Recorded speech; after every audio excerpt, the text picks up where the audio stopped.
The first thing I felt in my new life was the hole in my stomach. Not a scratch, not a bruise, a hole. Wide enough that when I peeled the shirt off it, the fabric came away with a sound like tearing paper because it had dried into glue overnight and stuck me to my own clothes. The room was a woodshed. There was straw under me, and the straw was black in a circle the size of a dinner plate, and I did not need anyone to explain to me what had made that circle.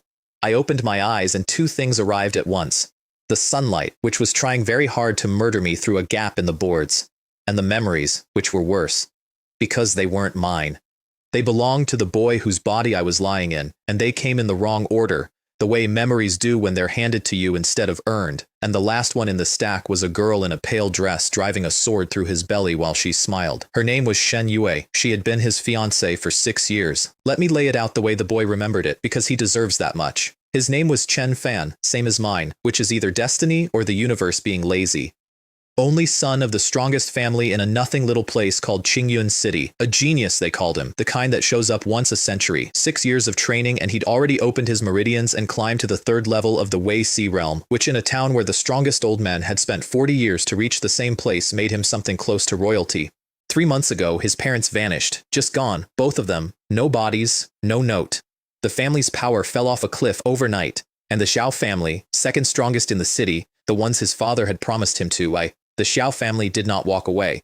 They doubled down. They sent gifts. They sent sympathy.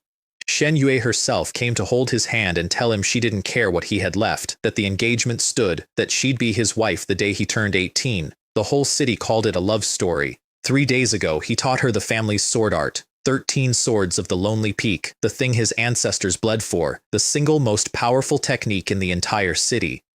He taught it to her because she asked, and because he was 16 years old and in love, and because nobody had ever told him that people can look at you like that and mean nothing by it. She had it memorized by evening. By the next morning, the Xiao family announced to all of Qingyun City that Chen Fan was a degenerate, that he'd made improper advances on their daughter before the marriage, that his character was filth, and the engagement was therefore dissolved with great regret. Great regret. They actually used those words. So the boy did what a 16-year-old does. He went to find her. He walked into the Xiao compound demanding an explanation, and the girl who'd been hiding her real cultivation from him for 6 years, she was 2 levels stronger than she'd ever let him see, put a sword through his dantian, ground it, and had him thrown into the street. That's what a dantian is, by the way, for anyone who hasn't had one destroyed. It's the furnace. Everything a cultivator is lives there. Break it and you're not weak, you're finished. Permanently, cosmically finished. Weaker than the farmer who's never lifted anything heavier than a bucket. Then Chen Shan, the grand elder of his own family, an old man from a side branch who had eaten at his father's table for 10 years, refused to treat him, said the boy had disgraced the family name, said let him reflect on his sins. They put him in the woodshed. He lasted 3 days, then he stopped. And that is the exact moment I arrived. Because 10,000 years ago, I was a man who cut open the sky, and I have been waiting a very long time for a door to open anywhere at all. I clenched my fist, and the hole in my stomach opened wider, and I said her name out loud into the straw. Long Wenli. Different woman, same script. 10,000 years ago, there was a boy from a poor family who picked up a sword because there was nothing else in the house worth picking up. 100 years later, that boy shattered the heavens with a single strike, and the divine Tao came down to collect him, and every cultivator alive turned their face to the sky to watch a mortal walk up into the realm of gods. They called me the sword god. I had a woman beside me on that road who I would have given anything to. I gave her my secret instead, which turned out to be the same thing. She sold it upward. 7 god kings came down at once, not to fight me. They didn't fight me. They simply broke the road under my feet the way you'd break a plank across your knee. My Tao shattered, my sword shattered, and the last thing I saw before I stopped being a person was her climbing the rest of the way alone, looking back at me with an expression I've had 10,000 years in the dark to study, and it wasn't guilt. It was impatience, like I was taking too long to finish dying. One thread of my soul got out. One. It drifted in the chaos outside the world for 10,000 years, which is exactly as much fun as it sounds, and then it fell into a dead boy in a woodshed in a town nobody has ever heard of. So there are 2 of us in here now with a debt to collect. Fine, I've always worked better with a deadline. First problem, the boy's furnace was slag. And here's where everyone in this world would have told me to lie back down and finish dying, because the one thing every cultivator on Earth agrees on is that a broken dantian is the end of the story. They agree on that because they've never read the thing I cultivate. It's called the heaven-defying sword cannon. That's not a nickname somebody gave it, that's what it is. A technique built on the working assumption that the rules of this universe are a suggestion, and I have not read them. It was my secret. It was the secret Long Wenli sold. And the reason 7 God Kings put down whatever they were doing and came all the way down here to personally erase one man is still, to this day, something I do not know. I'll be asking them. The first principle of the canon is 4 words. Destruction precedes construction. So I circulated what blood I had left, and I stripped the wisps of foreign sword energy still stuck in the wound, hers, still sitting in my flesh like she'd left a coat behind, and I refined them down into a single thread of pure sword essence that belonged to me. Then I took that thread and I drove it into the ruin of my own dantian, and I finished the job she started. I shattered what was left. There is no polite way to describe what that feels like. A normal person would have blacked out somewhere around the halfway point and never woken up. I didn't make a sound because the 2 guys outside the door were still deciding whether to come in, and I have never in either of my lives given an audience the satisfaction. Then I built a new one, out of sword energy, from nothing. 3 hours. When it was done, there was a dantian in my gut again, ghostly and thin as a held breath, but real. And it was better than the one she broke, because now every scrap of energy I ever absorb converts straight into sword essence, the sharpest thing that exists in this world, instead of the generic sludge everyone else runs on. Strength, about the first level of the meridian opening realm, which in this town is roughly the power level of an angry teenager. I'd take it. And before anyone gets clever, yes, I know what you're thinking, because I thought it too, 10,000 years ago, lying in a very similar amount of pain. If the canon eats everything, why not eat everything? Why not swallow a mountain of pills and be a god by the weekend? Because the furnace is a vessel, and a vessel has walls, and if you pour the ocean into a cup, you don't get a bigger cup, you get wet floor and no cup. Every step up has to be carried by a body that can hold it. That's why I'd be going back down to the very first rung of cultivation over and over in the months ahead, remaking this flesh from the bones out, while everyone around me screamed that I was wasting my talent. And no, I couldn't just hand the canon to my friends and make us all invincible. 7. God Kings came down out of the sky for this thing. Giving it to someone is not a gift. It's a death sentence with a bow on it. Anyway, the door blew open. 2 men in Lin family servant livery stood in the light with their hands still up from kicking it, and their faces did this wonderful thing where surprise turned into greed in about a second and a half. They'd come to check whether the young master was dead so they could throw the body out for the dogs. And here the young master was, sitting up, breathing, not bleeding out, which to a certain kind of man means only one thing. Tsk, tsk. The bigger one grinned. Didn't expect you to be so lucky. You must be hiding something good in here. Hand it over, and we'll make your life easier.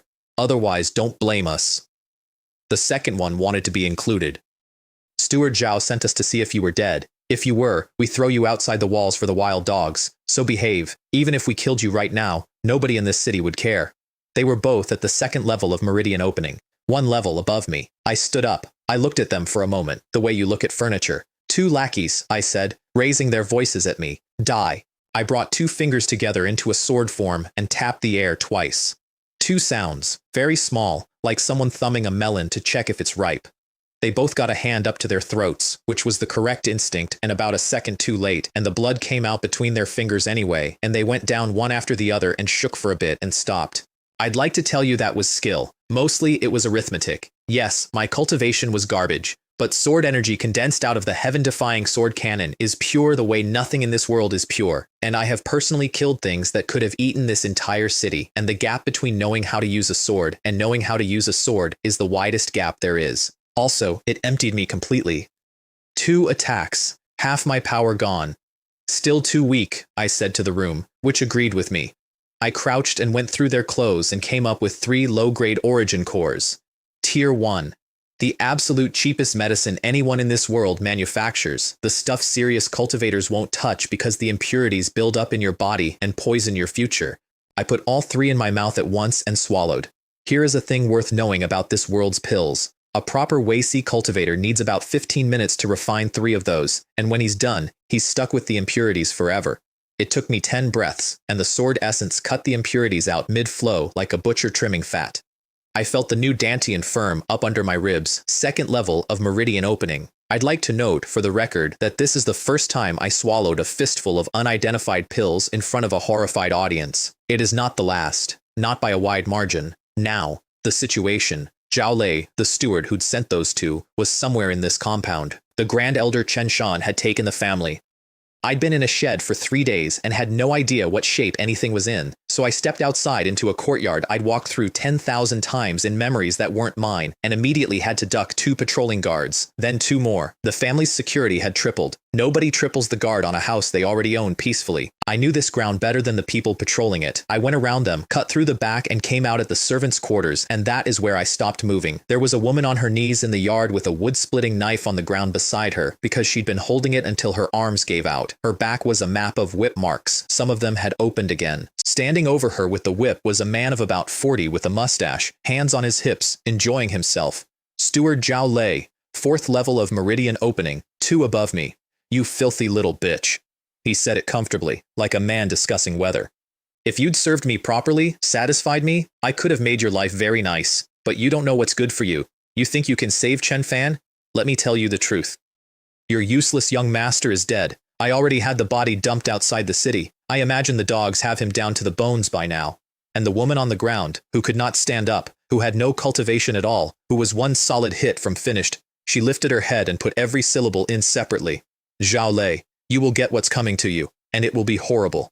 He went purple. The whip came up. The woman closed her eyes. I had inherited this boy's memories, and I had inherited his feelings with them, and up to this point that had mostly been an inconvenience. Right then, it stopped being an inconvenience. Her name was Clear Stream. She'd been given to him as a maid when they were both small, and the word maid never fit for a second. She was the one who dragged him out of trees. She was the one who lied to his mother about the broken vase. She'd tried 4 times in 3 days to get someone, anyone, to carry him out of that shed, and this is what 4 attempts had cost her. There was a piece of firewood by my foot. I did not have the energy for anything elegant. I threw it. Zhao Lei screamed, and the whip hit the dirt, and there was a stick of kindling standing out of his wrist like a badly placed arrow. He spun around with his face already twisting into rage, and then he saw me, and for one very good second, the rage fell off, and there was nothing under it but fear. Then he did the math I'd wanted him to do. Cultivation destroyed, trash, 4th level, against nothing. The fear went away. That was his mistake, and it was the last significant decision of his life. Chen Fan, you little bastard. He dragged the sword off his belt with his good hand. Still alive, and you dare touch me? A steward? I'll make you wish you were dead.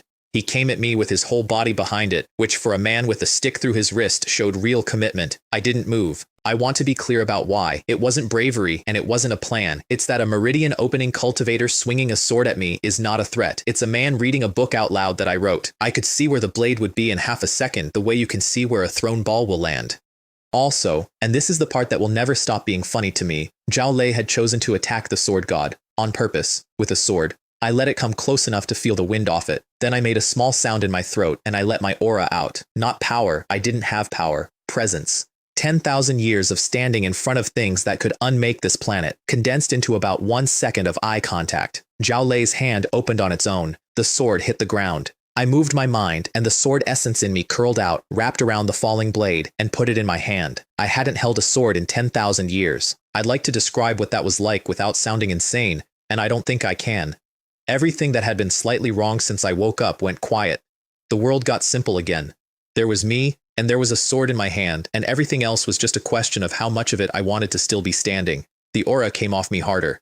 Zhao Lei, 4th level, a grown man with a reputation, started shaking from the feet up. His lips moved with nothing behind them. I watched a thought cross his face that horrified him, which was the sudden urge to kneel. Young master. That was Clear Stream. She had gotten her head up, and she was looking at me, and there were tears going down her face into the dirt, and she smiled. This small, terrible, relieved smile, and then she passed out. Which is when Zhao Lei got his legs back, because my attention had moved and my aura had slipped, and he did the most sensible thing he'd done all day. He ran. He got 1 step. Then he stopped, because I had raised the sword, and the edge was now sitting exactly where his throat would arrive if he took a second one. Everything you know, I said. Now. Zhao Lei gritted his teeth. Some men are stupid in a way that's almost admirable. Chen Fan, put that down right now, or you will regret it. I flicked my wrist. The sound a man makes when a blade opens his abdomen is not dignified. He hit the ground and rolled around in it and screamed like a pig on a hook. Speak. He spoke. He spoke very fast. Here's what he had. Over the 3 days I was in the shed, the people still loyal to my father had tried repeatedly to get me out and treated. Every single time, the Grand Elder stopped them. There'd been fighting inside the compound, actual fighting, between our own people, and Chen Shan had won, Not on his own, he doesn't have that in him, but with the Xiao family standing behind him, with their hand up his back like a puppet, he'd taken the whole family. And this morning he had taken his grandson Chen Yu and every strong cultivator in the house and marched them out to the Lin family ancestral grounds so that the boy could go in, bathe in the sword pool, draw a sword out of it, and come back as the officially recognized head of the Lin family. The price for the Xiao family's help was 50% of everything we owned. I want you to sit with that. He didn't sell the family for money, he sold it for a title, and he sold it at a discount to the same people who had just gutted his brother's son and thrown him in a shed to rot, and he did it standing on ground his own ancestors are buried in. Zhao Lei finished talking and started crying, which is a transition I've now seen a few thousand times. Young master, I'm just a servant. I only follow orders. I had no choice. The whip was still lying there. Clear stream was still lying there. Nobody in the history of the world has ever had no choice about that. And then 11 or 12 Lin family guards came around the corner at a run because Zhao Lei's screaming had carried, and they fanned out and boxed me in. And here's where Zhao Lei made the last significant decision of his life, and it's a beauty. This man, face wet, on his back, holding his own stomach together, looked at the guards, then looked at me, and his entire personality changed back. Chen Fan. He got his elbows under him. Put the sword down. Kneel in front of me and bang your head on the ground and beg, or with one word from me, they'll tear you apart. He started to get up. Did I tell you to get up? I said. He didn't even hear it. He was already gone, in his head, already living in the version of the next 10 minutes where I'm a dog at his feet. Don't forget, you're not the young master anymore. You don't get to swagger in front of me. If I, Zhao Lei, want you to lie down like a dog, you lie down. If I want you dead, I pointed the sword forward. There was a flash and it was over, and Zhao Lei's throat had a hole in it. He got out one word. You. He'd made it about halfway upright. He didn't finish. He went down with his eyes full of a very specific kind of hate, the hate of a man who genuinely, sincerely believed the universe owed him that moment, and died.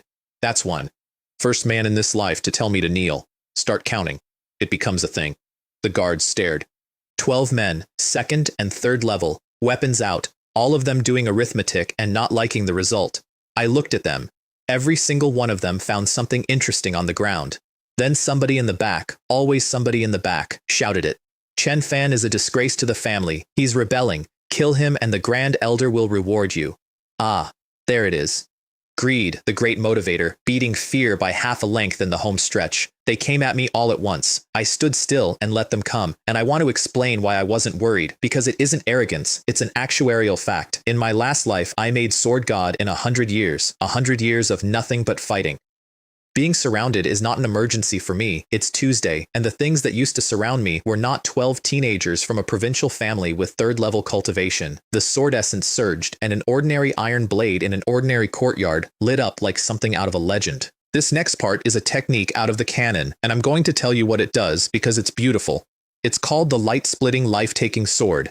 You know how ranks work here. Martial arts are graded yellow, black, earth, heaven, and inside each grade there's low, medium, high, supreme. 13 swords of the Lonely Peak, the treasure of my family, the strongest technique in this entire city, the thing Shen Yue carved me open to steal. That's a yellow rank supreme art, and it barely scrapes into supreme. The one I used is also yellow rank supreme. That's where the similarity stops, the way a house cat and a tiger are both cats. I cut, and every ray of light in that courtyard came apart, and every piece of severed light became a sword. There was a lot of screaming, and then the world put itself back together, and I was the only one upright.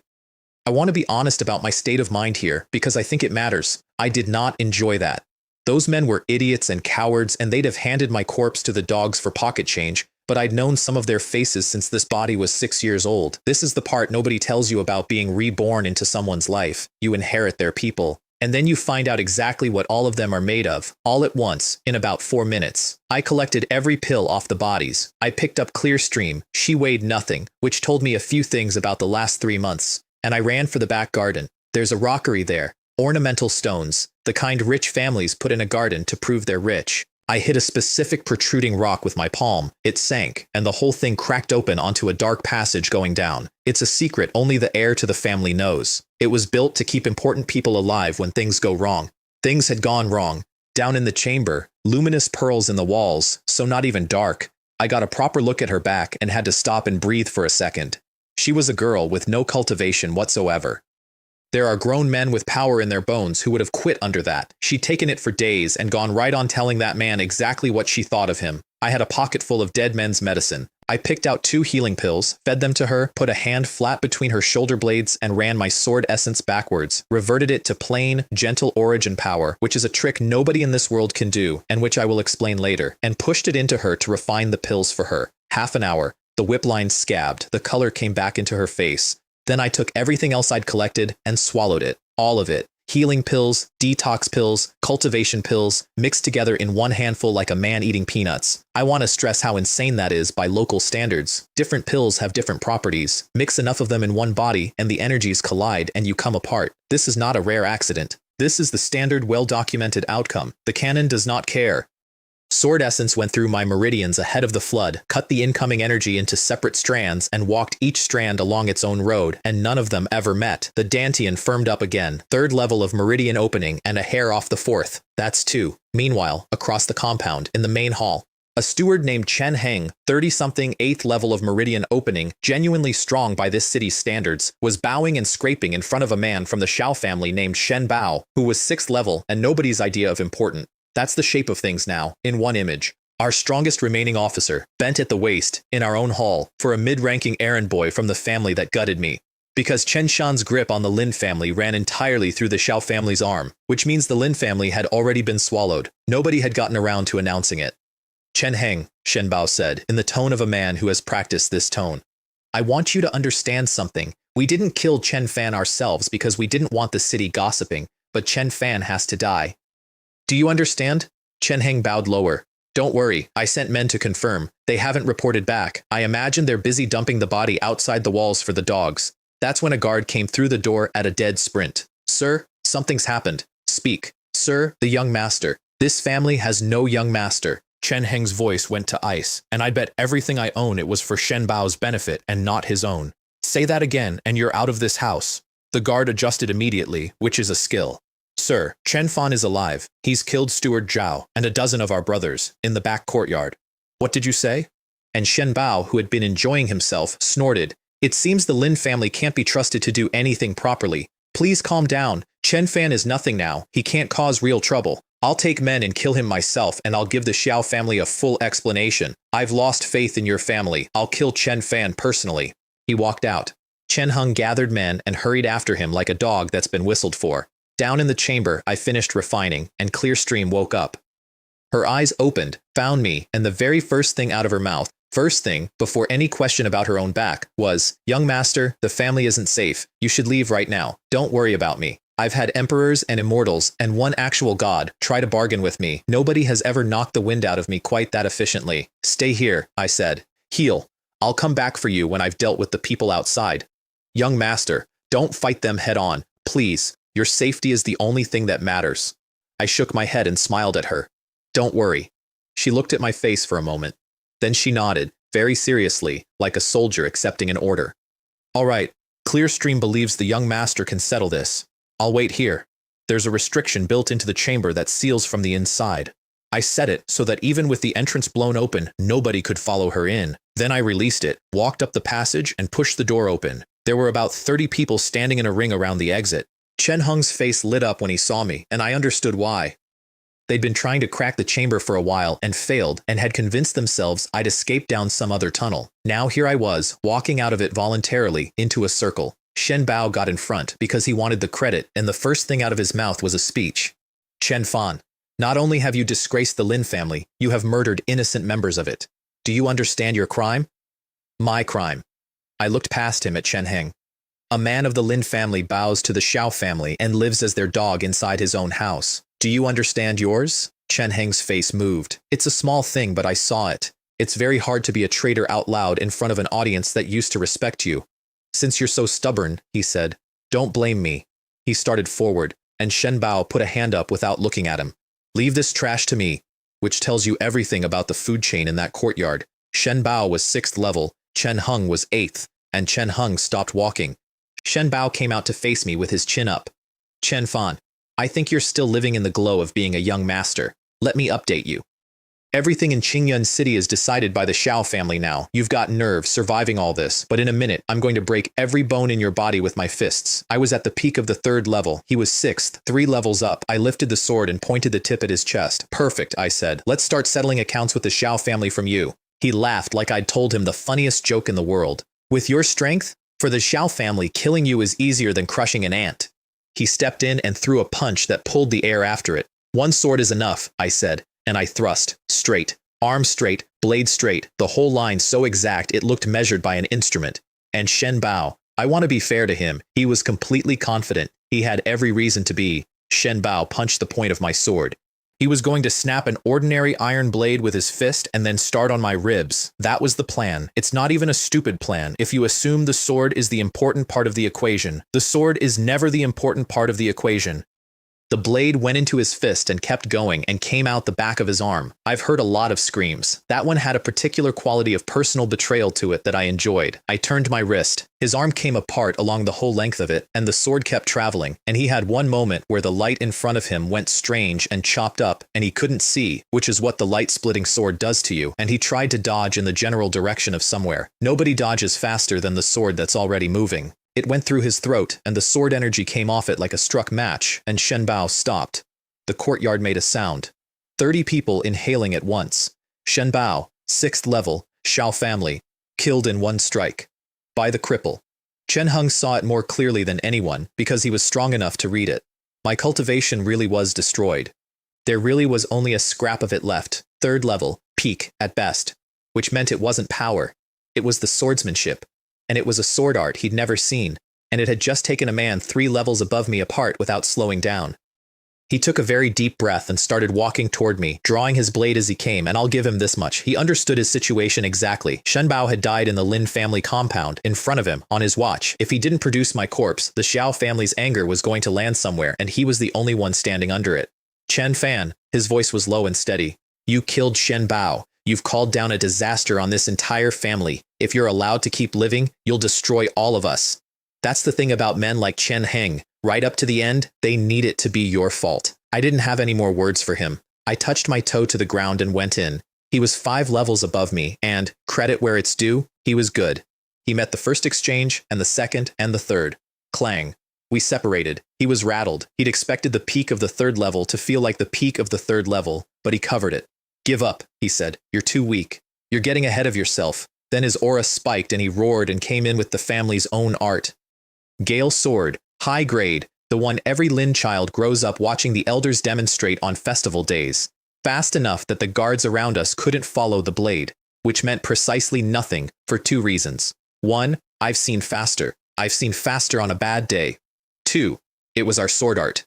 Mine. And there is a flaw in the 3rd movement that every practitioner in the family carries and none of them can see, and I saw it the instant his shoulder moved, and I did not just see it. I had sitting ready in my head several dozen separate ways to break it, indexed by circumstance, because that's what 100 years of nothing but fighting buys you. The blade in my hand lit up so bright it hurt to look at. I thrust once, and every particle of light within reach came apart, and then all that shattered light collapsed inward to the tip of the sword and became a single point of absolute black that wanted to eat your soul out through your eyes. That's the killing move of the light-splitting, life-taking sword. It's called Deadly Darkness. It went through the hole in his Gale sword like it had been invited. His art came apart mid-swing. His eyes went enormous, and he got one word out. No. And that was the last sound Chen Heng ever made in this world, and my sword went through his forehead, and the bone gave like wet paper. The rest of them stood there. I looked at the ring of guards. About 25 men, all of whom had watched a 6th level Xiao and an 8th level Lin die inside of a minute, and none of whom had any idea what they were looking at. I'll give you one chance, I said. Put down your weapons and live. There is a sound a large group of frightened men make when they all drop their swords at the same time. It's very satisfying. They put them down. They bowed their heads. They got out of the way. I stripped every pill off Chen Heng and Shen Bao, refined them as I walked, and came out the other side at the 4th level of meridian opening. The higher you go, the more it costs, which is the universe's way of ensuring nothing stays fun. Then I went to the family's pill room, because I needed a great deal more than that, and fast. Chen Shan was at the 7th level of the Wei Si realm. That's not one gap above meridian opening, it's a category error. The difference between a meridian opening cultivator and a Wei Si cultivator is the difference between a firefly and the moon. There were a few of Shan's men guarding the pill room, 5th and 6th level, and they were not equipped for the conversation, and I'm not going to spend words on them. Then I got inside and stopped, and my jaw tightened. The Lin family pill room should have been stocked. Deep, generations deep. It was 70% empty, because of course it was. That's what the Xiao family's help cost, on top of half the family's assets. Chen Shan had opened my father's medicine stores and shoveled them out the door to buy soldiers to use against his own house. I took everything left. Healing pills, antidotes, cultivation pills, poison remedies, all of it, no sorting. And then I stood in the middle of my family's looted pharmacy and ate all of it. Understand, this is not a metaphor. Handfuls. Whatever the local record is for pills consumed in one sitting without exploding, I broke it that afternoon in a storeroom with the door open. The veins came up on my arms. Sword essence tore through me at full speed, cutting the flood into strands. Half an hour later, I opened my eyes, looked inward, and my dantian wasn't a ghost anymore. It had weight. It had substance. I thought about it, and sword energy came screaming out of every pore, and for a second the entire pill room was a world made of swords. 6th level of meridian opening, I said, mostly to hear it out loud. I can just barely pull off that move now. A 1st level Wei C cultivator shouldn't be a problem. Which is not a boast. It's the honest tactical assessment, and the important word in it is barely. Because Chen Shan was 7th level Wei C, not 1st. If I fought him right now with everything I had, including the things I don't like using, I could kill him. And the price would be so high, it wasn't worth the discussion. I went and got clear stream and took her out through the second exit of the chamber, which comes up in a wooded hill outside the city walls. She stood in the mouth of the cave in the afternoon light, and she was clever enough to have already worked out exactly where I was going next, and clever enough to know she couldn't stop me. "Don't come back into the city," I told her. "Not for a while." She nodded. She didn't ask me not to go. She waited until I turned away and then said it to my back, very quietly, the way you say something you know won't help. "Young master, you absolutely cannot get into trouble. 20 miles east of Qingyun City, there's a mountain, and halfway up that mountain is the entrance to the Lin family's ancestral grounds. By the time I got there, most of my family was already standing at the foot of it. At the front, gray-haired, was the man himself, Chen Shan, Grand Elder, Side Branch, my father's most trusted subordinate for 10 years, and next to him, chin up, was his grandson, Chen Yu, who was about my age. "Yuer," Shan was saying. "Remember, when it opens, go straight in. Don't wander. Go to the sword pool, take a sword, and you'll be head of the Lin family. Understand? Because that's what the ancestral grounds are. A broken little pocket of space our ancestors found and spent generations developing. Inside is the sword pool. Only the heir has ever been permitted to enter, bathe in it, and be recognized by a sword. And then he's the real head of the family, ancestrally, undeniably. There's a restriction on the entrance, incidentally, and you'll want to remember it. Only meridian opening cultivators can go in. Anything stronger and the space inside starts to collapse. Grandfather, don't worry. I'll come out with a sword. I won't let you down. It's on you now. Our branch has endured a long time. It's our turn to rise." Shan's voice actually got thick. "A shame your father won't see it." "Ah, yes. Let's talk about Chen Yu's father. 10 years ago, that man committed something bad enough that my father expelled him from the family. He took it poorly, and his response was to try to assassinate a 6-year-old, and my father killed him for it. My father, and this is the detail that has kept me warm ever since, my father then declined to pursue the matter further, didn't purge the branch, didn't touch the brother. Chen Shan wept and swore loyalty, and was so convincing about it that he was made Grand Elder of the Lin family. He'd been waiting 10 years for my parents to be gone." Chen Shan opened the entrance. A light screen came up in the rock face. Chen Yu started toward it with 10 escorts behind him, and I put my voice across that entire mountainside. "By the ancestral law of the Lin family, anyone who is not the heir and enters the ancestral grounds is to be killed without mercy." Everyone turned, and I came up the slope at them, fast, and stopped in front of the whole assembly, with an ordinary longsword in my hand and a hole in my shirt where a girl had put a blade through me 3 days earlier. You could watch the news travel across 200 faces, the boy in the woodshed, standing up, in daylight. And here's the part Shan hadn't budgeted for. I'd quoted the ancestral law, out loud, in front of every Lin family cultivator on that mountain, including the ones who'd sworn to him because they had no better options that week. I could feel them start to move, not physically, underneath. Shan felt it too, which is why he went straight to volume. "Chen Fan, how dare you show your face here?" I looked at him and let my voice carry, and I pushed my aura into every word so that each one landed in each person's chest individually. "Chen Shan, you are the Grand Elder of the Lin family. You knew what the Xiao family did to me, and you stood there. You forgot your ancestors and sold your inheritance to the people who did it. And now you break ancestral law to walk your useless grandson into our own holy ground under Xiao family escort, you old dog. You have no right to stand on this mountain. I watched 200 people quietly agree with me and say nothing, which is what people mostly do. Shan knew he had about 30 seconds to end this before it became a problem. He opened his mouth to give the order, and his grandson stepped in front of him. Grandfather, he survived, but he's still trash. Let me handle him. And Shan, I want you to appreciate this. Shan thought about it and said yes. Because he'd measured me, 6th level meridian opening, and Chen Yu was 9th. 3 levels up in front of a wavering crowd is not a fight, it's a demonstration. Much more convincing than an execution. So Chen Yu swaggered out and drew a sword and made sure I got a good look at it.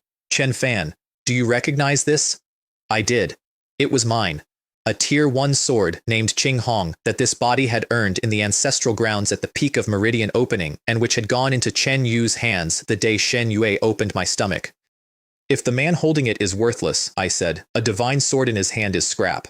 His face went ugly. You still think you're above me. In a moment, I'll use this sword to break every piece of pride you have left. Then he decided to explain his motivation, which is a thing this world's villains do constantly and which I have never once been grateful for. 10 years ago, my father died at your family's hands. I never forgot. Then heaven took pity and killed your parents, and Shen Yue crippled you, and I'll admit I was disappointed. I wanted to do it myself, to comfort my father's spirit, but you came here to die, so I'll oblige. Your father deserved to die, I said. So does the rest of your family. He screamed and came in. And he came in with 13 swords of the Lonely Peak. Of course he did. He's Chen Shan's grandson, and it's the strongest thing our family has, and with my own Tier 1 sword in his hand, it genuinely was dangerous. The thing about 13 Swords of the Lonely Peak is that it's supposed to feel a specific way, aloof, solitary. Every movement is meant to be a single peak standing up out of flat ground, indifferent to everything around it. Chen Yu had the shapes. He had them perfectly, actually, textbook perfect. He had absolutely nothing underneath them. It was a very beautiful drawing of a mountain. So I drew, and I did not use the cannon. I used 13 Swords of the Lonely Peak. Same art, same family, same 13 movements he just opened with, and 100 years of the sword sitting on top of them. One movement, and his entire rhythm collapsed, and I was inside his guard, and everything after that was mine. The crowd made a noise I remember with real fondness, because these were people who had grown up on this technique. The old ones had watched my father perform it, and my father had reached the 10th level of Wei Si, and he was not in the same profession as what they were watching. Sizzle. My blade opened his clothes across the chest, and gold light flared out from under them and wrapped him in a shell. 200 people gasped at once. I heard the words go around. Golden silkworm armor. Tier 2. The kind of thing that shrugs off attacks from an ordinary Wei Si cultivator. Extremely expensive, extremely rare. And up on the slope, Chen Shan smiled because he'd given it to the boy that morning. You can watch the whole plan assemble on the old man's face. The armor holds. The boy has 3 levels on me. All he has to do is stand there and let me exhaust myself against a wall, and then walk over and finish it, in public, decisively. It was an unfair fight is what I'm saying, comprehensively rigged, which, and I mean this sincerely, did not bother me even slightly. There has never been such a thing as a fair fight. There's a winner and a loser, and the rest is decoration. Chen Fan! Chen Yu was laughing now, high and delighted. Aren't you strong? Then break my defense, and if you can't, I'm going to grind you into this mountain, and it'll be your grave. Then I'll grant your wish. I came in and thrust, and the movement was nothing. Plain. Textbook. Boring. He watched it come with a smirk on his face and didn't even bother to set his feet. Halfway there, the sword changed. Everywhere the blade passed, the light came apart, and all that severed light gathered at the point and became one dot of perfect nothing. I'd killed Chen Heng with this. That was at 3rd level. I was at 6th now. It was several times worse. And up the slope, Chen Shan, who had been relaxing, felt it arrive and understood in one horrible instant exactly what was about to happen to his family line. Stop! He came off that slope like a thrown rock and threw a palm at me, and the print of it condensed in the air with a sound like thunder underground. I ignored it completely. Look, a palm strike from a 7th level Wei Si cultivator will pulverize a boulder. I know. That's not the calculation. The calculation is, his palm needs another half second. My sword does not, and I have wanted this for 3 days. Chen Yu's face came apart. He tried to move. His legs wouldn't take instructions because my aura had gotten into his head and switched the lights off, and all he could do was stand there and watch that little black point get closer. It went through the golden shell, then through the armor itself with a soft sound, almost apologetic, then through his heart. I sheathed and drew in the same breath, changed arts entirely, and cut at the palm print still coming for my back. I broke through the storm of it. The iron sword in my hand did not survive the meeting. It went to pieces, all of it, gone. I did not slow down. I touched my toe to the stone and used the force of his own attack to launch myself at the entrance of the ancestral grounds. Shan's pupils shrank. He understood 1 full second too late that the sword strike had been a lie. Stop him! A first-level Wei-Si cultivator got in my way and threw a punch that filled the sky with fist prints, and Shan was already coming. No time, none. So I set myself on fire. The sword essence in my body ignited, and my whole aura went violent, and this is a secret technique out of the heaven-defying sword canon called Burning Sword Art. It has 3 layers, and it is the single most useful thing I own before Core Realm. The first layer burns sword essence and raises you 3 minor realms. The second burns your blood origin, your actual life force, and raises you 5. The third burns your soul. That one's worth 8, and it costs exactly what it sounds like. I used the first. 6th level of Meridian Opening became the peak of the 9th, and against a first-level Wei-Si cultivator standing in a doorway, the peak of the 9th is plenty. I went straight into the fist prints. Sword chi came off me and cut every one of them, and I put my index and middle finger together into a point, and drew, and a blade of sword energy 6 meters long came off my hand and cut that man in half before he understood he was in a fight. Boom! Shan's second palm hit the ground where I'd been and blew a crater in it. And I used the shockwave, took his own strike as a running start, and went through the light screen and out of the world. Behind me, on that mountain, Chen Shan stood over his grandson's cooling body and gave the 10 Meridian Opening cultivators he'd assigned as escort a new set of orders. Go in. Take his life. Whatever it costs. Nobody argued. The mountainside had been wavering 10 minutes earlier. Now the old man's only grandchild was dead at his feet and everyone had recalculated.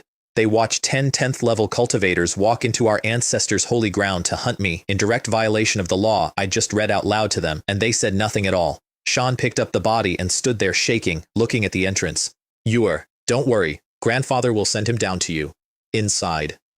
I came through the screen into a broken little sky over a broken little world, and something reached out and touched me before my feet landed. I stopped moving. It wasn't the body that felt it. It was deeper than that. It came from the part of me that used to be a man 10,000 years ago and remembers what it held. Something in here was familiar. Then I coughed hard enough to taste copper, which put a pin in the moment. Shan's second palm hadn't landed, but I'd surfed the edge of it, and edges of things like that are still things. Plus, I'd burned the first layer and killed a Wei-Si cultivator with it, and my body was running on fumes and enthusiasm. I filed the familiar feeling away and moved, because 10 men were coming through that entrance behind me, and I was in no condition to have opinions about it. Here's the ancestral grounds, described honestly. It's a broken shard of space with one big mountain in it. The sword pool is at the top. All around the slopes there are demon beasts, and the laws of heaven and earth in here are damaged badly enough that no beast can grow past Tier 1 peak, which is equal to a 10th level Meridian Opening human. I'd been in here once before, in this body's memories, as the heir. I knew the ground. Give me 1 day, and I'd be whole again. Give me 1 day, and the 10 men hunting me would find out what that means. Something gray came out of the brush at me on the low slope, and I flicked a finger and put the last of my sword essence through its skull. Grey Wolf, Tier 1, freshly promoted, extremely proud of itself. I opened it up, took the demonic core out, about the size of a baby's fist, and activated the cannon. Now, demonic cores are not food. The energy inside them is raw in a way human bodies cannot process. The entire alchemy profession exists in part because somebody has to cook that energy into a pill first. A dozen breaths later, the core was powder blowing off my palm, and my wounds were closing. I heard voices below me on the mountain. I'll let you live 1 more day, I said, and went up. The rest of it was simple and unglamorous. Climb, kill, refine, climb. The beast gets stronger the higher you go. So did I. A day later, I was near the top. I'd just put down a Tier 1 peak beast and eaten its core, and my injuries were gone, and I'd come out the other side at the 7th level of Meridian Opening. Meanwhile, near the summit, my 10 hunters were having a slightly different day. 3 of them were fighting 2 Tier 1 peak beasts and losing badly, bleeding, 1 bad decision from dead. The other 7 were standing with their hands behind their backs, watching. 7 of them were Xiao family. The 3 doing the dying were Lin family. 3 of them, and they still can't handle 2 beasts. The Lin family really is all garbage. That's right. We should have crushed them years ago and made them Xiao family slaves. That's my family, in our own ancestral ground.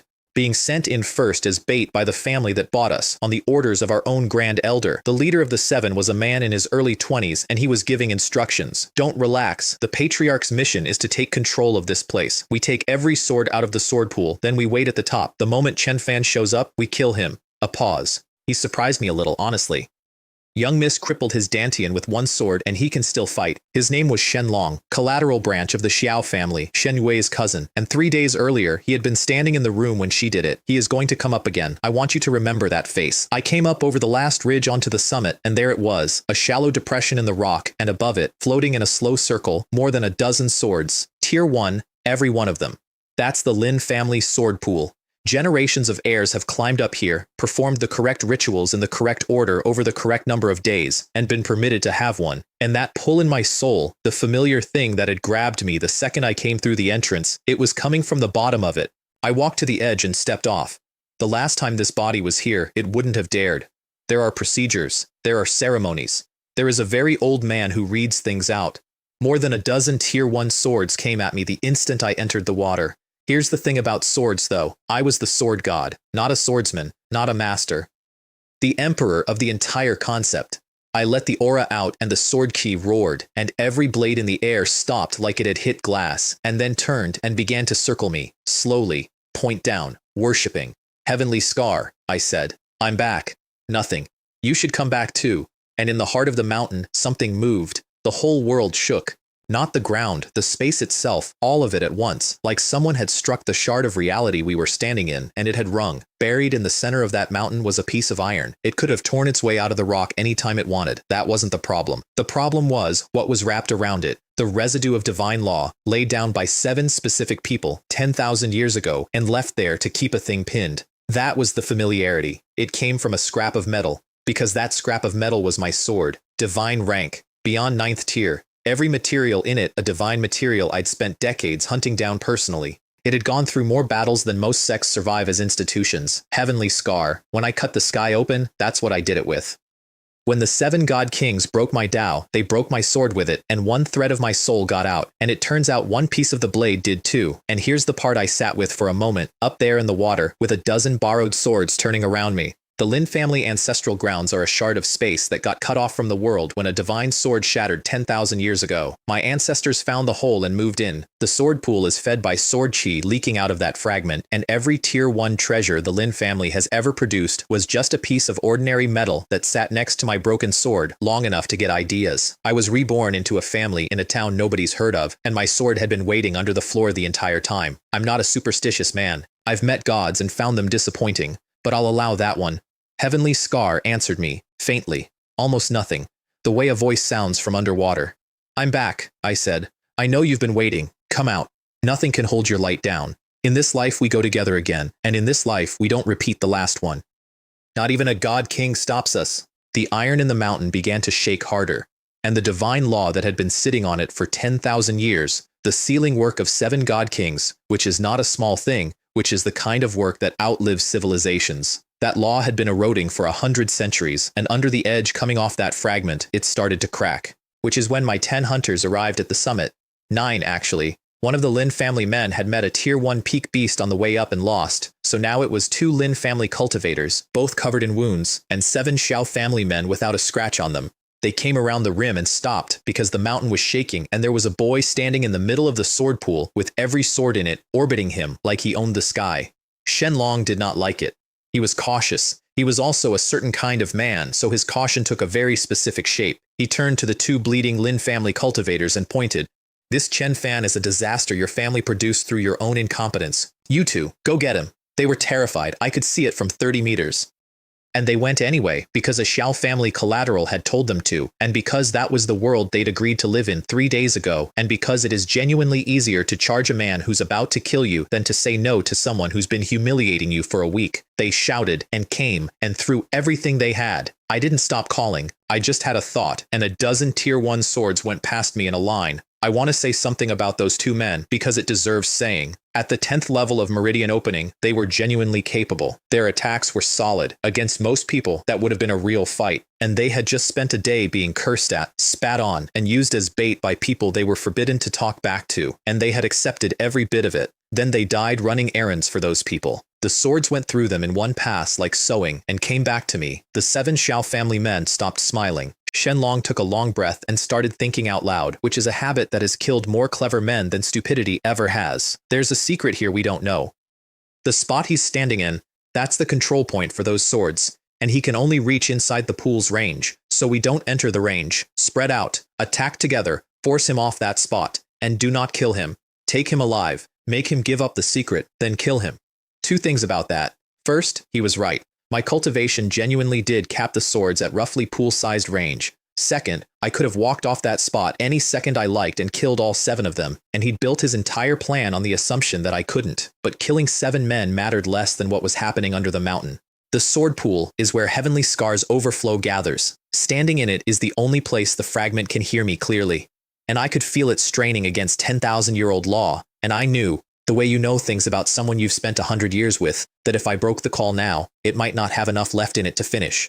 So they hit me from 7 directions, and the swords wove into a net, and nothing got through, and I kept talking to a piece of iron under a mountain like a man calling a dog in from the rain. Come out. I know you want this as much as I do. Shenlong tried 4 times. Then he ran out of patience and took several small flags out of his robe. Formation flags. One use. His patriarch had given them to him personally with instructions to use them only if the sword-collecting job went badly wrong. The Xiao family had bought them from an actual formation master at real expense. He planted them in a ring, and they connected, and a light curtain came down over the entire sword pool. Their function is very simple and very well chosen. They suppress metal. Every sword in the air hit the ground at once. Shenlong lit up. Everyone, drop all metal and come with me. Take him down. 7 men put down their weapons and walked into the pool with their bare hands and then hesitated because I hadn't moved and my expression hadn't changed, and men who are winning do not like it when the loser looks bored. About 10 breaths. Then my face changed and I shouted it. Heavenly Scar, come out! And in the heart of the mountain, my sword spent everything it had left. It cut the divine law. It cut the mountain. It came out. The sound it made, I want to describe it as ringing, but that's not it. Ringing is a bell. This was clear the way cold water is clear. The formation over the sword pool didn't break. It ceased. The flags planted in the ground went to ash where they stood, and a palm-sized piece of iron floated in the air over the summit, exactly as sharp as it had ever been. Then every fallen sword in the pool got up. They flew to it, all of them, and disintegrated and condensed onto that fragment, and what was standing in the air when the light stopped was a sword. Palm-wide, ancient in the design, with a mark on the hilt shaped like a single tear. It had lost its power. It had lost its materials. Everything else about it. The shape, the sharpness, that cold, aloof, unimpressed air it always had, like the world had personally disappointed it. Exactly the same. And Shenlong looked at the most beautiful object he had ever seen in his life and jumped for it. I let him. I want to be clear that this was not mercy or theatrics. I simply did not need to intervene. He got right up next to it and reached for the hilt with his hand open. Something came off the blade quietly and took his wrist off at the joint. He screamed and fell out of the air, rolling, and started shrieking at his people. What are you standing there for? Kill him! We have to get that sword! They ran back to the shore for the weapons they'd politely set down 2 minutes earlier. I put my hand out. Heavenly Scar became a line of light and was in my palm. I closed my fingers on that hilt, and I could feel the sword spirit in it. Faint, almost gone. 10,000 years of being buried under a mountain will do that, and I could feel it being happy. 10,000 years. A full 10,000 years. 6 of them made it to me. 6 strikes. The blade had dropped to roughly a tier 2 weapon, which for a divine sword is a humiliation, and against 10th level meridian opening cultivators, it made absolutely no difference whatsoever. There was no defense. There was nothing to defend with. Shenlong, one hand gone, watched his entire team stop existing in the time it takes to count to 6, and turned and ran on pure animal instinct. I flicked my wrist. Sword chi through one thigh. He screamed and kept going, dragging it. Second one. Other thigh. He went down. I walked over, and I want you to hold 2 images side by side. This is the man who had walked into these ancestral grounds a day ago with his hands behind his back, ordering my family to die in front of him for his amusement. Now he was face down in the dirt with 2 holes in him and 1 hand, and there was nothing left of the posture at all. He rolled over. Chen Fan, if you kill me, the Xiao family will never let you get away with it. Then quickly, because he saw it wasn't working. Your family is already our servants. The second you leave this place, that old bastard Chen Shan will kill you before we even have to lift a finger. Then, quicker. And a whole group of your Lin family people are in Xiao family hands right now. You'd better stop, otherwise every one of them pays for what you're doing. And there it was. Zhao Lei had told me the Grand Elder used Xiao family muscle to put down the people loyal to my father. He hadn't known where they went. Where? I said. Is your family holding the Lin family prisoners? And Shenlong, bleeding out on a mountain, 3 limbs down, heard concern in my voice and mistook it for leverage, and his chin came up. Beg me. If you beg, I might consider telling you. Otherwise, you'll never get a word out of me. I want to be fair. In his position, with one card left, I understand playing it. I put the sword through his remaining good arm and let the sword key run down inside the meridian. 10 breaths. He told me everything and then started asking me not to kill him. I didn't answer that. There was a sound, and his head and his body stopped being connected. And then the ancestral grounds began to come apart. It made sense the moment it started. This place is a fragment of space that got cut off when Heavenly Scar shattered, and it had been held together for 10,000 years by the sword key bleeding out of the fragment at its heart. I just put the fragment in my pocket. I stripped the pills off all 7 bodies, a genuinely good haul. The Xiao family equips its people well, and I did not immediately leave because there was time and I had a use for it. That's how the canon works. It doesn't rest between crises, it compounds. Everything went down at once and got cut into strands and refined into the dantian, and the dantian fed the sword chi, and by the time I stood up, I was at the 8th level of meridian opening. Honestly, if I'd had a week in here with those beasts, I could have taken this body all the way back to where it started, the 3rd level of Wei Si. But the sky was starting to show cracks, so I did the next best thing. Killed 3 tier 1 peak beasts on the way down, took their cores, and instead of eating them, I pushed sword chi into all 3 and wove them into a defensive shell around myself. Outside the entrance, meanwhile, Chen Shan was still standing there with a crowd, waiting to see my body, because he was not going to be able to sleep otherwise. Then the entrance started putting out very wrong power fluctuations, and every cultivator on that mountain understood at the same time what it meant. Shan went white and then furious. "Idiots! I told you not to break through to Wei Si in there." That's what he concluded. He had sent in 10 10th level meridian opening men, all of them close enough to Wei Si to trip into it by accident, and the ancestral grounds cannot survive the presence of Wei Si power, so obviously one of them had forgotten and was breaking through right now and killing the family holy site. He ordered a full evacuation because if that shard came apart on top of them, it would take everyone with it, and as he ran, the anger burned off and something better replaced it. The ancestral grounds were collapsing, which meant everything inside them was going to be dust, which meant Chen Fan was dead. Properly, finally dead, and his grandson was avenged, and the problem was solved by geometry rather than effort. 3 miles out, they turned and watched a mushroom cloud stand up over the mountain. Everything within a 3-mile radius stopped existing. Trees, rocks, ground cover, gone. There was a crater where the entrance had been. They stood there a long time. And down in the pit, when it was quiet, I coughed a few times and stood up. I'd come out after Shan ran, so I never took the full force of it. Between that and 3 demonic cores worth of shell, I was extremely dirty and completely alive. I was about to leave, and then I stopped because there was something at my feet. A piece of amber, crystal clear, the size of my thumb. Everything within 3 miles had been ground into powder by the death of a pocket universe. That amber didn't have a scratch on it.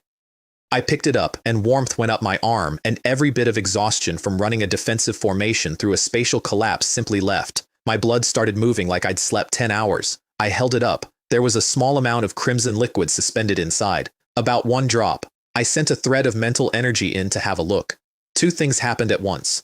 The amber blocked me completely, which nothing should be able to do at that range, and something in there noticed me. I have been on the receiving end of a lot of killing intent. This wasn't killing intent. This was battle intent, the pure desire to fight, condensed and sitting still, and it was so heavy and so unbroken that the first thing my body did was try to pull back. It didn't let me. It caught my thread of mental energy, wrapped it, and started to crush. And then my dantian moved on its own. The heaven-defying sword cannon woke up without being asked, and my sword essence came boiling out. Not to protect me, to answer. And the 2 of them stopped. Right there. Neither would commit. 2 things in a room deciding they did not like each other's odds. The battle intent withdrew into the amber. My sword chi settled. And I stood in a crater holding a rock, doing math I did not enjoy. I cultivate the heaven-defying sword cannon. That is the thing 7 god kings came down out of the sky to erase, and whatever was in that drop of liquid had made it flinch. Same weight class, same tier of existence, which raised a question I had no business being able to ask. What exactly was something like that doing in the Lin family's ancestral grounds? I put it away. Some doors you don't open until you're strong enough to shut them again. Then I sorted out my situation, which had improved enormously in one specific way. Chen Shan and the entire Xiao family now believed I had died in a collapsing pocket dimension in front of witnesses. Nobody hunts a corpse. Shen Long had given me an address before the end. The Lin family people who'd been put down were being worked as slaves in a small origin stone mine in a barren mountain the Xiao family had recently found. Low yield, not worth much attention, which is exactly why they'd sent the prisoners there. I had the location in this body's memories. I went straight for it. It was still dark when I got close. A man named Shen Ping got up early that morning, walked to a row of collapsing thatched huts with a leather whip in his hand, and started laying into the people still lying down inside. You bunch of good-for-nothings. Sleep, sleep, sleep. If you don't dig 3 spirit stones today, I'll make you pay for it. Shen Ping was an elder of the Xiao family that nobody had ever thought much of. First level of Wei Si. A career of being politely ignored, and the people he was whipping were, until 3 days ago, the senior cultivators of the strongest family in Qingyun City, men he had spent his entire adult life bowing to. You could hear how much he was enjoying it from 100 meters away. Shen Ping, don't go too far. A square-faced man in his 40s came out of the crowd and caught the whip in his hand. Shen Ping cracked it loose and put him through the wall of the hut. Then he strolled out after him, into the open, and stood over the man as he got up. Chen Yang, weren't you so arrogant before? Tsk. The second strongest man in the Lin family, 9th level of the Wei Si realm, and now you're not even as good as a dog in front of me. That's my father's cousin. After my parents disappeared, Chen Yang was the one who put himself between this body and everything that came at it. If he had wanted the seat, most of the family would have followed him, and Chen Shan would never have had a window to climb through. He didn't want it. He wanted his nephew to grow up. On the day I was crippled, he was lured out of the city on a fake errand, ambushed by Chen Shan and the Xiao family together, and poisoned with something called origin core poison, which does not kill you. It empties you. Every scrap of power gone, and no way to hold any more. Then they put him in a hole in the ground with a shovel. He didn't say anything to Shen Ping. He just stood there with his fists closed and his neck corded, looking at him. And Shen Ping, first level of Wei Si, standing over a man with nothing left, took a step back. Then he got angry about having taken a step back. Defiant, are you? Backbone. Very nice. Don't forget where you are. He glanced at a guard, who grabbed one of the Lin family men out of the line. Chen Yang, I want to see exactly how hard your bones are. I'll count to 3. Kneel, knock your head on the ground 10 times, then crawl between my legs and nothing happens. Don't, and I'll make you watch your family die one at a time. Shen Ping, you animal. 1. Chen Yang's eyes went red. 2. His whole face was shaking. Shen Ping opened his mouth for 3. There was a gust of wind, and I was standing in front of him. Every person in that yard went silent at once. I looked at him. You can continue. Now, Shen Ping was shocked, but he wasn't afraid, and I want to give him credit for consistency, because he immediately did the thing everyone in this story does. Well, who's this? The Lin family genius. A grin. Oh, sorry. My mistake. You're not the Lin family genius anymore. You're a piece of trash my darling niece put a sword through. Tsk, tsk. 3 whole seconds of material. The Lin family really does have backbone. A cripple walks in here to show off. I think you're tired of living. He threw a punch with the full weight of the first level of Wei Si behind it. Fanner, watch out. That was Chen Yang. He hadn't called me anything in 3 days except in his head, and there was no power at all left in him to do anything about it, and he shouted anyway. Shen Ping's fist went through my head. It kept going. He'd expected resistance around the skull area. There wasn't any. Fake? The version of me he just punched came apart like smoke, and he turned around and there was another one on each side of him, both mid-thrust. He punched both of those too, also smoke. Then there was one more in front of him, and this one had a sword, and at the tip of it the light was collapsing into a small black point that made a thin high sound as it came. No! He got enough inner energy up to make a shield, which was a professional response and completely irrelevant. Heavenly Scar went through the shield and then through his throat. I sheathed. He did not. That's a yellow rank supreme movement technique called Phantom Step, incidentally. At my current realm I can wring maybe 50% out of it. 50% of Phantom Step plus my swordsmanship is more than enough for a first level Wei Si elder, and it looks considerably more impressive than it is, which I do not mind at all. There were about a dozen more Xiao family men on site. I did not give them time to organize, and I especially did not give them time to think of the word hostage. Phantom Step. Fastest sword key I had, the most economical angles I know. It took less time than the argument would have. Then it was quiet in the yard, and Chen Yang was looking at me with an expression I did not have any defense prepared for. Fanner, your injury. And here's what got me. He didn't ask how. He didn't ask what happened to my cultivation, or where I'd been, or how a crippled boy had just deleted a Wei Si elder in front of him. His first sentence was about the hole in my stomach. I have inherited a dead boy's memories and his feelings both, and I had been carrying that around all day like a stone in a boot, and right then it stopped being an inconvenience and started being useful. Second uncle, I'm fine now. And Chen Yang, who was a sensible man and understood that every cultivator has secrets, patted my shoulder and did not ask a single question. Fanner's grown up. If your parents saw this, they'd be very happy. Then he had to crouch down, and I put a thread of pure origin power into him. Sword essence run backwards into something a normal body can absorb. and got a look inside. His meridians were empty, not damaged. Empty, like a house with the furniture taken out, and there was old internal damage in half his organs that nobody had treated because nobody was going to. He got up on his own and smiled at me. Don't worry about your second uncle. Seems I'm getting old and useless. He was around 40. He'd been the 9th level of the Wei Si realm. He said it so I wouldn't feel obligated. That's all that sentence was. And then he wiped his mouth when he thought I wasn't looking, and what came away on his hand was black. Second uncle, I said. When I get back to Qingyun City, I'll find a way to clear the origin core poison. Until then, take everyone somewhere outside the city and rest. He shook his head immediately. Fanner, your second uncle is fine. Everyone here is fine. What matters is that you leave now and go somewhere Chen Shan can't find you. Your second uncle believes in you. In a few years, you'll come back and take everything that belongs to you. He said it fast because he didn't want me to hear the actual sentence, which was, there is no cure and I am not worth what you'd have to spend. Then the rest of them started in. Young master, there's no antidote for origin core poison. Don't throw your life away on useless people. Young master, we all believe in you. In a few years, you'll come back and settle every account. Go, young master. Don't worry about us. We've lost our cultivation, but we can still feed ourselves. 30-odd people who had been eating whip for 3 days, standing in a mine yard in the dark, all telling me to leave them there. I want to say something, and I'm going to say it plainly. In my last life, I walked the entire world and became the sword god, and I did it alone. Not because I was tragic about it. I liked it. People are complicated and swords are not. I got to the top of everything there was to get to the top of, and there was nobody standing next to me at any point on the way up, and it genuinely never occurred to me that this was a problem. Standing in that yard, I felt something I do not have a word for, and the closest I can get is that these are the actual Lin family, not the compound, not the name. These 30 people, as long as they exist, the family isn't gone. I looked at them and I made it as formal as I know how, because they deserve the formal version. Trust me, within 3 days, I will bring you the antidote to the origin core poison. And as for the debt between Chen Shan, the Xiao family, and us, there is no need to wait years. Within 1 month, at most, every person involved in this will pay for it.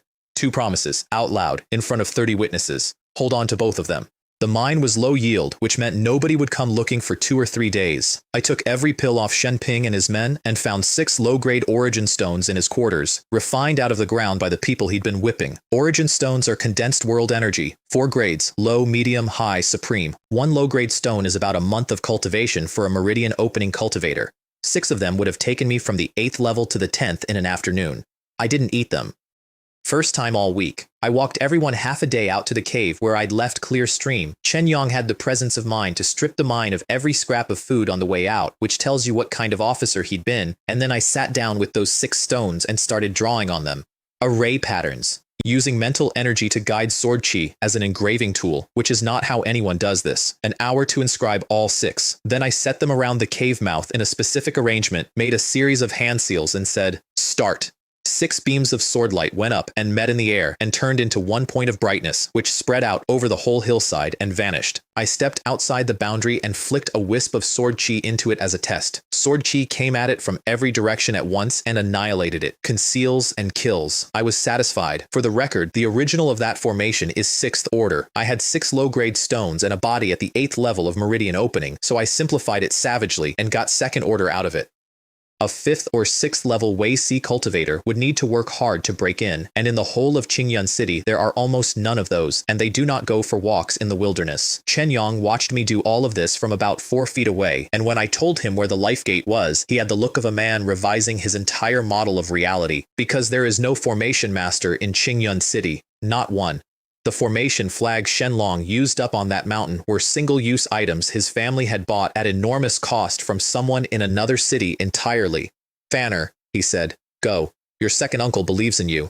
He wasn't worried anymore. That's the part I noticed. Back into Qingyun City. I changed my face on the way in, which sounds dramatic and is actually a parlor trick. Control the blood flow and the distribution of the muscle under the skin, and you come out looking like somebody else's cousin. Crude work. Clearstream wouldn't have known me. 10 minutes of listening in the street got me the news. Chen Shan believed I had died in the ancestral grounds, and he was throwing himself a party. A formal succession ceremony the whole city invited to install himself as head of the Lin family. 10 days out. 10 days, I thought. Wonderful. His ceremony was going to be his memorial service. Then I went to the Pill Treasure Pavilion. Now, the Pill Treasure Pavilion is worth explaining because it's about to matter for the rest of my life. It's not a shop. It's an institution that spans the entire true martial world. It has existed for over 10,000 years, and there is a branch of it in every city big enough to have a name. I knew the man who owned the whole thing 10,000 years ago. We were friendly. He's either dead, ascended, or dust now, along with everyone else I ever drank with, and I've made my peace with that in the sense that I've decided not to think about it. Qingyun City's branch sells pills and weapons. Ground floor is cheap goods. Second floor is better stock and fewer people. You need status or strength to go up. A 10th level meridian opening cultivator was guarding the stairs, and he put an arm out. I let a little aura off. He swayed, nearly sat down, pulled the arm back, and became extremely polite. Second floor. A woman came at me immediately, dressed loud, good figure, narrow eyes that were already pricing my clothes. This young master looks unfamiliar. First time at our Pill Treasure Pavilion? My name is Zhang Li. Please tell me if you need anything at all. I'll look myself. I walked the shelves. I ignored the pills and the weapons entirely and went straight for the unrefined spirit medicines, which is the sort of thing only two kinds of people do, alchemists and lunatics. Because Chen Yang and 30 others had origin core poison in them, and I was not going to settle for letting them cultivate again. Origin core poison means whatever power you build leaks straight back out. Getting around that is achievable. That's not what I wanted. I wanted them all the way back. Full strength. 9th level of Wei Si, in Chen Yang's case. Anyone in that room who could have read my mind would have concluded I was insane. Zhang Li watched me circle the floor without buying anything, and I watched the calculation finish behind her eyes. Poor, pretending, wasting her time. Then her whole face changed and she went past me at speed toward the stairs, hips first. Oh, young Master Lin! What a rare guest. Let me keep you company today. Zhang Li promises to fulfill any request at all. The man she was talking to was extremely pleased with himself. Fine. Today you're mine. Here's your reward. Satisfy me later, and there's plenty more. He took out a 50-tael silver note in front of everyone and put it down her front. Then he patted her cheek a few times with the back of his hand. She made a small pleased sound. The entire second floor turned to look and then started whispering. His name was Chen Jin, collateral branch of my family. A spoiled thug with mediocre cultivation who had spent his entire youth causing problems in this city, not valued by anyone. Yesterday, he had become the adopted son of a Xiao family elder, and Chen Shan had announced that once he took the seat, Chen Jin would be made young master of the Lin family. Which tells you the whole plan in one line if you're paying attention. Shan holds the chair, a Xiao family puppet holds the succession, and in one generation there is no Lin family at all, just a Xiao family branch office with an old sign on it. I knew Chen Jin. When my father ran this city, Chen Jin got disciplined regularly. Several of those times, this body had done it personally, and every single time Chen Jin had gone down on his knees and sworn tearfully to change. I never believed he could change. I'll admit, I didn't expect him to go all the way to calling a Xiao family elder godfather, but the man is nothing if not thorough. I looked at him for about 1 second. Then I went back to the shelves. 1 second was too long. He caught it. Whatever was in my face when I looked at him, he caught it, and it did not agree with him, and Zhang Li was already leaning in to whisper. Young Master Lin, that one's penniless. He's been wandering around forever without buying a thing and still acts like he's somebody. He came over, at which point I had, by pure timing, found what I was after. A tier 1 heart-clearing grass sitting on the counter. Relatively rare, useless to most cultivators, which is why it was still there. Price, 1,000 taels of gold. I'll take this, I said to the woman at the counter. I could afford it. I'd fought my way out of a family compound, a collapsing dimension, and a slave mine that week, and I hadn't only been collecting medicine. I had 3,000 or 4,000 in gold notes on me. Wait, Chen Jin arrived at my shoulder, looked at the grass, and said it loud enough for the room. I've taken a liking to that. 1,500 taels of gold. 1,000 is already a high price. 1,500 instantly, unasked, is not about the grass. I did not look at him. I was under the impression, I said to the woman at the counter, that everything in the Pill Treasure Pavilion is clearly priced. No bidding. She looked deeply unhappy, because it is true, and it is the reason the Pill Treasure Pavilion exists in every city in the world. First come, first served, at the marked price. If someone else wants it, they can negotiate with the buyer. Chen Jin's voice dropped. Kid, you want to take something I've decided on? Get lost while you can. If I'm in a good mood, I might throw you 100 taels of silver. Otherwise, you'll be sorry. Wrap it, I said, and hand it to me. Still hadn't looked at him. You. He couldn't finish. There is no city in this province where Chen Jin is not somebody, and he had now been ignored twice in a row by a man whose face he didn't know. And Zhang Li stepped in to solve it because she had read the room and picked her side. She came around to me, arranged her expression into something like reasonable, and said, Young master, that grass is 1,000 taels of gold. That's no small sum. I've watched you wandering around here for quite a while, so it can't have been easy to put 1,000 together. Young Master Lin is offering 1,500, 500 of that can be your tip. What do you say? Not so good, I said. Then I took a 1,000 tael note out and put it on the counter. Her face did something wonderful. She had built her entire read of me on the assumption that the note didn't exist. She recovered fast. I'm doing this for your own good. Don't be stubborn. Offend young Master Lin and there won't be a place for you in all of Qingyun City. And that's when I finally turned around and looked at her. You're a maid in this shop, I said. What gives you the right to speak to me like that? Everything she'd been wearing on her face came off. She raised a finger to say something. Get lost, I said, and I backhanded her across the shop. The sound was excellent. She hit the floor about 4 meters away with a handprint coming up on her cheek like a stamp. You actually hit me! Then she turned to Chen Jin with her eyes going wet, on cue, professionally. Young Master Lin, Zhang Li only wanted to help you with this little thing. Young Master Lin, you have to stand up for Zhang Li. Kid, said Chen Jin, you're asking for trouble. He waved a hand and 2 guards came at me. My right hand moved, 2 threads of sword chi, 2 wrists, 2 holes. They started screaming and I swept an arm and the wind of it put both of them across the room. The floor went very quiet in the specific way a room goes quiet when everyone realizes they might be about to see something. You brat, if I don't beat you to a pulp today, I'm not Chen Jin. And he came in with a palm strike that split the air, which surprised the room because everybody knew Chen Jin as a wastrel with garbage cultivation and that palm carried the first level of the Wei Si realm. At 20 years old, in Qingyun City, first level Wei Si puts you in the top handful of young people in the entire city. The last person to manage anything like it was me, 16 or 17 and already at the 3rd level of Wei Si. But that was a legend about a boy who was now, as far as anyone knew, dead in a hole. The Xiao family had clearly been generous with their new adopted son. I met his palm with mine. There was a dull sound, and my arm did not move, and underneath the dull sound, everyone in that room heard bone. Chen Jin's entire arm twisted around itself like a pastry. He screamed and started to go backward, and I turned my wrist, caught the ruined arm, and drove him into the floor. He got his face up, mouth open to say something. I put my foot on his head and pushed it back down. The room inhaled. 20-year-old first-level Wei Si, a made man with a Xiao family godfather and a claim on the Lin family succession, face down on the floorboards under somebody's boot. Then the Pill Treasure Pavilion's own people arrived. 10+ cultivators, 1st and 2nd level Wei Si, forming a ring. And a man of about 40 walked in through them with real weight to his presence, looked at me, looked at the thing under my foot, and frowned very slightly. Young master. I understand what happened here. Would you give me, Feng, the courtesy of letting it go? I can also authorize 20% off anything you buy at our Pill Treasure Pavilion today.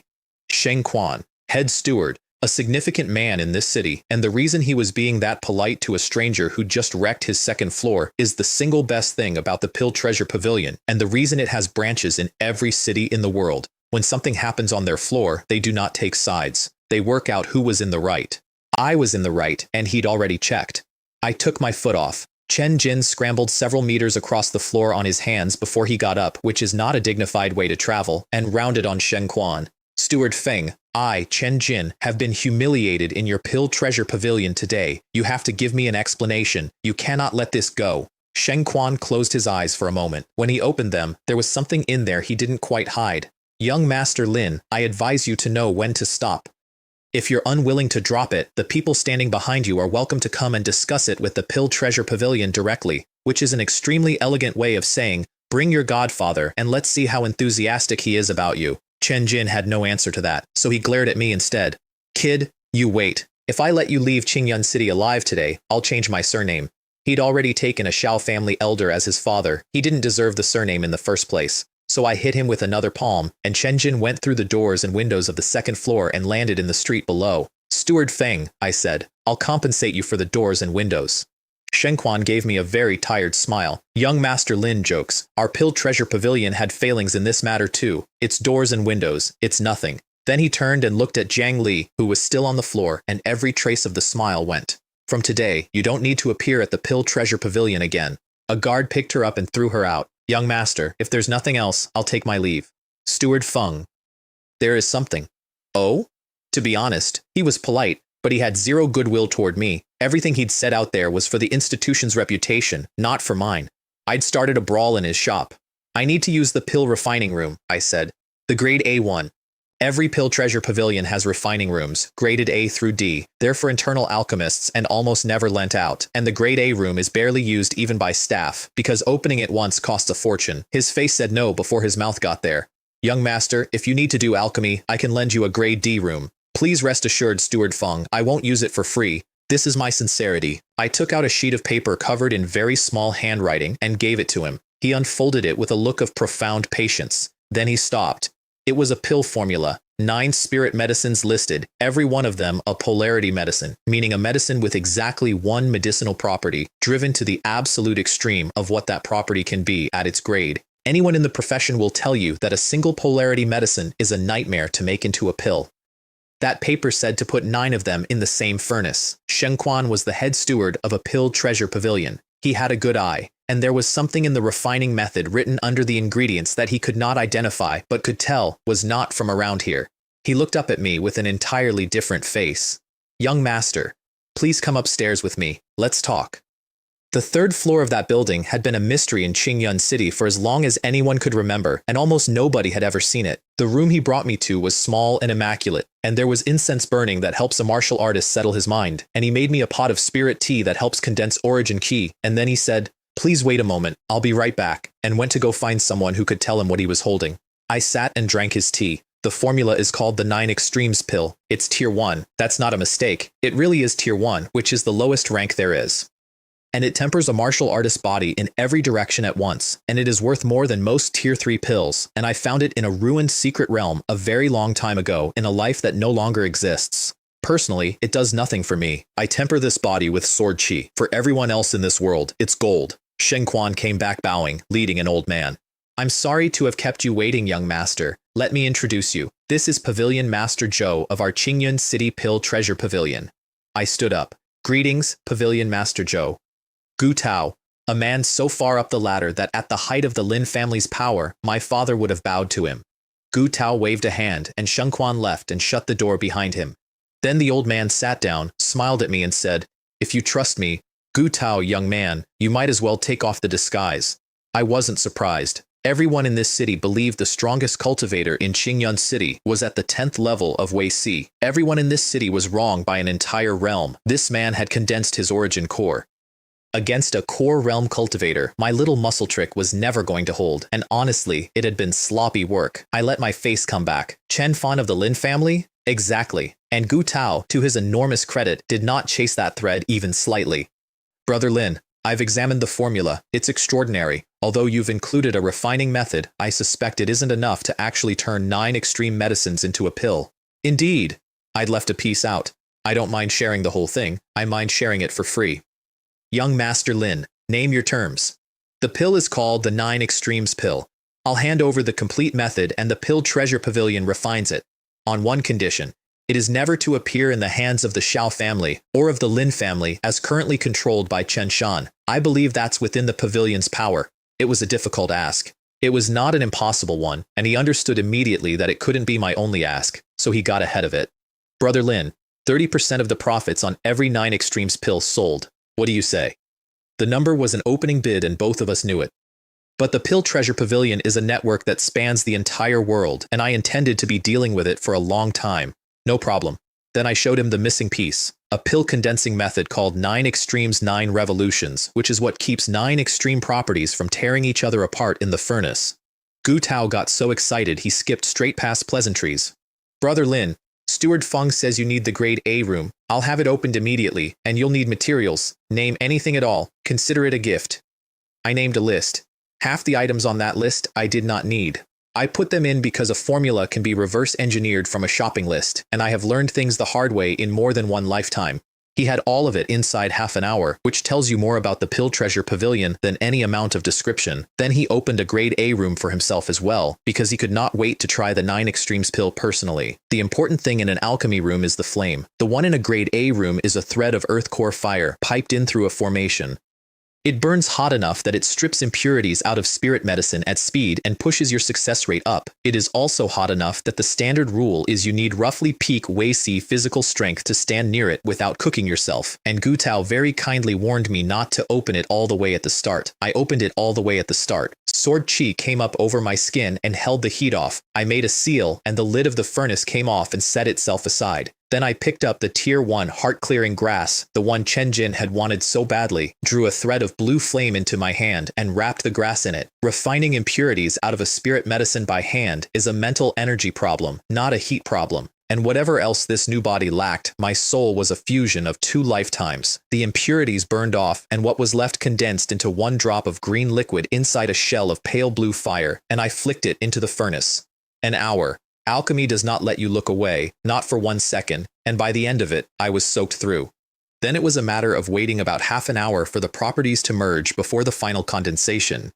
The thing I was actually making, incidentally, was not the 9 Extremes pill. It was a Tier 3 Spirit Source pill. Tier 3. In a city where the best available product is Tier 1, it clears the origin core poison, and it doesn't just clear it, it restores everything the victim lost, fast. 31 people were sitting in a cave, waiting on it. Boom. The floor moved. Which was interesting, because a grade A room is sealed off from the world. If you can feel a vibration in there, something significant has happened nearby. I had a guess. I opened the array on my door and stepped out, and met Gu Tao coming out of the room next to mine. His hair was black at the ends. His beard was worse. There was smoke coming out of his nose. Pavilion Master Zhou. He sighed the deepest sigh I have ever heard from a man. I am a Tier 3 alchemist. This 9 Extremes pill is special, granted, but it is a Tier 1 pill. Everything up to the end went fine. But at the 9th revolution of the 9 Extremes, 9 revolutions, I had memorized every step. I had run it several times in my head, and I could not hold the power in the furnace. For an alchemist, a furnace explosion is not an accident. It's a wound. And the master of the Qingyun City Pill Treasure Pavilion, a Tier 3 alchemist, had just blown up a Tier 1 pill. Pavilion Master Zhou, the furnace went at the 9th revolution? He had said that, very clearly. Twice. He looked at me the way a man looks at someone rubbing salt in, and nodded without speaking. There's still hope. And I went past him into the smoke. Here's why. He'd lost control on the 9th turn. But after the 8th turn, the properties in that furnace have already formed the pill. If someone gets in there fast enough to suppress the conflict, the 9th turn can still be completed. I went in blind through the smoke, found the blown lid, saw the mess of raging, conflicting medicinal properties inside, made a seal, took hold of the flames, and used mental energy to pull the chaos apart, strand by strand. Then I ran 9 extremes, 9 revolutions from the beginning. The furnace hummed. And then the room filled with the smell, and dozens of finished pills came out of the mouth of that furnace in a stream, and I caught them. Gu Tao had followed me back in. I have rarely seen a face do that, because what he had just watched was not fast alchemy. It was outside his understanding of what alchemy is, and he was doing arithmetic he did not like. This boy is 17 years old, and based on the pill condensation alone, my technique is inferior to his. The problem, he thought, is that I've never heard of anyone saying the Lin family genius had any talent for alchemy at all. I handed him the whole double handful. Pavilion Master Zhou, my own pill is nearly done. I need to get back. Then I went back into my room and shut the door. Gu Tao stood in the corridor holding a dozen 9 extremes pills, took a very long breath, produced a jade bottle, put them away one at a time with enormous care, and did not leave. He stood outside my door for the entire remaining 15 minutes because he had to know what I was making. When I came out, he pounced. What grade is the pill Brother Lin is refining? Now. The appearance of a pill formula that this world has lost was already enough of an event. If it also got out that I had casually produced a pill nobody here has ever heard of, then even with Gu Tao having no bad intentions whatsoever, certain other people would come and introduce themselves. Just a Tier 1 origin core, I said. He did not believe me. I did not elaborate. Pavilion Master Zhou, I have things to do. I'll take my leave. If you run into anything you can't handle, send word here. In Qingyun City, the Pill Treasure Pavilion still carries some weight. Which, from a core realm cultivator who had known me for 2 hours, was not a small sentence. Thank you very much, Pavilion Master Zhou. I put my false face back on and left. Behind me, Gu Tao muttered a Tier 1 origin core to himself in a tone of complete disbelief, then went into my empty refining room and searched it thoroughly for evidence. He found nothing, because there wasn't any. The sun was going down when I walked out of the Pill Treasure Pavilion with a cold smile on my face, and I strolled down the street, and I turned into an alley. I stopped in the middle of it. Sneaking around like that. Come out. 6 men came off the walls, 4 half-step Wei Si, 2 first level. They blocked both ends, and then Chen Jin limped out between them with his face swollen into a new shape and a very clear boot print on it, grinding his teeth. You brat, I told you, if I let you leave Qingyun City alive, I'd change my surname. You don't deserve the surname Lin. Today I'm paying you back 10-fold, 100-fold. I'm going to cripple your hands and your feet, put a rope on your neck, and lead you around this entire city like a dog. You think you can take me? I'd love to see how long that mouth lasts. 6 of them came in from both sides at once, in a narrow alley, with no room to move, which is a very reasonable plan if the man in the middle needs room. Heavenly Scar came out, and I cut once, forward, and a blade of sword sheath several meters long went down that alley, and every defense the 3 men in front had time to raise came apart like wet paper, and all 3 of them went down with sword wounds you could put a hand into. The 3 behind me hit an afterimage.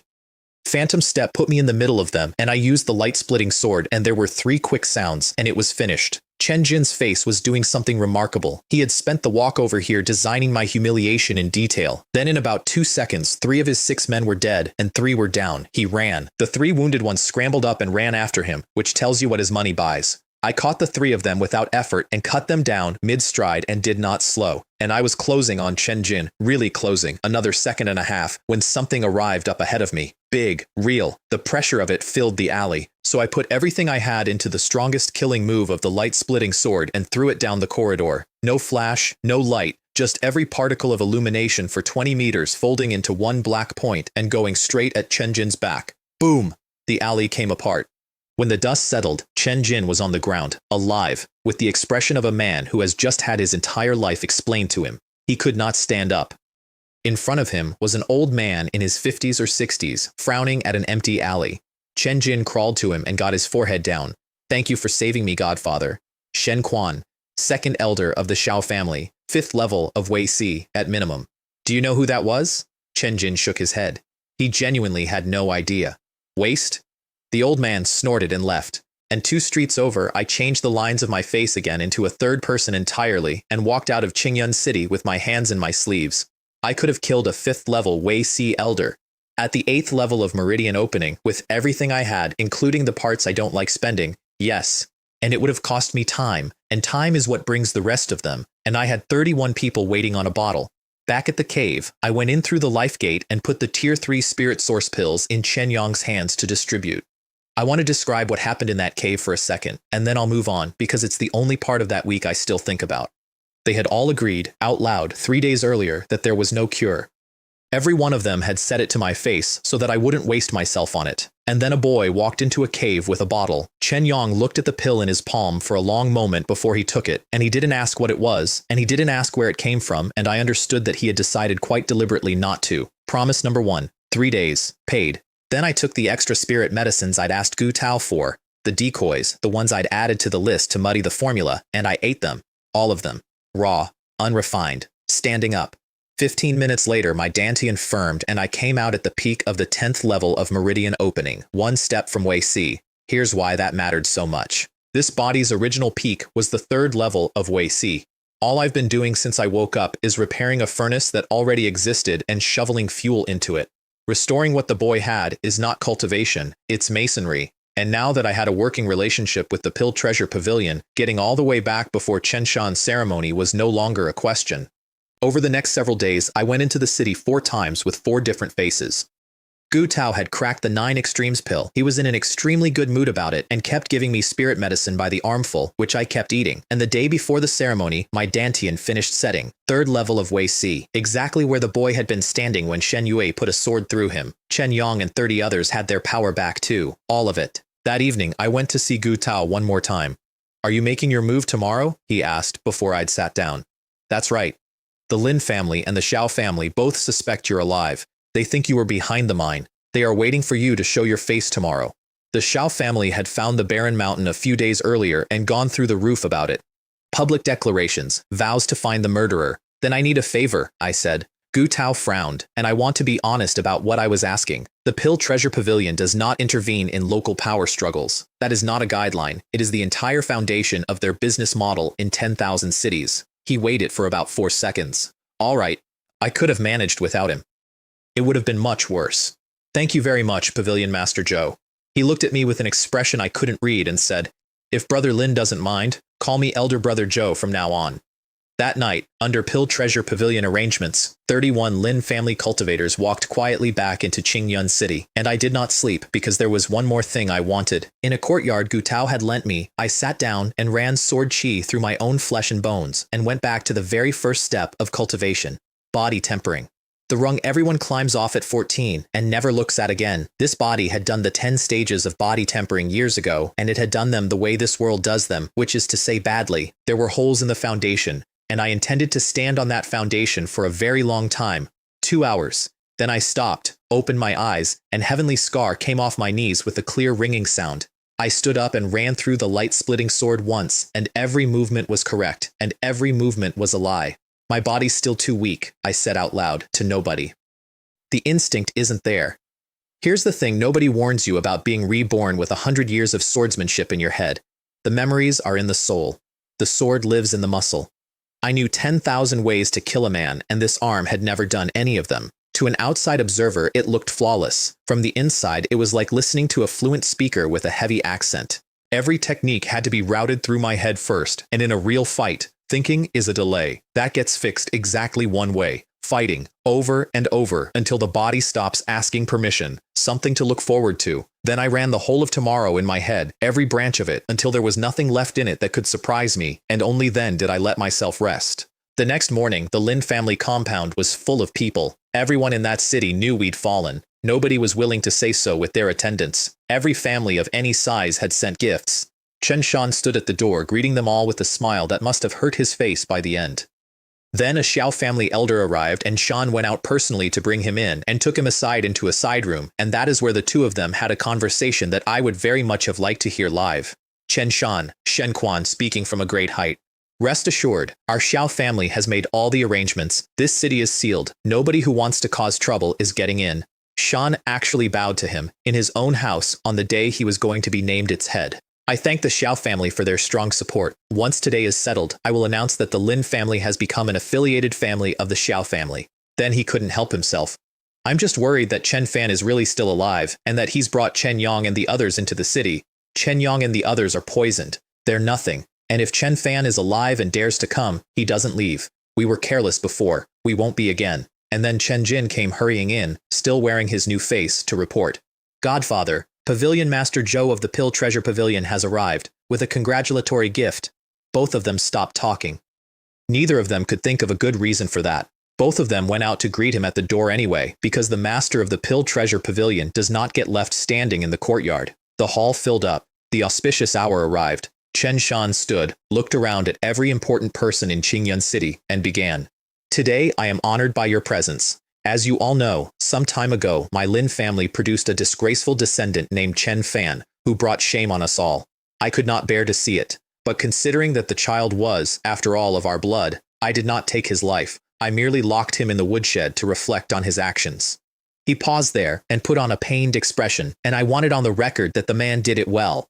But who could have known? Chen Fan, with his wolf's ambition, colluded with Chen Yang and others to throw my family into chaos, and even brought about the death of my grandson, Chen Yu. It was only thanks to the help of the Xiao family that our Lin family survived the crisis. Now the family has no head. If this continues, everything our ancestors built is wasted.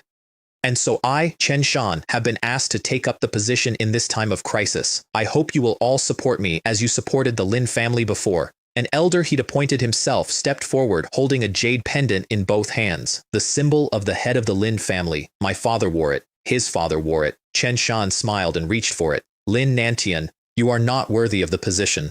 200 heads turned. I walked out of the crowd. Slowly. Nobody's face on. My own. Chen Fan. It's actually Chen Fan. The rumors had been running for days. Nobody had produced a body, and nobody had produced a living man either. And now here he was, walking through a wedding-sized crowd on the morning of a coronation. Every armed man in that hall shifted their weight, waiting for one word. Shen Quan looked at me thoughtfully and compared my face with a memory of a young man who had put his godson through a window and decided they were similar but not the same, and then decided it didn't matter, because what mattered was that Chen Fan had been reckless enough to show up. What he did not notice was Gu Tao. The master of the Pill Treasure Pavilion had been sitting through the entire ceremony with his eyes closed like a bored old man at a wedding, and when I walked in, he opened them and watched me with a great deal of interest. Chen Shan's face filled up with killing intent. And before he could say anything, Chen Jin jumped in. Patriarch, this man is the eternal sinner of our family. There's no need for you to act. Hand him to me. Because Chen Jin was about to be named young master, and a man about to be given something for nothing likes to be seen earning it. He came out in front with his men behind him and started shouting, Chen Fan, you are a disgrace to the Lin family, a scoundrel, a sinner. I regretted that I couldn't personally remove you, you parasite, but today proves the saying, evil lives on for 1,000 years. Today I, Chen Jin, will eradicate this scourge for the family. His cultivation had gone up, second level of Wei Si now, from first, in 10 days, which is not growth. That's someone spending his future to buy his present, and it was extremely obvious in the way his power sat on him, a coat 2 sizes too big.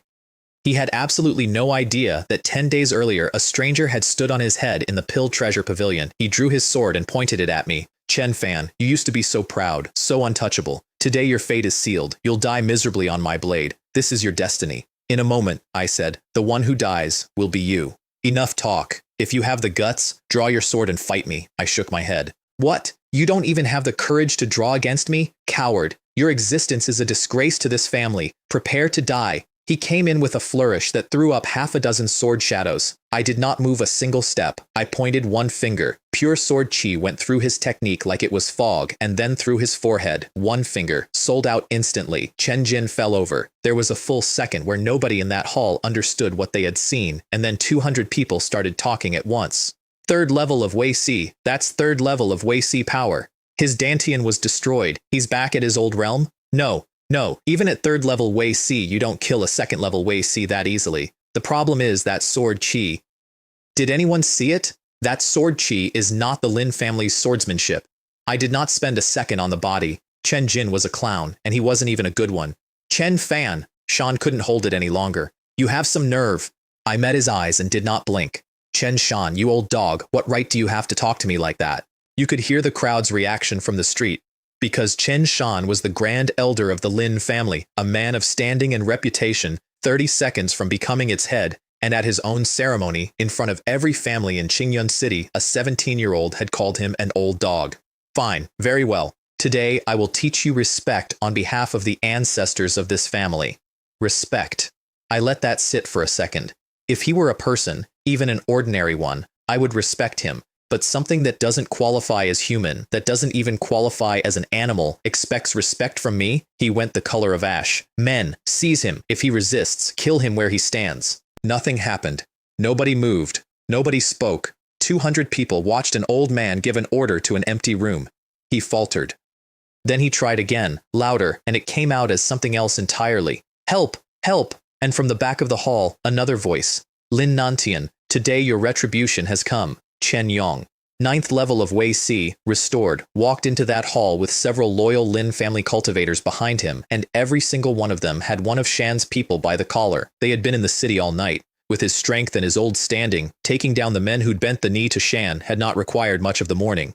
Shan's face came apart. He could feel exactly what was standing in the back of his hall, a 9th level, and he was a 7th, and he did the only thing available. He turned and looked at Shen Quan with his eyes begging. Shen Quan stood up. He was also 9th level. He let his aura out to meet Chen Yong's and started talking. Chen Yong, since you're standing here, it proves that the deaths at my family's mine were your doing. You killed that many Shao family men. You'll pay with your lives. Chen Yong did not answer him, did not look at him. He walked past a 9th level Shao family elder as though he were a coat rack, stopped behind me and said, Patriarch, what should we do with these people? In front of the entire city. That's what that was. Chen Yong had been the second strongest man in this family and the natural successor for 3 months, and he had never once reached for it, and now he chose the loudest possible room to make it permanent. I did not hesitate because hesitating would have thrown his gift away. Kill. Yes. You dare. Shan and Shen Quan said it at the same time, and neither of them finished the sentence because Chen Yong's sword was already moving and several of Shan's men no longer had heads. Shen Quan's fist closed. Chen Fan, you have gone too far. I, Shen Quan, will teach you a lesson soon enough. This city is not yours to swagger in. Shen Quan, this is a family matter of the Lin family. It is not your place to speak. I will settle accounts with your family in due course. And that is the moment Gu Tao stood up. He didn't say anything at first. He didn't have to. He was the highest ranked human being in that room by a distance, and everyone's attention arrived on him instantly. He smiled at Shen Quan. Elder Xiao, this is a family affair of the Lin family. Outsiders should not get involved. Perfectly calm, perfectly polite, and entirely unambiguous. Shen Quan's face went gray. He could not simply ignore Gu Tao. He also could not walk away from this. Elder Zhou, if I remember correctly, the Pill Treasure Pavilion has never interfered in local disputes. That's right. Gu Tao nodded pleasantly. I'm not representing the Pill Treasure Pavilion today. I'm speaking personally. After all, this is my brother Chen Fan's family matter. Let them handle it themselves. And the room went off like a dropped tray. Because the master of the Pill Treasure Pavilion of Qingyun City, a man of enormous seniority, had just called a 17-year-old his brother in public. Shen Quan ground his teeth, said nothing, and sat down. Which left Chen Shan standing alone in the middle of his own coronation. The family was in Chen Yong's hands. The Xiao family was pinned by an old man in a chair. There was nobody left in that hall to help him, and he stood there with his face working through several options and landing, eventually, on the only one that had ever suited him. Chen Fan. It seems you've been plotting for this seat for a long time and arranged a great many methods. You've opened my eyes, but if you want to be head of this family, I, Chen Shan, will be the first to object. You want to be head of the Lin family? I said. I won't allow it. Then fight me. If you win, the seat is yours. I, Chen Shan, guarantee I will accept it without a word. Patriarch, you mustn't. Chen Yong was at my shoulder immediately. Second uncle. It's all right. I'll take care of this one. He looked at me for a moment, thinking about everything I'd done in 10 days, and nodded. Be careful. And Shan, frightened I'd back out, raised his voice to the whole hall. Today, before Pavilion Master Zhou, before Elder Xiao, before every family head in this city, I, Chen Shan, keep my word. But what if you lose? I don't want your submission, I said. I want your life. I let the aura come off me when I said it so that every word went into every person in that room individually, like a nail. If you want my life, let's see if you have the ability. He struck first with a palm that could powder a boulder weighing tens of thousands of pounds. The air roared. I made a small sound and cut. Heavenly Scar split that palm print down the middle, and I went through the gap, and the speed left a white wake in the air behind me, and I was inside his guard before the two halves finished dissipating, and the sword was cutting light into confusion in front of his eyes and going for his forehead. He got both palms up in time, barely, and then the two of us were properly in it, and the hall started talking again because they were watching something impossible. Chen Fan is at the 3rd level of Wei Si. Chen Shan is at the 7th, and they're even. His understanding of the sword, I don't know what to call that. No, listen, it's not only the swordsmanship. He's 4 realms down, and his origin key is barely thinner than Shan's. Whatever technique that boy cultivates is not from around here. Chen Yong had been terrified for the first 30 seconds. Then he watched a little longer and stopped being terrified. Shen Quan got grimmer by the exchange, because every second I lasted was a longer future bill for the Xiao family, and Gu Tao sat there with his eyes shining and nodded to himself over and over. Shan had come into this expecting to crush a boy. Instead, he was working, and he could feel the crowd watching him work, and the anxiety got into his hands. And a man at the 7th level of Wei Si with anxiety in his hands makes a mistake. He made one. I took it, and the fight turned over, and after that, he was being led around the hall by the nose. Pfft! Sword into his lower left abdomen. He tore himself off the blade and retreated, and his hands went red, properly red, blood red, up to the wrist, and he made a seal and pushed a handprint at me several times heavier than anything he'd shown yet. A blood handprint. The whole hall made a sound at that, because they knew it. Decades ago, there was a bandit in Qingyun City, not a thief, a man who killed for the exercise of it.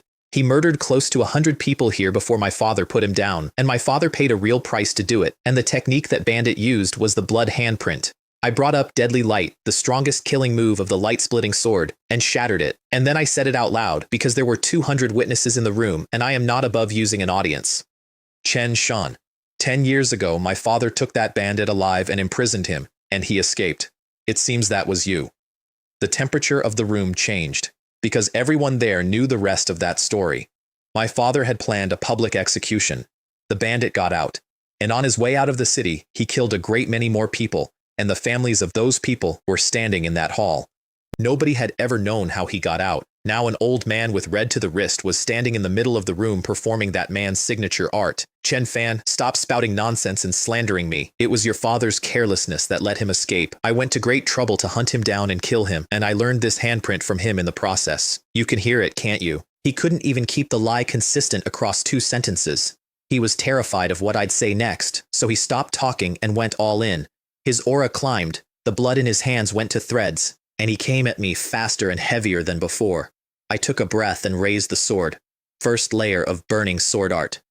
The sword essence inside me caught fire, and heavenly scar shook and rang, and a blade of sword chi about 10 meters long stood up off it. There's nothing subtle in that strike. It is a very large amount of very sharp power arriving in one place. Chen Shan did not get to scream. He came apart in front of every important person in Qingyun City on the morning of his coronation, standing on the spot where he'd been about to accept my father's jade pendant. Silence. I stood in the middle of it with the sword down at my side. And then there was a soft thump, and the elder Shan had appointed that morning, the one who had walked out holding the pendant in both hands, dropped to his knees so hard the floor shook. Please forgive me, patriarch. I was bewitched, deceived by that traitor Shan. I looked down at him. I beg the patriarch to spare me. From now on, I obey without question. I'll serve like a slave without complaint. My answer was one sword strike. A head went up into the air. I flicked the blade, and the jade pendant came off his hand and into mine. I want to explain that, because it wasn't temper. Shan was dead, and Chen Yong had control of the room, and the family was still not stable. There were men in that hall doing arithmetic about whether an apology would be enough this time. The cheapest way to answer that question for all of them at once was to answer it once, immediately, in front of everybody. I put heavenly scar in my right hand and the jade pendant in my left, and I looked at the whole room.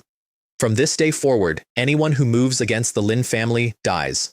I was 17 years old. Nobody in that hall said one word. Shen Quan got up, snorted, and left with his people, which was the smartest thing anyone in his family did that month. Chen Shan's succession ceremony had become his memorial service.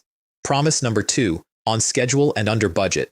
Afterward, when the guests had gone, I took Gu Tao somewhere private. Elder brother Joe, I'm grateful. I won't forget it. And I meant it. I could have held that room without him. It would have cost me the Zhao family's full attention on the same afternoon, and it would have cost blood. Brother Lin, you're a guest. Then he looked me up and down and said something I've thought about since. Your skill with the sword has made this old man feel ashamed of himself for a while now. Today I got to see it properly. I believe that in time you'll rise to the top and dominate the true martial world. And at that time, being called brother by you will be worth a great deal to me. We talked a while. He knew I had a mountain of things to deal with, so he left on his own. The mountain of things dealt with itself, actually. Chen Yong ran the family like a man who had been quietly ready to for years. That evening, he came to report to me in detail, and I laughed and told him to stop. Second uncle, you handle it. There's no need to report. Because, and I hadn't told anyone this yet, I did not want the chair. I never wanted the chair.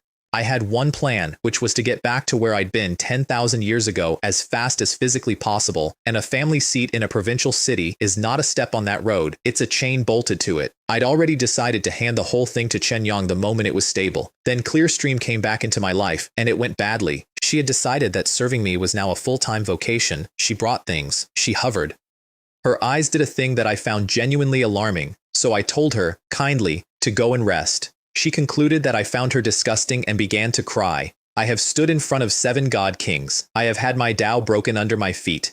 I had no idea what to do, and I ended up saying something extremely stupid, and the legendary sword god retreated from a 17-year-old maid into a sealed cultivation chamber and shut the door, where I had, at last, a quiet hour to look at the amber. I took it out and looked at the single drop of crimson suspended in the middle, and I pushed sword essence into my hands until it covered the whole stone, and I started cutting. 3 hours. 3 hours to open a piece of amber the size of my thumb, and then it came open and the drop of red inside erupted. I want to describe this accurately. It was not an attack. There was no aggression in it at all. It was scale.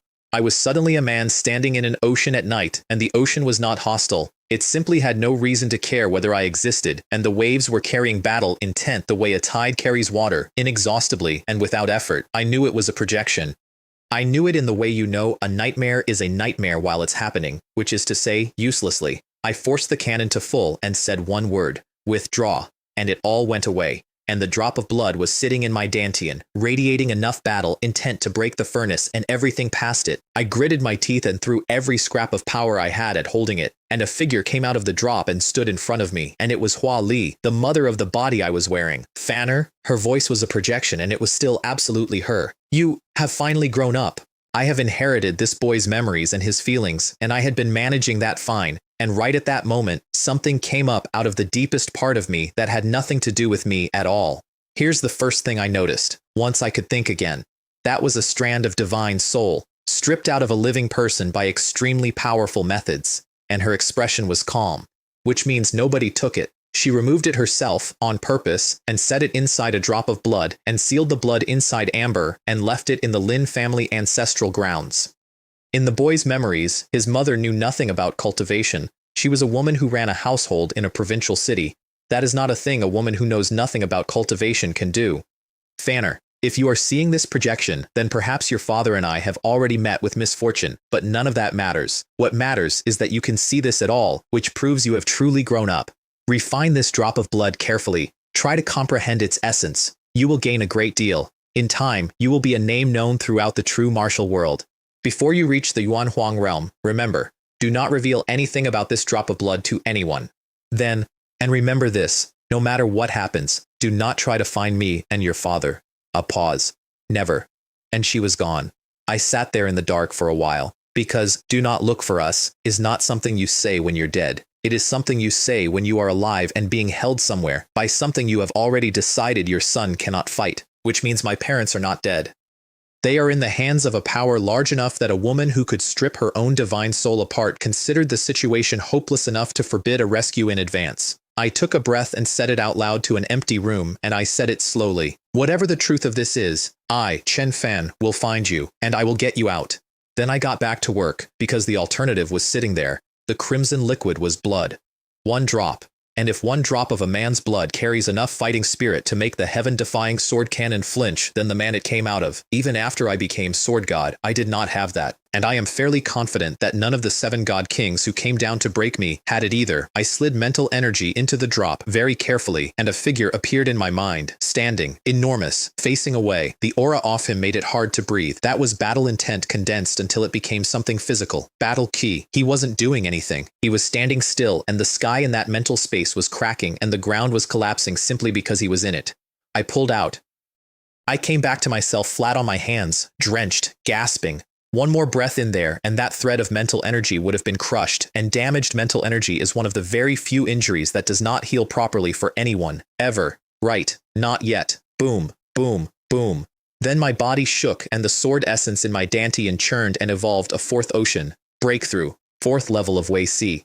Which should not have been possible. I'd spent the last 2 days doing body tempering, which is the opposite of pushing for a realm. It happened because I'd stood in front of that battle key for 2 breaths and digested a fraction of what I saw, and the mental energy did the rest by itself, and there was something else. The sword essence coming out of the cannon now had a trace of that battle key riding on it. 2 energies, completely distinct, no conflict, both under my control. I ran a test, condensed a wisp of pure sword essence at my fingertip and flicked it at the floor, a hole the width of a finger, then the same amount of sword chi with a thread of battle key folded in, a crater the size of my fist, same edge, same penetration, several times the destruction.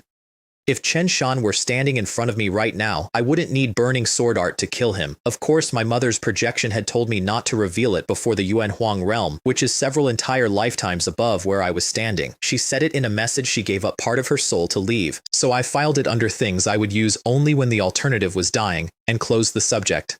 I came out of the chamber into broad daylight, where Clearstream was waiting with a breakfast she had clearly put an unreasonable amount of effort into. I ate all of it. It seemed prudent. That evening, Chen Yang came back from touring our holdings, reported, and then stood there not saying something. Second uncle, speak freely. There's nobody here. He sighed. Fanner, when you hear this, stay calm. Go ahead. Word came today. Shen Yue of the Xiao family is engaged to the young lord of Lianyun Fortress. And he watched my face, braced, because the last time this boy heard news about that woman, he walked into the Xiao compound alone and came out with a hole in him. I didn't feel anything at all. That's the honest answer. Don't worry, second uncle. I won't do anything impulsive over that woman again, because I genuinely did not care who Shen Yue married. I only cared that she and her cousin and her father and her entire family still had an outstanding balance, and that I had told 31 people in a cave that it would be settled within the month. There were 18 days left. The engagement was the only thing anyone in Qingyun City talked about the next morning, and every single conversation ended at the same place. What would Chen Fan do? Would he go and humiliate himself at the Xiao Gate again the way he had 2 weeks ago? 3 days went by and I did nothing, and the city decided I had learned my lesson and finally grown up, which they found faintly disappointing but respectable. Meanwhile, in the Xiao compound, a man named Xiao Baijun was asking the same question. Xiao Baijun is the head of the Xiao family. 10th level of Wei Si, peak, which, with my father gone, made him the single strongest human being in Qingyun City by a comfortable margin. Has that little brat from the Lin family made any moves? He's grown some brains, said Shen Quan. Since he killed Shan, he's let Chen Yong run everything and hasn't left the house. They say he's cultivating. Bai Jun frowned. Keep watching. The moment there's an opening, remove him completely. In a few days, the young lord of Lianyun Fortress is sending people back with Yue heir, and I don't want mistakes. That's the whole shape of it. Because of Gu Tao, the Xiao family did not dare move on the Lin compound openly. So they put watchers on my house and waited for me to step outside it alone so that it could happen quietly in a field somewhere and everyone could know exactly who did it and nobody could prove it. They put a very thorough net around the Lin family. And under the eyes of every one of those watchers, I walked out of my own front gate and left the city. By then I could change my height as well as my face. Gu Tao himself couldn't have picked me out. I went south. 100 miles south of Qingyun City there's a range called the Li Yao Mountains. The story is that a great demon died there 1,000 years ago, and its flesh and its core soaked into the ground, and every beast for 100 miles has been eating that ever since. It is thick with demon beasts. Ordinary cultivators from around here don't set foot in it because it is the training ground of the Tianhan sect, the only sect within 1,000 miles and the single most desirable destination in the imagination of every young person in 5 cities. Remember that name. I had 3 reasons for going, and I'll give them in order of importance. 1. My body still didn't know how to hold a sword. Memories in the soul, nothing in the muscle. The only cure is combat, over and over, until every technique stops going through my head on the way to my arm. 2. I had a suspicion that constant fighting would help me adapt to that battle key faster. If I could adapt to it, I could start refining the drop of blood into my own flesh instead of standing next to it like a man warming his hands at a furnace. 3. Beasts have cores and cores are food. 3 birds, 1 range of mountains. I slept at the edge and went in properly the next morning, straight past the Tier 1 zone without stopping, into the Tier 2 territory. Roar, wind, dust, a thing with 3 tusks coming out of the brush at me. 3-toothed boar, low tier 2, tusks harder than steel, hide thicker than most armor.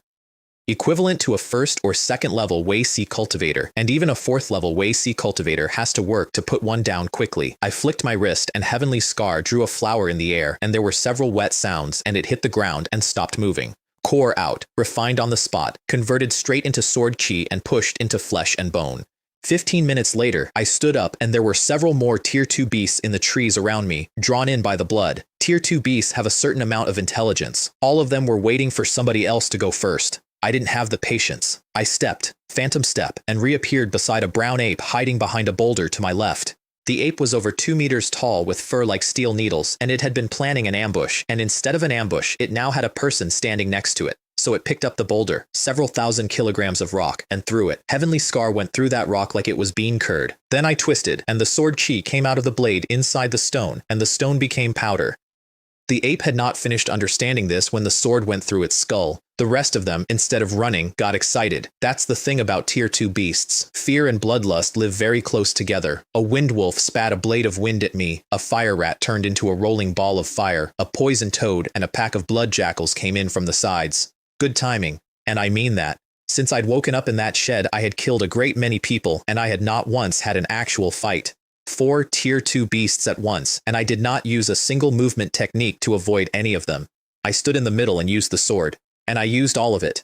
13 swords of the Lonely Peak for 1 exchange, then the light-splitting sword, then 2 or 3 other arts I've carried since my last life. Every one of them has a different character. Switching between them mid-fight is like switching languages mid-sentence. At the start it was stiff, genuinely bad. My body kept arriving a fraction late. And then, somewhere in the middle of it, the stiffness went away, and all those different characters became one thing, and the transitions stopped existing. That's the moment I'd come for. Slay 1,000 armies. 1 sweep.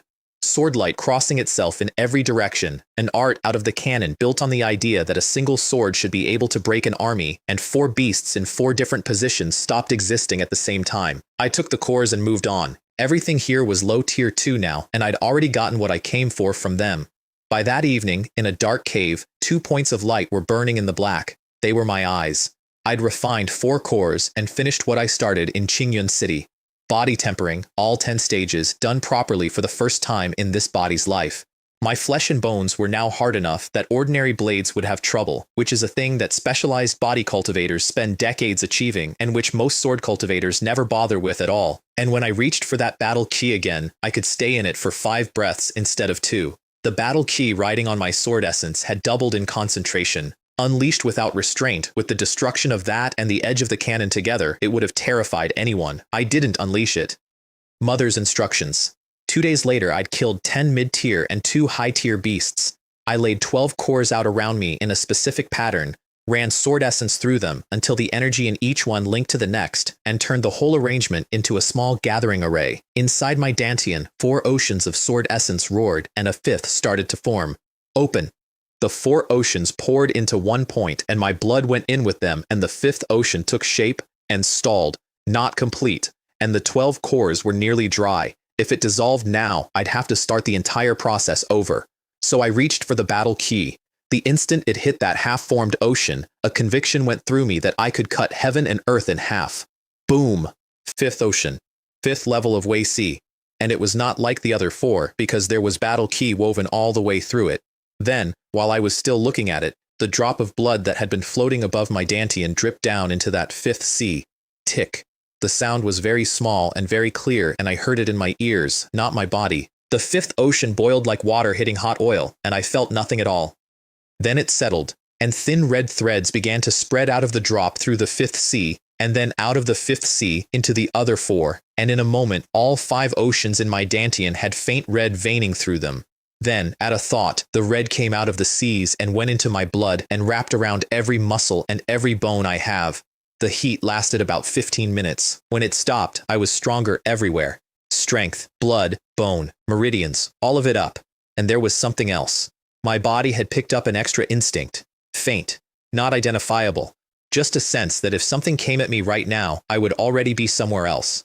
By my estimate, everything the drop had given me so far was about 1/1000th of what was in it. I had, by pure luck, worked out how to refine it. I did not want to think about what would happen when I finished. The next day, the forest went wrong.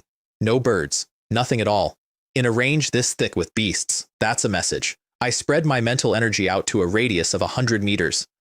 Which, and I want to be clear about how absurd this is here, ordinary cultivators cannot project mental energy at all until the core realm. A genuinely exceptional talent at the 10th level of Wei Si might manage 10 meters on a good day. I had 100, and I was at the 5th level of Wei Si, and the only reason is that my soul is 2 lifetimes fused together, and the gap only widens from here. Something to the front left noticed my mental energy. Noticed. Not felt. Turned toward it deliberately. Roar! It came out of the trees 100 meters away, and I revised my plans for the afternoon. It was a tiger the size of a water buffalo, striped, and its eyes were emerald green with gold pupils. Green-eyed, gold-pupiled tiger. I knew it, because 10,000 years ago, before I was Sword God, when I was merely at the UN Emperor level, I fought a 9th tier one of those, and that fight took 3 days and 3 nights. This one was high tier 2, a hair off tier 2 peak. A mutant strain, the apex of everything with fur in this range, and it broke through my sword net without taking a scratch, which told me everything I needed to know about its defenses. Phantom step. I put 4 afterimages between us and got distance, because here's the thing about that species. Their offense and defense are only the beginning. Their real gift is an innate divine ability that lives in the eyes. It's called true vision of heaven and earth, and it lets them look at the world and make illusions so complete that they can convert a piece of reality into something else entirely. I lost badly to that ability once. I remember it very clearly. This one hadn't awakened it yet. I could tell by the eyes. If it had, I would have turned around and run without any embarrassment whatsoever. We looked at each other. My energy came up. I was preparing to use the first layer of burning sword art on a tiger, which will tell you what kind of tiger it was. It scraped the dirt with its front paws, gathering. The air in between us stopped moving, and then my mental energy caught something else coming. I broke off, dodged its opening lunge, and left. Whoosh! Whoosh! 4 people came out of the trees behind me, 3 men and a woman, all young, all strong. Weakest was 5th level of Wei Si, strongest was 9th. In Qingyun City, every single one of them would have been an untouchable prodigy. The 4 of them tried to box the tiger in, and under its counterattack, the 9th level one, the strongest of them, flinched away from a strike to avoid getting hurt. The circle broke there, and the tiger went straight through the gap and vanished into the trees. I hadn't gone far. I stopped and looked at the empty air ahead of me. Why hide? Come out. The light in front of me bent, unfolded, and a 5th young man dropped his concealment and looked at me with his chin up. We've worked on this plan for weeks. You ruined all of it, and now you just want to walk away? 5th level of Wei Si. About 20. Your plans have nothing to do with me, I said. Whether I showed up or not, you were never taking that beast. Whether you admit it or not is irrelevant because he punched me mid-sentence, which I'll admit was efficient. The temperature dropped hard enough to feel like the season had changed, and the cold went into me looking for blood to freeze. I snorted, ran sword essence through it, destroyed it, and punched him back. Bang! I didn't move. He staggered back 4 steps. You do have some skill. His face reset. I underestimated you, but do you think I'll let you go like that? He pulled off his belt, which turned out to be a soft sword, and it came at my chest like a snake with the cold trailing off it. Heavenly Scar came out to meet it. He shifted immediately, good instincts actually, and wrapped the soft blade around mine and looked very pleased with himself for about 1/4 of a second. Then I put edge into it and his sword came apart in pieces and the tip of mine was against his throat. His Adam's apple moved under the blade. Stop! The other 4 came crashing in. Senior Brother Jang! The one with my sword at his neck was suddenly extremely respectful and looking at the 9th level man. The 9th level man nodded, then addressed me. I am an inner sect disciple of the Tianhan sect. My name is Li Kang. Today I came here with my junior brothers and sister for training, and we happened to find that beast. We were preparing to subdue it. Your appearance sent it berserk early. My junior brother was displeased, which led to this conflict. Now that I've explained, you can put down your sword. He said all of that in the tone of a man reading a customer a policy, and he was genuinely surprised when it didn't work, because the Tianhan sect is the only sect within 1,000 miles, and its name has never once failed to end an argument. Who you are, I said, is none of my business. His face went bad. Understand my position. If I'd been weaker, his junior brother's sword would have put me in the dirt. And then the senior arrives, doesn't ask about that at all, and issues me an instruction. I have never once in either of my lives been polite to a man like that. And then the girl stepped forward. 16 or 17. 5th level of Wei Si, the weakest of all of them. Young master, I am Ye Qing. On behalf of my senior brother, I apologize to you, and I hope— Little junior sister, Li Kang nearly choked. You are of noble status. How can you apologize to a— She turned around and looked at him. That's all. She turned around and looked at him, and a 9th level cultivator shut his mouth. Then she turned back. I hope the young master won't take it to heart.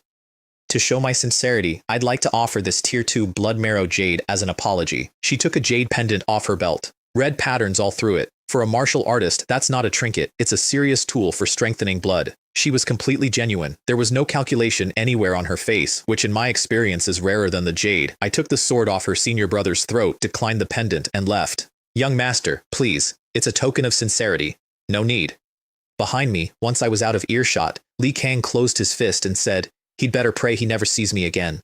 The other 3 arranged their faces to agree, and Ye Qing said, quietly and without any heat at all, Senior Brother Zhang, don't do that again. Her cultivation was the lowest of all 5 of them. Nobody argued with her. Li Kang ground his teeth. Little junior sister, that boy may have some skill, but he is far too arrogant. He doesn't even respect the dignity of our Tianhan sect. And after you personally apologized, he still acted. Enough, it's over. What matters is the job. We've wasted a lot of time. We have to find the Yin Xuan stone by tomorrow, or my father will send people looking for me. Don't worry, junior sister. My information is good. It's in this area. We'll have it tomorrow. For the record, that entire expedition existed because Li Kang had learned about a Yin Xuan stone and told Ye Qing about it in order to impress her, and she had snuck out of her sect to come and get it. I didn't know any of that yet. What I knew was that the girl had a spine and the boys did not, and I put the whole thing out of my head and went to find my tiger. 2 hours to track it. When it saw me, its temper came straight back and it came without hesitating.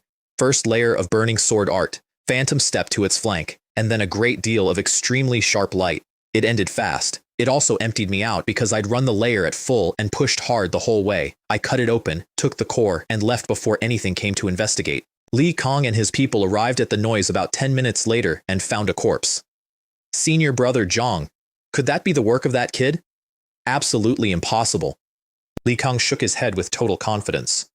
That kid is 5th level of Wei Si. His movement technique is a little impressive, nothing else. Look at these wounds. Whoever did this was stronger than the beast. That means core realm at minimum. All of you, be careful from now on. If you notice anything, do not act. We can't afford to offend someone at that level.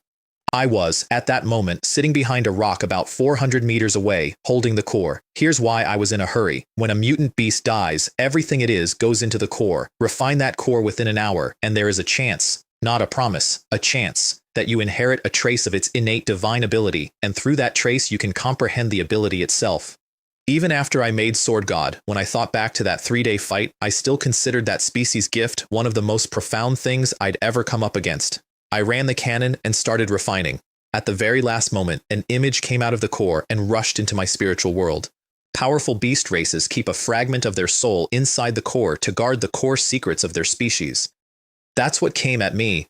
A majestic green-eyed tiger the size of a mountain, roaring inside my head with the air of something that has ruled everything it has ever seen. My spiritual world did not move, not an inch. It was a fortress with a very bored garrison. And then the heaven-defying sword intent and that battle intent hit it from two sides at once. The thing did not even get to disintegrate. It was cut into pieces, and then the pieces were crushed. The dust turned into a single vertical golden line, standing in my mental world, carrying an air of seeing straight through everything. I got very slightly excited, forced myself to be calm, and refined it, and the line broke into countless golden points and flowed into my eyes. Half an hour. When I opened them, if you'd looked closely, you'd have seen two thin golden vertical lines deep inside my pupils. And the world was different.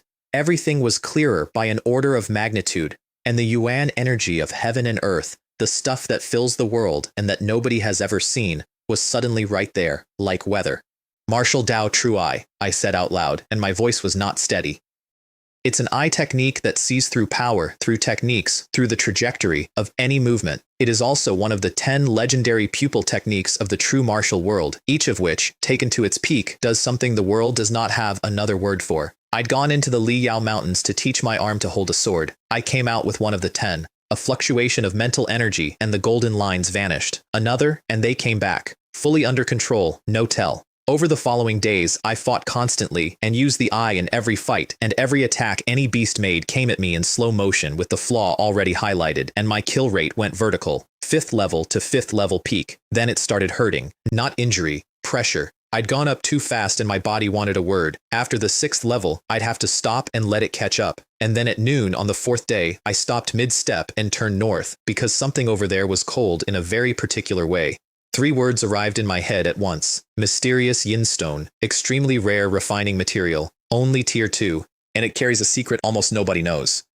Yin cannot give birth alone, yang cannot grow alone. Wherever a Xuan Yin stone forms, there is a Xuan Yang stone nearby, and if you have both, they combine into a tier 3 Yin and Yang Xuan stone, which happens to be exactly what I needed to push Heavenly Scar from tier 2 to tier 3, a job that requires far more and far better material than a normal weapon because of what the sword used to be. I went north. In a mountain stream, 5 people were in a very bad state. Li Kang and Ye Qing were fine.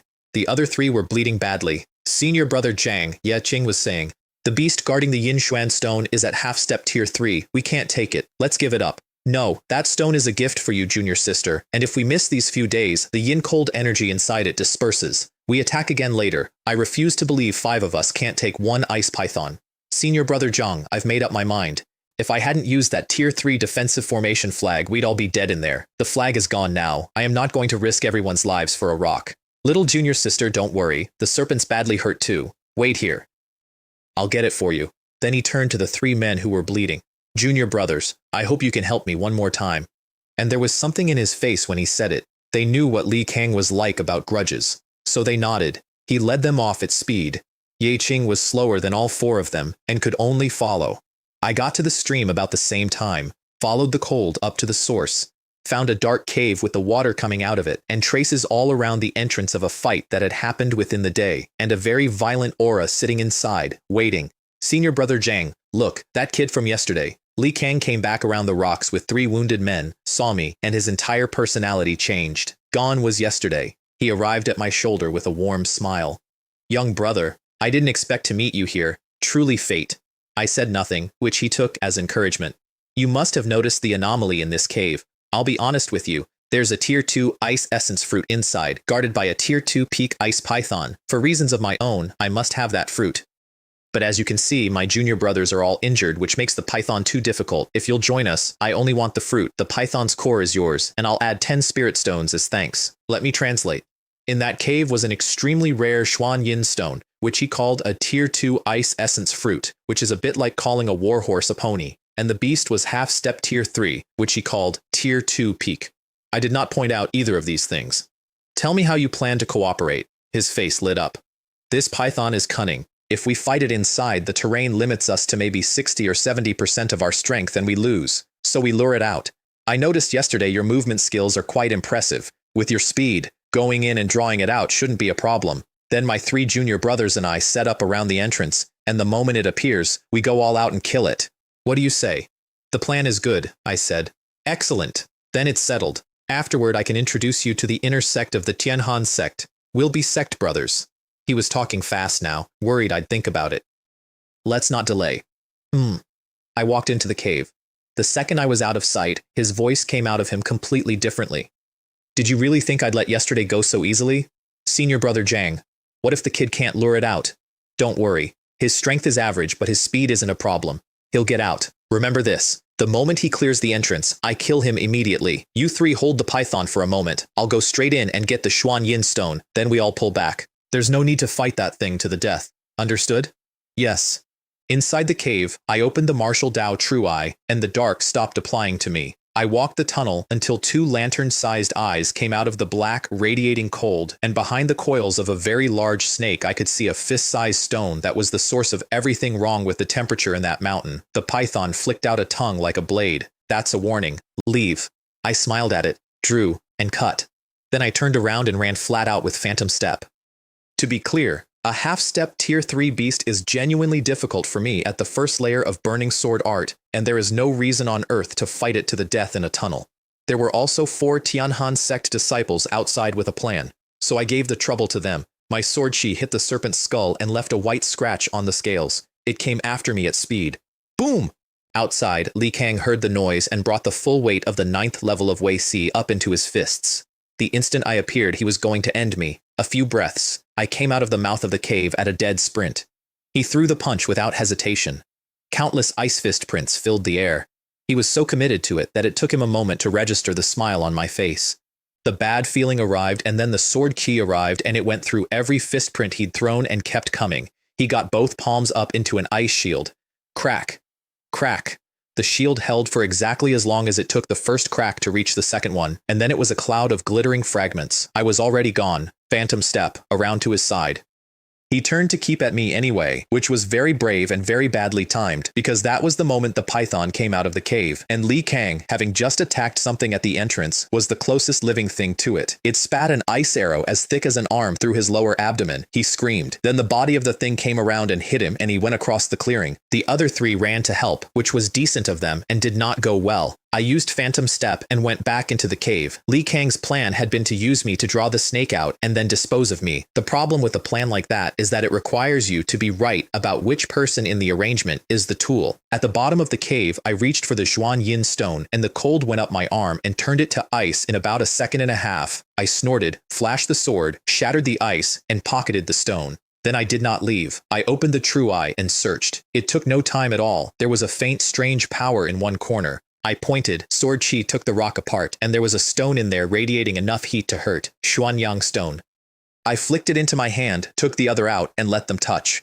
Cold and heat wound into each other, and about 10 breaths later, I was holding a top-grade Tier 3 Yin and Yang Xuan stone, half snow white and half fire red. Which is when Li Kang came into the cave. He had a hole through him and a number of broken bones, and he had gotten past a half-step Tier 3 beast to be here, and his face when he saw me was something I'll remember fondly. You brat, I'll tear you apart. Yesterday, before the True Eye, I was already confident against him at full health. Today, he was gutted, and I had one of the 10 pupil techniques. His attack came at me full of holes, in slow motion, practically annotated. I put the sword through his heart. He died still looking at me with that same resentment, which I've come to understand is simply the default expression of a certain kind of man. Then Sword Chi took the finger off his corpse and rolled a ring off it into my hand. An antique-looking ring. There'd been a spiritual imprint in it that had gone out with him. I pushed mental energy in, broke the leftover restriction, set my own imprint, and felt about 10 cubic meters of space open up behind my thumb. Storage ring. Lowest grade there is. There was exactly one in the whole of Qingyun City, and Gu Tao owned it. I put it on, put the yin and yang stone in it, and went out. The 3 junior brothers were dead. One was full of ice arrows. One was not really a shape anymore. The third was in the process of being swallowed, and Ye Qing was standing about 20 meters away, white as paper. She'd argued against the whole thing and been overruled, she'd arrived, found 3 men fighting a beast that had already beaten 5 of them, and gone in to help without pausing to think about it. 4 of them together couldn't break its scales. She'd watched all 3 die, and burned every protective treasure she had, and she was out. The serpent turned toward her, opened its mouth wide enough to smell from where I was standing, and lunged. Second layer of burning sword art. Sword essence and blood origin both went up at once, 5 minor realms in an instant, the 10th level of Wei Si for about the length of a breath.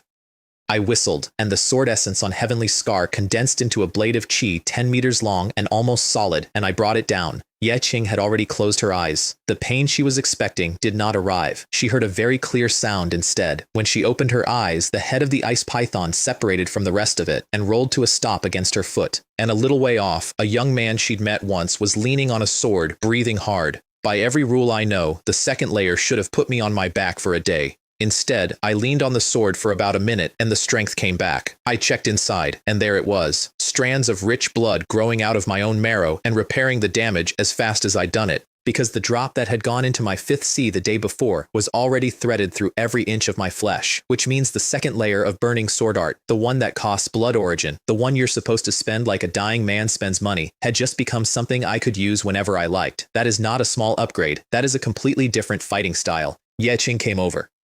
Thank you for saving me, young master. I, Ye Qing, will always remember it. I have no way to repay you right now, so please accept this. A black token. On the front, 2 words, heavenly cold, ice cold to the touch. On the back, transmission of skill. Now, I did not know the internal structure of the Tianhan sect, but every sect that has ever existed has one place responsible for its inheritance, and in most of the world it's called the Merit Transmission Hall. So the girl in front of me was the junior relative of somebody very senior in the Tianhan sect's Merit Transmission Hall. I took it. I still don't know how to address the young master. Chen Fan. She nodded, opened her mouth to say something else, and blood came out of the corner of it, and she went backward. I caught her. Her injuries from that serpent were substantially worse than she'd let on. She'd been standing there having a polite conversation with a punctured lung. I picked her up with one arm, walked over to the corpse, took the core, collected the hardest scales off its body. I had a storage ring now, and I'd been leaving materials to rot all week, and carried her somewhere quiet, hand on her back. Sword essence in, gently, settling the chaos in her blood, and just as it was working, something in her erupted. Cold, extreme cold, out of nowhere, freezing me, and then coming up my own arm into my body. I want to be precise about this, because it mattered enormously later. That cold did not come from a Wei Si cultivator. It didn't come from a core realm cultivator either. By my estimate, it was 100 times past that. It came from someone at the Yuan Emperor level. There is no possibility of a small regional sect having anyone at that level, and there was a 16-year-old girl with it inside her. Fortunately, my sword essence is what it is, and with the battle key behind it, I burned the invading cold out fast, and then went carefully back in to help her hold it down. And in her dantian I found the reason. There were array patterns in there, dense, layered, forming a seal. The UN Emperor level power in her body was coming from behind that seal, and the seal had stalled, probably because of the injuries, and it was leaking. To finish the job, I put mental energy into her and rebuilt the patterns from the inside and got the seal running again. It got dark. I built a fire. She was still out, so I took the ice python's core out of the ring and refined it. My 5th sea filled to capacity and stopped, still short of a breakthrough, so I emptied Li Kang's storage ring onto the ground. The man had been carrying a genuinely impressive amount of pills, spirit medicine, and origin stones, none of which he needed anymore, and ate all of it. Boom. 6th sea. 6th level of Wei Si, which meant I would now have to slow down for a while.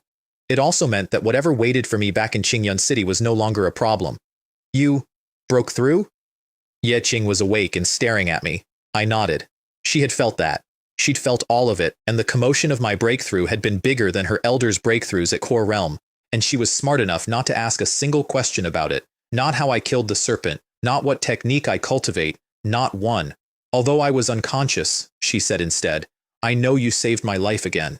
She didn't ask about my secrets, so I gave her something about hers, for free, because it seemed fair. It's better to guide than to block, I said. Prolonged suppression only lets a thing gather. The longer it drags, the worse the eruption. She wasn't surprised I knew. I'd been inside the seal. She looked at the fire and said, in a small voice, Thank you for the reminder, but I've tried a great many methods over the years and none of them worked. In the last year alone, it's erupted 3 times, including this one. Perhaps this is my fate. And here's the part that did it. She wasn't feeling sorry for herself. Her expression was tired and a bit lost, and it was not pessimistic at all. This problem, I said, isn't difficult to solve. Really? Her whole face lit up, and then it went out again inside a second, and she gave me a sweet, practiced smile. Thank you for your kindness. Anyway, Grandpa said I can live to 20. That's 3 more years. I'd like to enjoy them properly. She had clearly given that speech before, probably many times, probably to her grandfather, so he'd stop looking at her like that. I found myself smiling. If you believe me, I said, then in 1 year, not only will this be gone completely, your cultivation will go through the roof. She looked at me for a long moment, checking whether I was being kind to her. Then she nodded, extremely seriously. I believe you. So I gave her the Ice Heart Sacred Art. Here's what her problem actually was. The power sealed in her was Yuan Emperor grade. The Tianhan sect's 3 cold true art, their crown jewel, the technique the entire sect is built on, is simply not good enough to refine that. It's like trying to bail out a lake with a teacup, and every year the lake gets bigger. The Ice Heart Sacred Art was created 10,000 years ago in the northern ice plains by a woman they called the Ice Heart Saintess, heaven rank, high grade. Using it to refine Yuan Emperor level power is a sledgehammer on a walnut. There's a story about how I came to have it. It happened 10,000 years ago, and everyone involved is dust, so it doesn't matter. She hadn't even started cultivating it. She read it once and understood immediately that what she was holding was infinitely beyond anything her sect had. Now circulate it, I said. I'll open part of the seal. She sat down and closed her eyes and started, and the temperature in that clearing dropped so hard the ground crusted over, and the flames of the fire froze solid mid-flicker. I put my palm on her back and went in and found the seal and spent a fair amount of effort opening exactly 1 crack in it. The Yuan Emperor level power came out through the gap, and the Ice Heart Sacred Art took it and refined it without difficulty. I waited until I was certain nothing would go wrong, then pulled out. One night, when she stopped, she was so full of it she couldn't speak, because a night of that had proved everything I'd said, and she now understood exactly what she'd been handed and roughly what it was worth, and had no idea what to do with the size of it. The fact that I gave you the Ice Heart Sacred Art has to stay a secret, I said. You can't tell anyone, not even family. She nodded so hard I worried about her neck. Okay. At noon she picked up a signal, her sect looking for her. She started to invite me to visit the Tianhan sect, and I got there first. Until we meet again. Joining a sect was already in my plans. A sect is a resource pipeline, and I needed one. But not yet. There was a city with unfinished business in it. I left the Liao Mountains and went home. It was late night when I got back, and there were still watchers all over the Lin compound. I didn't bother with a disguise. I walked in through my own front gate with my own face on. I could feel the shock go through them. They had been watching that building for days. Chen Fan had never left. And here Chen Fan came from outside, in the dark. Chen Yang was the only person who'd known I was gone, and he had not slept well in some time. Fanner, you're finally back. He looked exhausted. Second uncle, what happened while I was away? Quite a lot, it turned out. Shen Yue had not come home after her engagement. She'd stayed at Lianyan Fortress. But Lianyan Fortress had sent a team of elite guards to the Xiao family, and among them was a core realm expert named Zhen Qiong. Second, in a month, the Tianhan sect would be recruiting disciples in Frosty Heaven City, and Shen Yue and the young lord of Lianyan Fortress had already been promised inner sect disciple positions in advance. Since the previous day, Chen Yang had been up waiting for the Xiao family to move, fully dressed, ready to fight. Fanner, if the Xiao family really comes at us with everything, you must not act rashly. A core realm expert is beyond what we can handle. A core realm expert, I heard myself say it, and it came out drier than I meant. Second uncle, don't worry, I know what I'm doing. I should explain the geography briefly, because the ceiling of my world was about to move.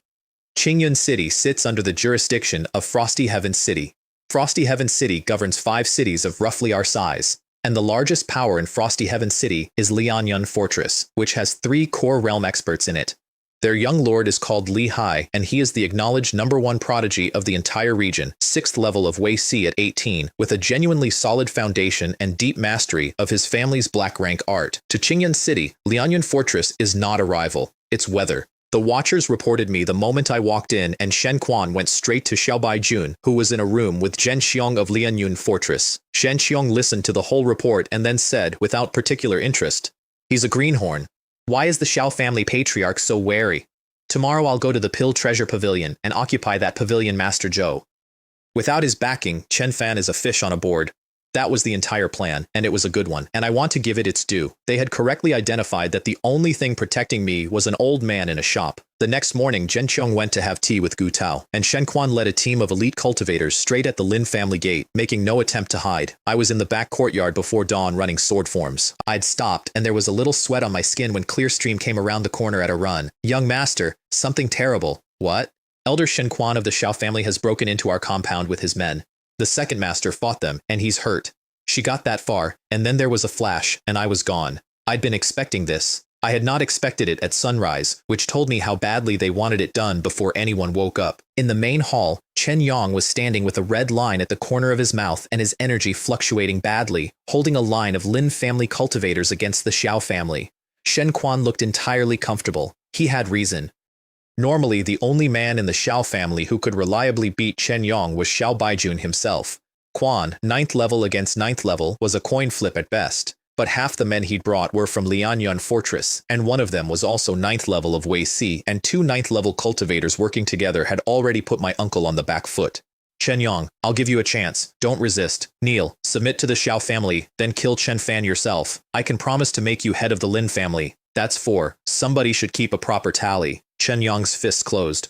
Shen Quan, you cannot make me bow my head. If I die, I die. I will not beg. I thought you might see the situation clearly. A wise man yields, but you're just a brainless idiot. Since you want to die, I'll grant it. Every man behind him lit up. The Lin family line, badly outmatched, set their feet and got ready to die in the doorway of their own house. Then something sharp arrived in the room, and the fight stopped before it started. Shen Quan's face went cold. Chen Fan, I thought you'd hide like a coward. Since you've come out yourself, you save me the trouble. Patriarch. Leave this to me. Chen Yang was already stepping in front of me. He'd called me Fanner for the past week when we were alone. In front of outsiders, it was always Patriarch. I shook my head. Second uncle, don't worry, they're small fry. There's no need to be nervous. Which did what I intended. Fine, very well. You dare be arrogant when you're about to die. Today I, Shen Quan, will slaughter your entire family. He waved, and the elite guards moved, and he came at me with his fingers hooked into claws. Golden Claw, the Xiao family's most vicious art. With his strength, that claw would open 5 holes in a steel plate. Chen Yang tried to intercept him, and the 9th level man from Lianyun Fortress moved to pin my uncle in place, and the room turned into a brawl in about a second and a half. Shen Quan's claws reached my sword. He knew he'd made a mistake the instant they touched it. Knowing was not useful to him. Sword essence came up, and his 5 steel-splitting fingers came off and went across the room. He screamed and threw himself backward, which was correct and far too slow. Phantom step, and my sword went through his heart before his heels had landed.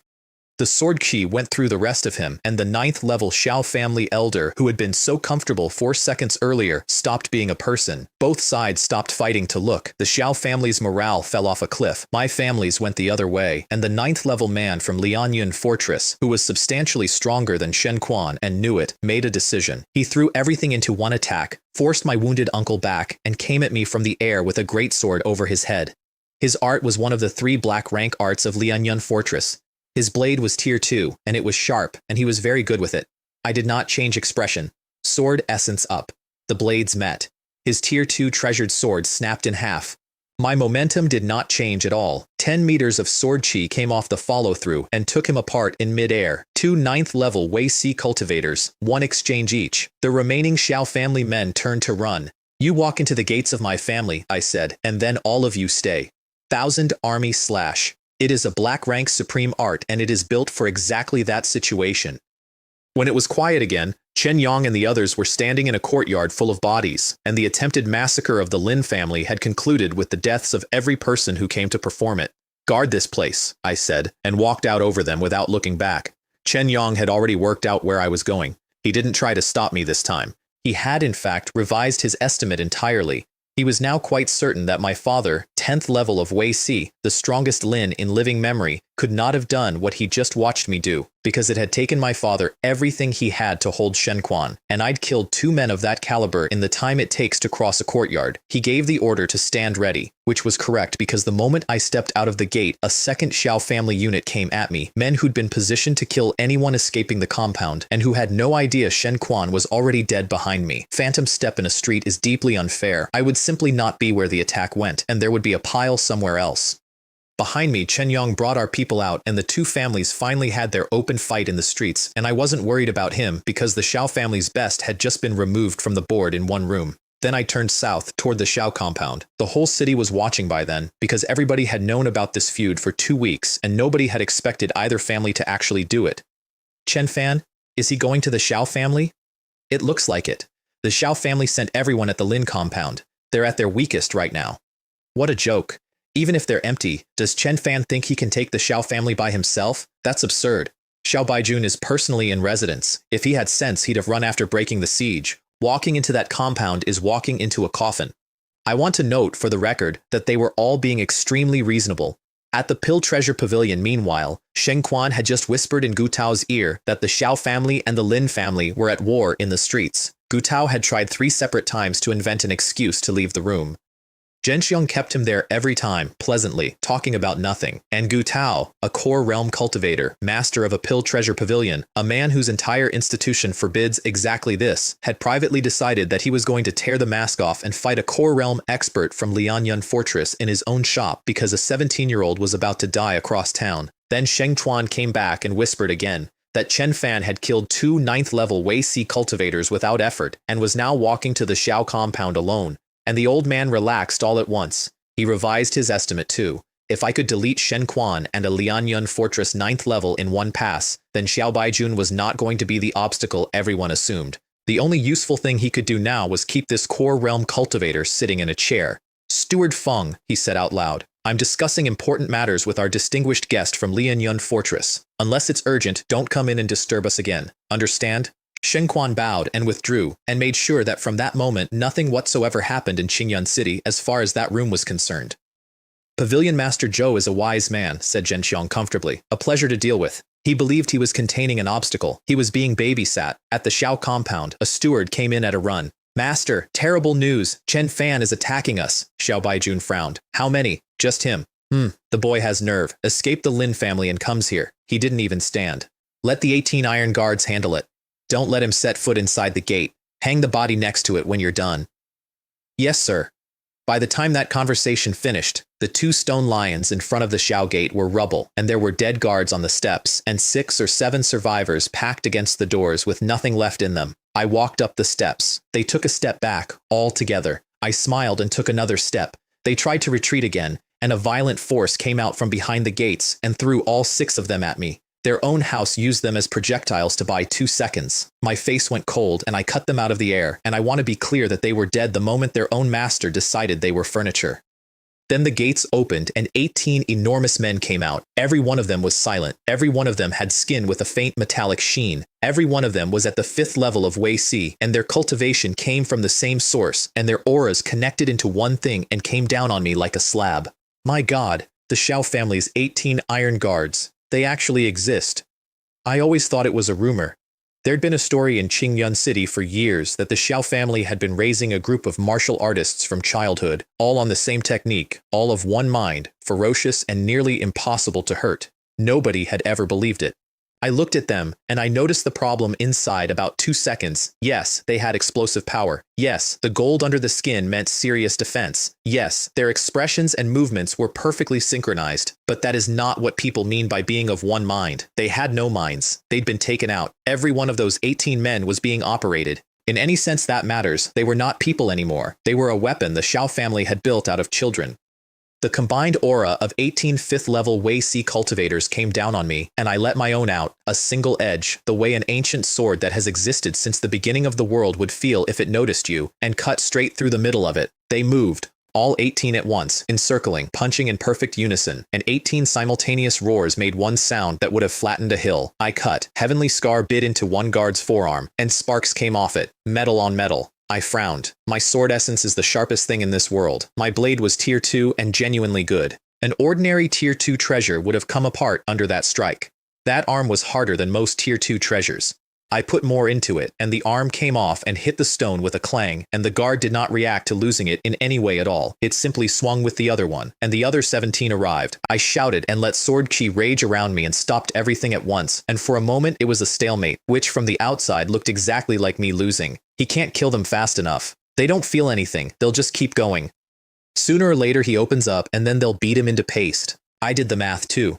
Second layer of burning sword art would end this immediately. I had blood origin to spare now. But the second layer leaves me weakened for a short window afterward, and the 18 iron guards were the opening act. Xiao Baijun was 10th level Wei Si peak, and he was still inside. So I made a different decision. I abandoned defense entirely. 1,000 army / full commitment, no guard at all, taking every hit they landed on my body in exchange for tempo. The first head came off, and 18 fists came in. Bang, bang, bang. Fists that could break a mountain, landing on me over and over. They did not affect my movement at all. Has he gone insane? At this rate, he'll come apart before they do. Nothing to be done. The iron guards are just too strong. 12 of them were down before anyone in that street revised their opinion. By then I had taken a very great deal of damage, and there was a copper taste in my mouth, and that was the entire inventory. The crowd stopped talking about the iron guards. Is that even human? Every one of those punches was terrifying. He took at least 20. There's a mark on his lip and not one broken bone. That's monstrous. With 6 left, the volume of incoming attacks dropped and the whole thing accelerated, and then the 18 iron guards of the Xiao family were 18 bodies on the steps of their own house. I took a breath. Various parts of me ached. Here's what nobody in that street understood. They all knew my swordsmanship was strong.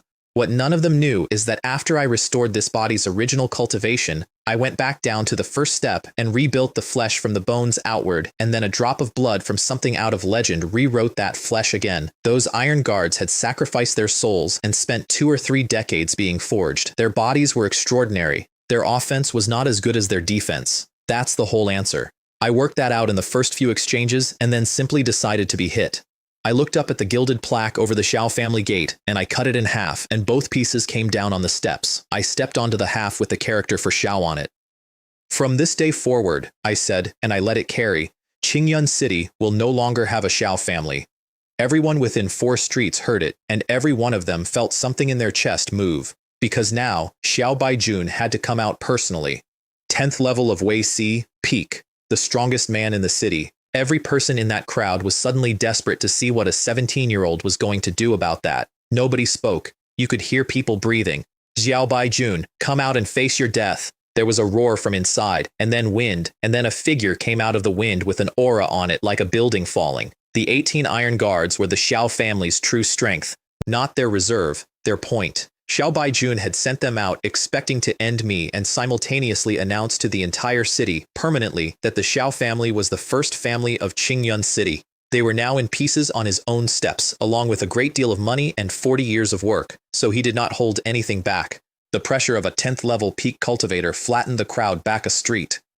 And everyone noticed that I was standing in the middle of it, unaffected, apparently bored. I drew and used a set of forms that cut all the light in the courtyard into confusion, and we went at each other properly, and the shockwaves pushed the spectators back another street. Several dozen exchanges, dead even. Xiao Baijun's face was awful. You're capable. I'll give you that, escaping the Lin compound. But no matter how capable you are, you don't escape today. He still didn't know. He genuinely believed I'd fled a losing fight across town. Xiao Baijun. I put a little enjoyment into it. You want to kill me? You're nowhere close. Don't worry. I'll send you along shortly so you can catch up with that old dog Shen Quan. What? Elder Quan is dead? I stopped talking to him and went back to work. 13 swords of the Lonely Peak, then light splitting, then 1,000 army slash, then 2 others. No transitions, no thought, one continuous thing. My body had stopped asking permission somewhere in the Liao Mountains, and I hadn't had a chance to enjoy it until now. Xiao Baijun went from attacking to parrying to backing up. If I'm not wrong, Chen Fan's only at the 6th level of Wei Si, but look at the purity of his power and his understanding of the sword. After a calamity, that boy came out as a completely different person. Agreed, but the Xiao family has a secret technique for combat power. Once he uses it, Chen Fan is finished. You mean blood explosion? That's right. Swoosh. I opened his sleeve, and the sword key came off the follow-through and took the side of his face open. The skin rolled up. It was not attractive. This is what you forced me to do. And then his blood detonated inside him like a powder keg meeting a spark, and his cultivation went up and origin energy solidified into armor across his skin. My God, an origin core. That's core realm. So the rumors were true. Xiao Baijun's mastery of blood explosion is deep enough to cross a major realm with it, which is genuinely something, not one level, an entire realm. One core realm expert can casually crush 10 cultivators at the 10th level of Wei Si. The man standing across from me now had a face that had come apart on one side and an expression to match, and he looked, honestly, like something that had escaped from somewhere. I was not impressed. I could see exactly what that technique was, because I have seen 100 like it. It's crude. It had stabilized him at the first level of core realm permanently, and it had spent his entire future to do it. That man would never advance again as long as he lived. Compared to burning sword art, it's not a technique, it's a scream. The first layer of burning sword art gives me 3 minor realms with no lasting harm at all. It doesn't stabilize anything, it's temporary by design, which is the point, and with the drop of blood in me now, the second layer gives 5 with no cost to my blood origin, and a recovery measured in minutes. Now let's see what you fight me with. He had his confidence entirely back. Killing you is easier than crushing an ant, but I've changed my mind. Killing you quickly would be too generous.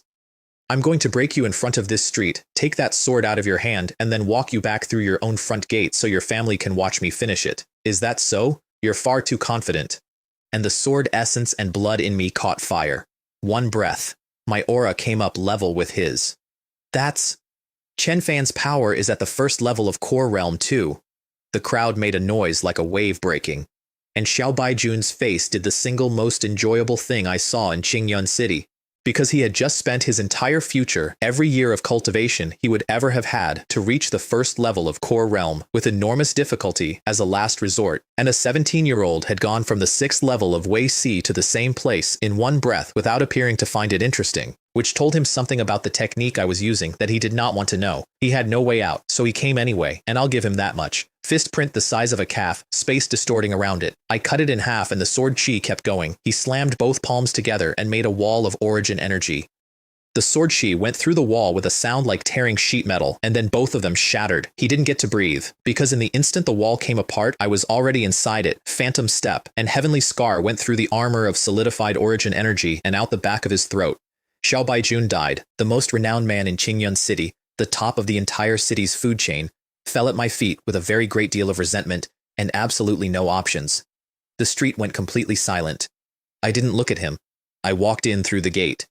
What happened after that was loud, and it involved a number of buildings coming down, and every person inside that compound who chose to keep fighting made that choice with full information. Mercy, softness, not in me, not for them. My father's medicine went to buy the men who whipped my people in a mine. By the time I got back, Chen Yang had the streets and had the surviving Xiao family leadership on their knees, several of whom were still confidently waiting for Xiao Baijun to arrive and fix everything. Chen Yang met me at the gate. He wanted very badly to hear that I'd done it and had already privately concluded it wasn't possible. Patriarch, what do we do next? Kill the ones who deserve killing, imprison the ones who deserve imprisoning. Second uncle, use your judgment, and organize people immediately to take over every Xiao family business in this city. He stood there. Patriarch, you succeeded? As of today, I said, the Xiao family has completely disappeared from Qingyun City. 11 days. I told 31 people in a cave they had a month.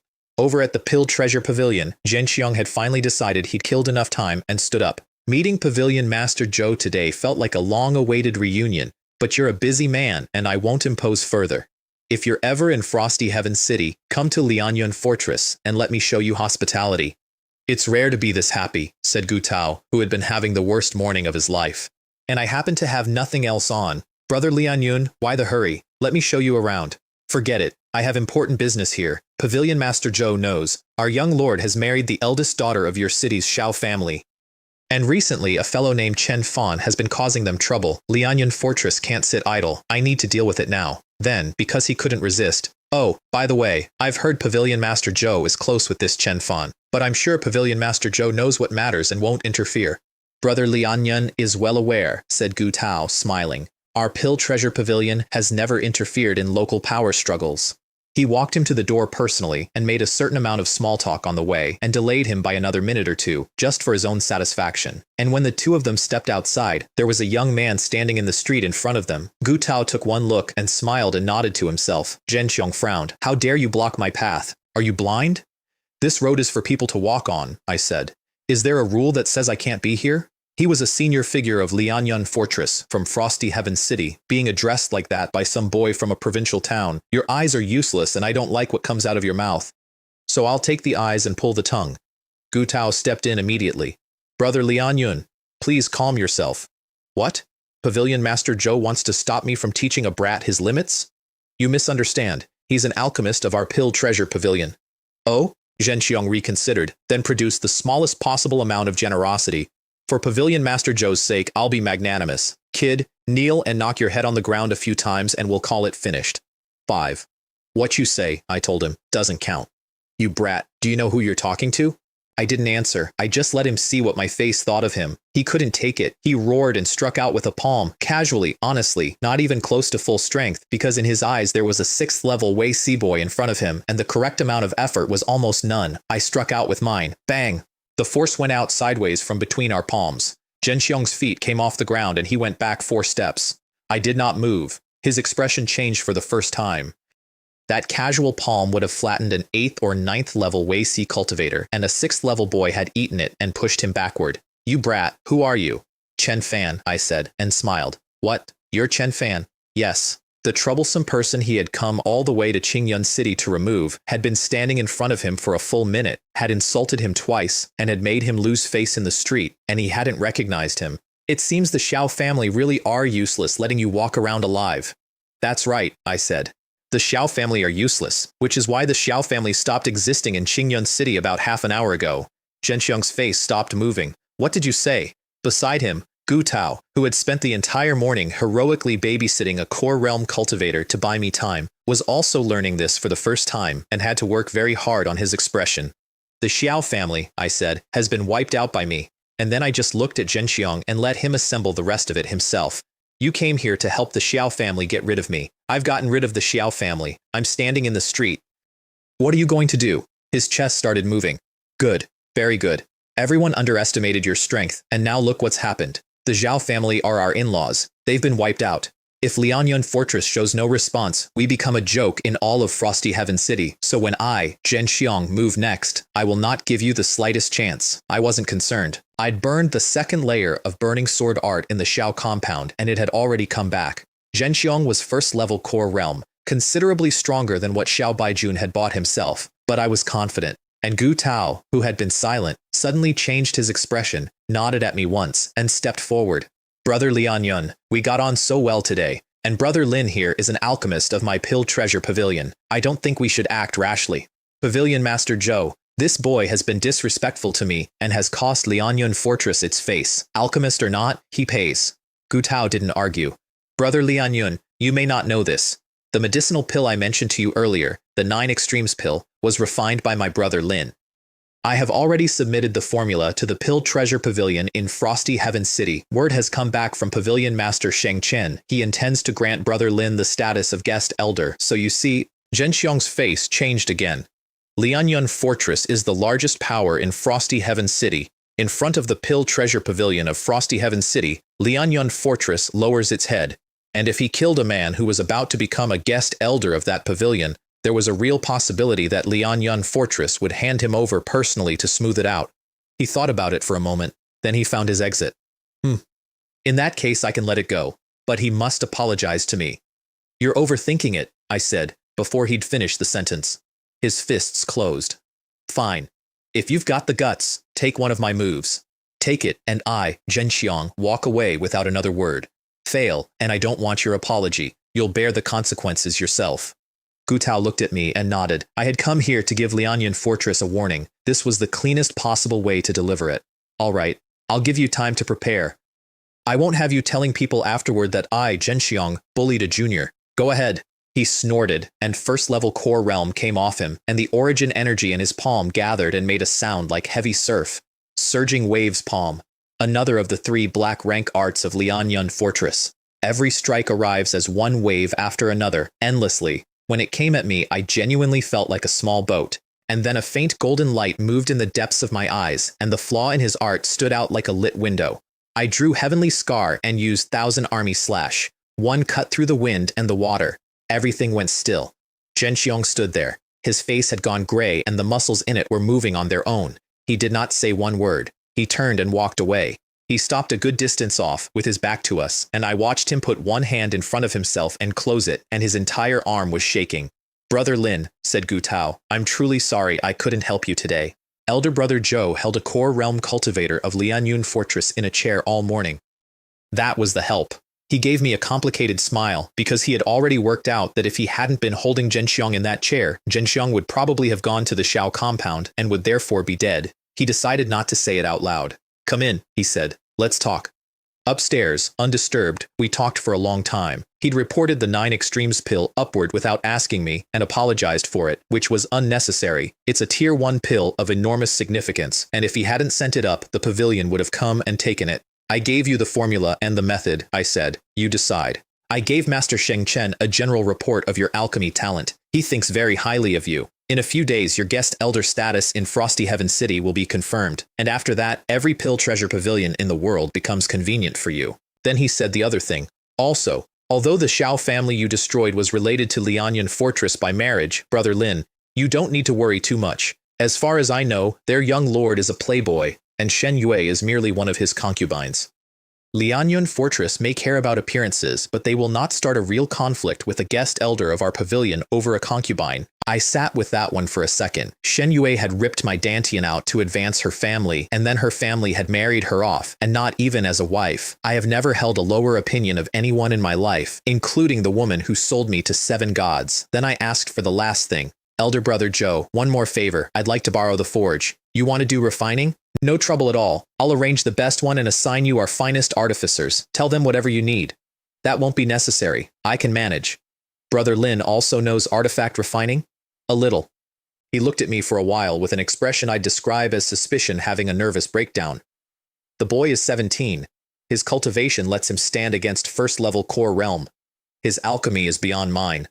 And now refining. He gave me the best forge in the building personally. Then he left, and I walked around it and used mental energy and sword essence to draw an array pattern in the air. I was pushing Heavenly Scar to tier 3, and the flame in that forge was nowhere near hot enough, so I improved the formation controlling the fire. The temperature in that room went up by a factor of 3. I wrapped Heavenly Scar in sword essence and threw it into blue fire. It took over an hour of cutting impurities off the blade with sword essence while the fire worked, and when it was done, my sword was 1/3 of the size it had been. Then I put in the yin and yang Xuan stone and melted it, and the 2 halves fused into a single strange metal liquid that wrapped the blade and sank into it and became inseparable from it.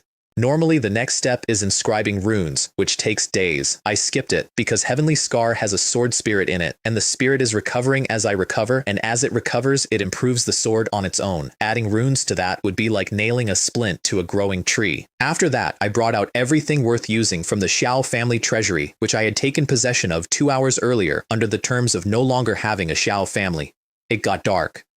Gu Tao came by to check on me, decided that no artificer alive finishes anything in a day, and turned to leave. Buzz! A clear cry came out of that forge, and a wave of sword intent with real spirit in it went through the building. He stopped dead. That's tier 3. Inside, I held Heavenly Scar up and swung it once. Hardness and edge several times what they'd been. And, more importantly, the spirit inside it had woken up further. I felt it be pleased. "Don't worry," I told it. "It won't be long before we're both back where we belong." I sheathed it and came out. Gu Tao was standing there like a man who had been struck by lightning and was still deciding how he felt about it. "Brother Lin, you're a tier 3 artificer?" "Luck," I said. His mouth moved. "A tier 3 weapon, by luck." "Brother Lin, I'm genuinely curious now. What else can you do that I don't know about?" "That's all." I spread my hands. He had the expression of a small child at a festival. "Elder brother Joe, I fought this morning and refined this evening. I'm tired. I'll visit another day." And I left quickly, because otherwise I'd have been there until dawn. Gu Tao muttered to himself and then went into the forge. He noticed the burning smell first. Then he worked out that the burning smell was his own hair, beard, and clothing, because a core realm cultivator standing in that room was cooking, and he had to run origin energy to insulate himself while he investigated. And what he found was that the formation controlling the fire had been completely rebuilt. Chen Fan, he thought, is also a formation master at an extremely high level. Several days passed. The city talked about nothing but one man walking into the Xiao compound alone. Chen Yang worked 18-hour days folding the Xiao family's holdings into ours. Nobody objected. A number of families in Qingyun City were envious, and every one of them had been standing in that street. The Pill Treasure Pavilion put the 9 Extremes pill on sale, and a month's stock went in one morning, and Gu Tao paid over 30% exactly as agreed and handed me a guest elder token, and then one day I found Chen Yang alone. "Second uncle, tomorrow I'm announcing that you're the head of the Lin family," he started. Fanner, you absolutely must not. And then he stopped in the middle of the sentence because he'd heard the rest of it before I said it, and he had known this was coming for a week. He straightened up and nodded, very seriously. All right, Fanner, don't worry. I'll manage the family well. Your talent is extraordinary. You shouldn't be tied down by this. Then I chose a black rank medium-grade cultivation technique and a matching martial art and gave them to him. With those, he'd break Wei Si and reach Core Realm before long. I want to explain why medium and not higher, because it looks like stinginess, and it isn't. Qingyun City is a small place. A black rank medium technique is enough to make the Lin family untouchable here forever. A black rank supreme technique, or anything above it in a city this size, is not a gift. It's a sign on the roof that says, "Come and take this." A treasure in the wrong hands is a crime the owner gets punished for. The next morning, the news that Chen Fan had handed the seat to Chen Yong went around Qingyun City before breakfast. Nobody was surprised. Most people had already guessed. In under a month, the Tianhan sect would be recruiting in Frosty Heaven City, and everybody had done the obvious arithmetic. I went to say goodbye to Gu Tao. He laughed loudly and said, "Your choice is correct. Go. Your path lies in a wider world. I only hope that when you rise, you still remember this old man. That would be enough for me. I will always remember what elder brother Joe did for me in Qingyun City, and if the Lin family ever needs anything here, I hope you'll help them if you can." I stayed a few more days, long enough to watch Chen Yong reach the 10th level of Wei Si, which put the Lin family further above this city than it had ever been under my father. Then I refused every offer of an escort and a farewell party, and I left Qingyun City alone. Frosty Heaven City was loud. Half a month out from the Tianhan sect recruitment, and every young talent from all 5 subordinate cities had already arrived because nobody wanted to be the person who showed up late and got turned away at the gate. For most of them, becoming even an outer sect disciple of the Tianhan sect would be the greatest thing that ever happened to their entire bloodline. And everyone was talking about the same 2 people because word had gone around that the young lord of Lianyan Fortress and his newly acquired concubine had already been given inner sect positions in advance. At Lianyan Fortress, an 18-year-old woman was sitting in a young man's arms, sighing. "Yuer, I know about the Xiao family business," Li Hai was saying, stroking her hair. "But Chen Fan has become a guest elder of the Pill Treasure Pavilion. We can't act rashly. I hope you understand my position. But don't worry, your affairs are my affairs. I hear he's coming to Frosty Heaven City for the recruitment. Once he's here, even if Lianyan Fortress doesn't move openly, I have countless ways to deal with him." Shen Yue's face did something complicated. She knew exactly what she was, a concubine who had recently caught his interest, whose entire family had been erased, and who had precisely one asset left, an inner sect place at the Tianhan sect that came through him. Push too hard, and she'd lose that. "Hai Chuan, I believe you. I can hold it in for now." I was, at that moment, checking into an ordinary inn about 4 streets away. With a guest elder token, I could have walked into the Pill Treasure Pavilion of Frosty Heaven City and been treated like visiting royalty. I had no interest in that yet. That night, I cultivated in a rented room. My realm hadn't moved off the 6th level of Wei Si. Everything else had. The more I understood the battle intent in that drop of blood, the faster the blood refined, and my physical strength had close to doubled since Qingyun City. 2 months until the recruitment. I was not going to spend them sitting. The next morning, I went to a place called the Martial Battleground. Somebody started following me before I'd gone 2 streets. I let them. The Martial Battleground is in the south of the city, a place where cultivators formally beat each other up for money and reputation. Most people who visit Frosty Heaven City go at least once, if only to watch. I showed a Wei Si aura at the door, paid 100 taels of silver, went down an underground passage, and came out in a large circular arena. 2 9th-level Meridian opening cultivators were on the stage. One using fists, one using a longsword. The swordsman was clearly winning, and the crowd had money on it. I watched for a moment and disagreed, because the man using fists was not losing. He was holding back, waiting for one specific opening, and he'd been waiting for it patiently enough that everyone in the building had mistaken patience for defeat. 2 exchanges later, the swordsman committed to a big cut, left himself open, and the fist arrived a fraction ahead of the blade and put him off the stage. The winner took his money and left rather than push his luck, which I respected, and then a man in his 30s came up out of the crowd and landed on the stage. 7th level of Wei Si, and there was a scar across his face like a centipede, and he had the specific density that men get from surviving a great many fights that were supposed to kill them. The place started murmuring. "Cinderface? He's supposed to be out training. This'll be good. Every time Cinderface fights here, his opponent leaves in pieces." He disappeared for half a year and came back at the 7th level, and meaner. Cinderface looked around the room slowly and then looked directly at me. "Kid, your cultivation's not bad. You have the guts to come up here?" Every head turned. And every person in that building thought the same thing, which was, why would Cinderface, on his first fight back in Frosty Heaven City, choose a boy who looks about 17? That defies common sense. I'd had someone on my back since I left the inn, and after I arrived here, several more auras had come in and settled around the room. I already knew what this was. I walked up. The crowd parted for me, and Cinderface grinned, which did unpleasant things to the centipede. Kid, I didn't expect you'd be brave. Don't worry, I'll show you what a real fight is. Let's do it. He didn't waste time. Aura out, one step, one palm, no wasted motion. A man with genuine experience. I met it with my own palm. There was a crack. Contrary to everyone's expectations, the screaming came from Cinderface. The hand he'd hit me with was hanging wrong, broken in several places, and he went backward off the stage and hit the floor and tried to get up and coughed hard and passed out. The palm hadn't only broken bone. Sword essence had gone through the contact and into him, and there is nothing in that man's training that prepares you for sword essence. Excellent skill.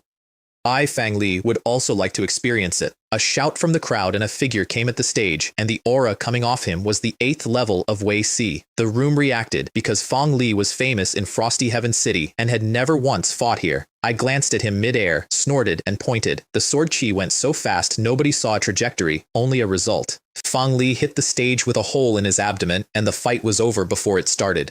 Young man, sparring here is normal, but your attacks are a little too ruthless.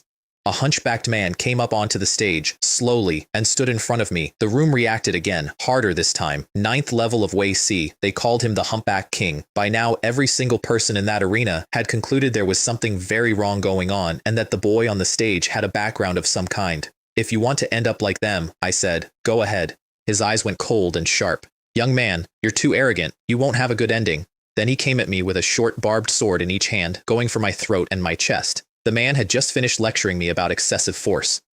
His opening move was designed to kill, Phantom Step. His attack hit an afterimage. I was behind him and I kicked him in the hump. There was a sound like a chair breaking. The Humpback King went off the stage and landed like a sack, and because of what had happened to his spine, he was never going to stand up again. Silence. Cinderface. Fang Li. The Humpback King. 3 genuinely notable figures of Frosty Heaven City. 3 attacks on the same boy. 3 results, all inside a few minutes, all of them one move. Who is that? He's far too young to be nobody, but I've never heard of any prodigy in Frosty Heaven City. He's 6th level Wei Si, and the Humpback King is 9th, and he doesn't look 18. Wait, hasn't there been talk about a boy named Chen Fan out of Qingyun City? Killed a man who'd forced himself into Core Realm with a secret technique? That's absurd. Even a forced Core Realm cultivator isn't something a 6th level Wei Si kid kills. No, I heard it too. Same age as this one, and the sword matches the description. If it is Chen Fan, why would 3 men attack him for no reason? Have you forgotten?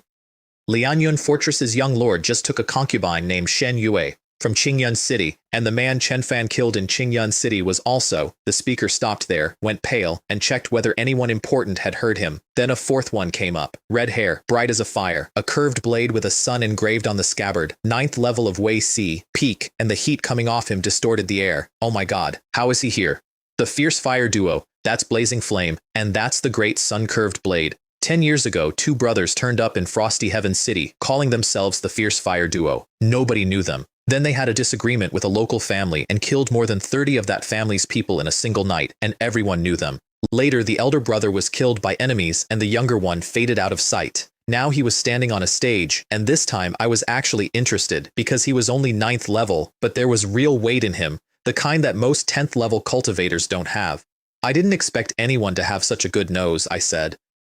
I've only just arrived in this city and someone's already smelled me out, and brought me such a large gift. I looked past him at the crowd. But you're not enough on your own, and there are others here, and I'm too lazy to do this one at a time. All of you, come up together.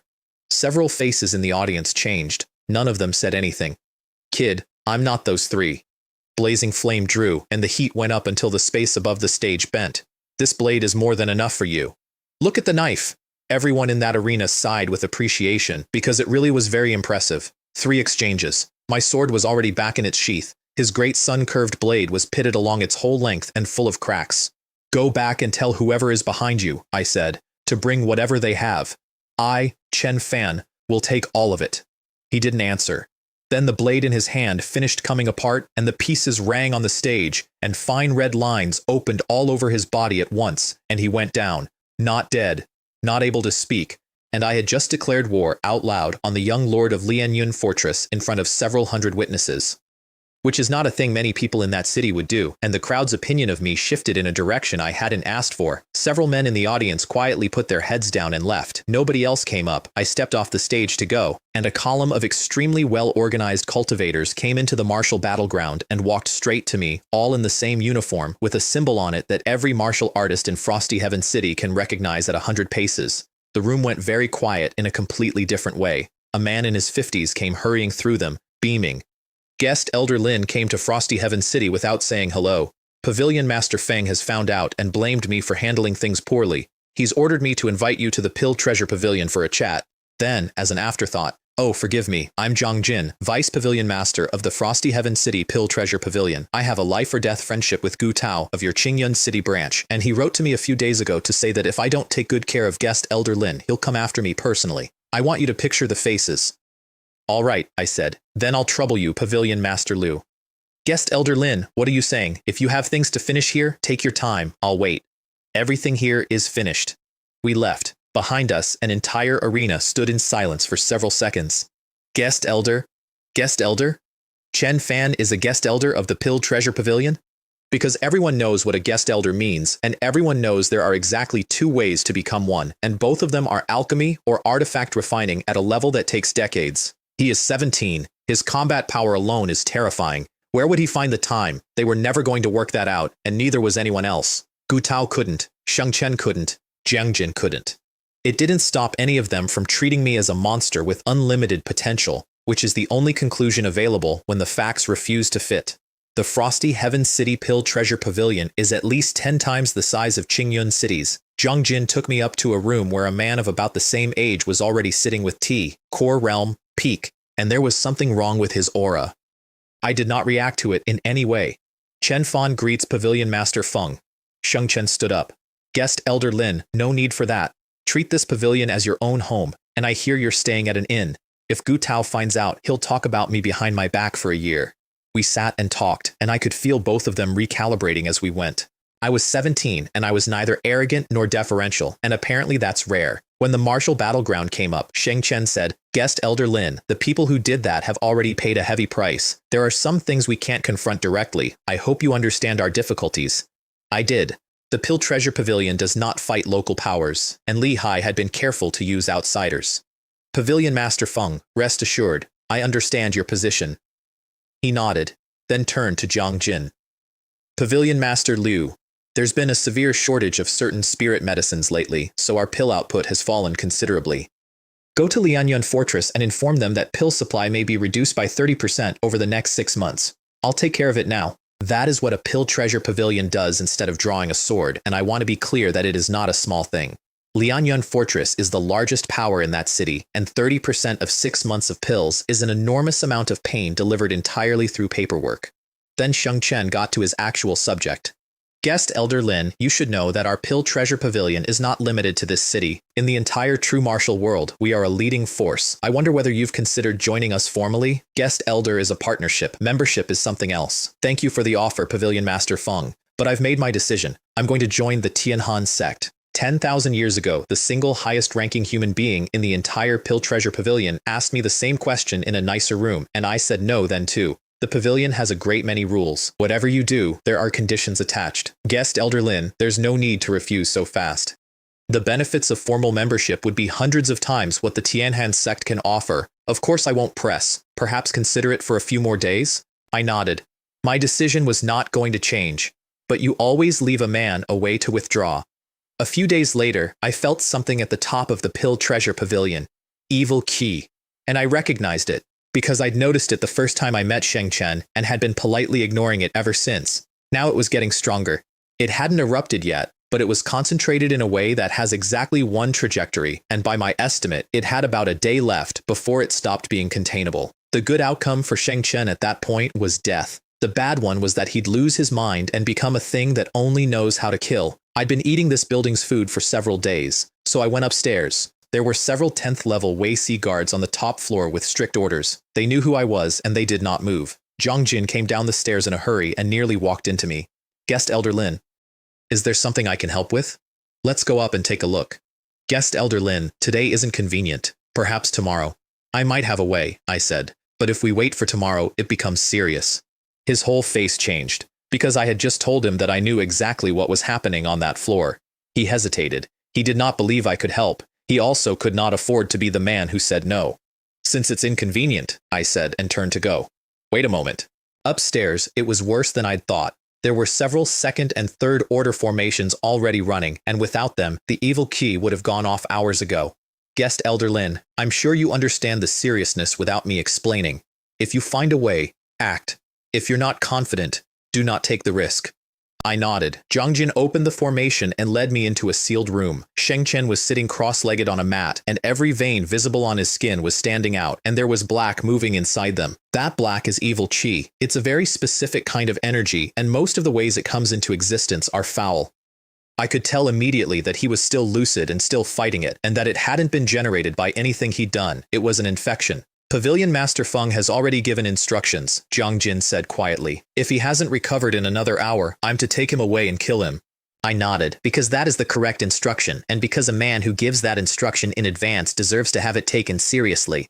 If I can't resolve this within the hour, proceed as planned. Then I'll go and make the arrangements. Guest Elder Lin, I'm leaving this to you. I hope you succeed. He went out fast, so nobody would see his face.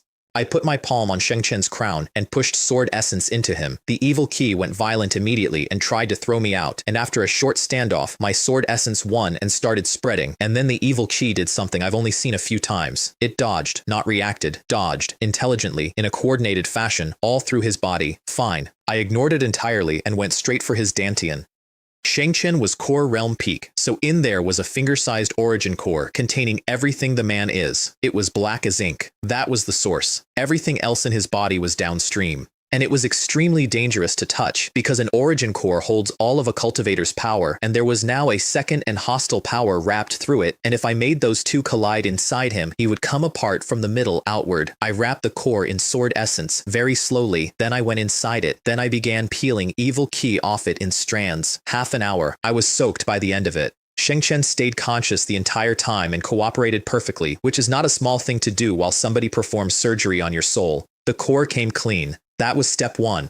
The rest of the evil key was still distributed through his flesh and his origin power, and if it stayed there, it would simply recolonize the core in a week. Killing all of it was beyond me at the 6th level of Wei Si. So I didn't kill it. I sucked it out. Every strand of evil key in that man's body got pulled into my sword essence and then transferred, wholesale, into me. Boom. And the moment it stopped being forced and realized where it was, all of it rushed in willingly and detonated. Cruelty, malice, tyranny, bloodlust, growing in me like something planted. I ran the cannon at full to suppress it, and the cannon lost. There was simply too much of it for my realm. So the battle key came out, and the evil key met the thing in me that came out of that drop of blood and behaved exactly like snow meeting a furnace. It was over in seconds. Shengchen had come back to himself by then, and was sitting there watching a 17-year-old fight his disease for him with his eyes shut, and his expression was doing something between gratitude and horror. 15 minutes and he could sense it thinning out of me. Then there was one wisp of it left, and it ran, genuinely ran, in a panic, down into my dantian to hide, and before I could deal with it, the drop of mysterious blood in my sea put out one pulse of battle key, and the last of it stopped existing, which told me something extremely interesting. Evil key makes the drop of blood react. The drop began putting out fluctuations of its own, and my sea started churning, and the refining rate of the blood went up by a factor of more than 10. Strands of it merged into my body, and my physique climbed hard. Before it settled, about a tenth of the whole drop had been refined, and every muscle I had felt like it had been rebuilt while I wasn't looking. Shengchen breathed out for what I suspect was the first time in a day. Thank you, Guest Elder Lin. I, Shengchen, am extremely grateful. It's a small matter. The man had a great many thoughts on his face and did not voice any of them. The evil key had tormented him for years, and no one had been able to touch it, and a 6th-level Wei Si boy had handled it in an hour. That has exactly one explanation, and it is that the boy has secrets. He decided, visibly, not to pursue it. I've come to appreciate how rare that is. Pavilion Master Feng, I said. Evil key is extremely rare. How did you come to be tainted with it? I asked because of the drop of blood, and I'm not going to pretend otherwise. He had never wanted to discuss it. He'd also just had his life handed back. 5 years ago, I joined the Lord of Lianyan Fortress to wipe out a group of villains operating in this region. Under their base camp, we found a great tomb. The two of us went in. We were attacked by countless illusions. We got out with great difficulty, and when we did, both of us had evil chi in our bodies. For the first few years, we could suppress it. Then it began erupting more often. In the last 3 months, it accelerated to what you just saw. There was a specific kind of fear on his face when he said the word illusions. Whatever was in that tomb, it had left marks on the inside of a core realm cultivator. Where is it? He frowned. Guest Elder Lin, that place is far too dangerous. Beyond the evil key and the illusions, we have no idea what else is in there. Neither the Lord of Lianyan Fortress nor I have gone near it in 5 years. Don't worry, I'm curious. I know what I'm doing. He gave me the address, and then, because he'd already decided to ask, Guest Elder Lin, there is one more favor. You want me to remove the evil key from the Lord of Lianyan Fortress as well? He nodded and sighed. Li Tianlong used to be very close to me. He's a good man, genuinely righteous. We caught this while eliminating bandits who were preying on this region. He's suffered badly for 5 years, and it's the reason he's neglected the running of the fortress. And I know that the young Lord of Lianyan Fortress has a grudge against you, so if this puts you in a difficult position, I won't press. Pavilion Master Feng, I said, I can tell the difference between what matters and what doesn't. Make the arrangements. How narrow-minded would a legendary swordsman have to be? Also, helping Li Tianlong would mean more evil ki, and more evil ki meant faster refining of the drop. But I'd have said yes anyway. Sheng Chen's opinion of me went somewhere I'd rather not know about. That afternoon, I left the Pill Treasure Pavilion alone. And the moment I stepped out of Frosty Heaven City, word reached Li Hai. I was worrying about how to get at him, he said delighted, and he leaves the city on his own. Now I'll make sure he never comes back. He quietly gathered every force he could move and went out after me, following the trail markers his people had been leaving. Not long into the chase, he stopped. Because every one of the men he'd sent to follow me was lying in the road with a hole in his throat.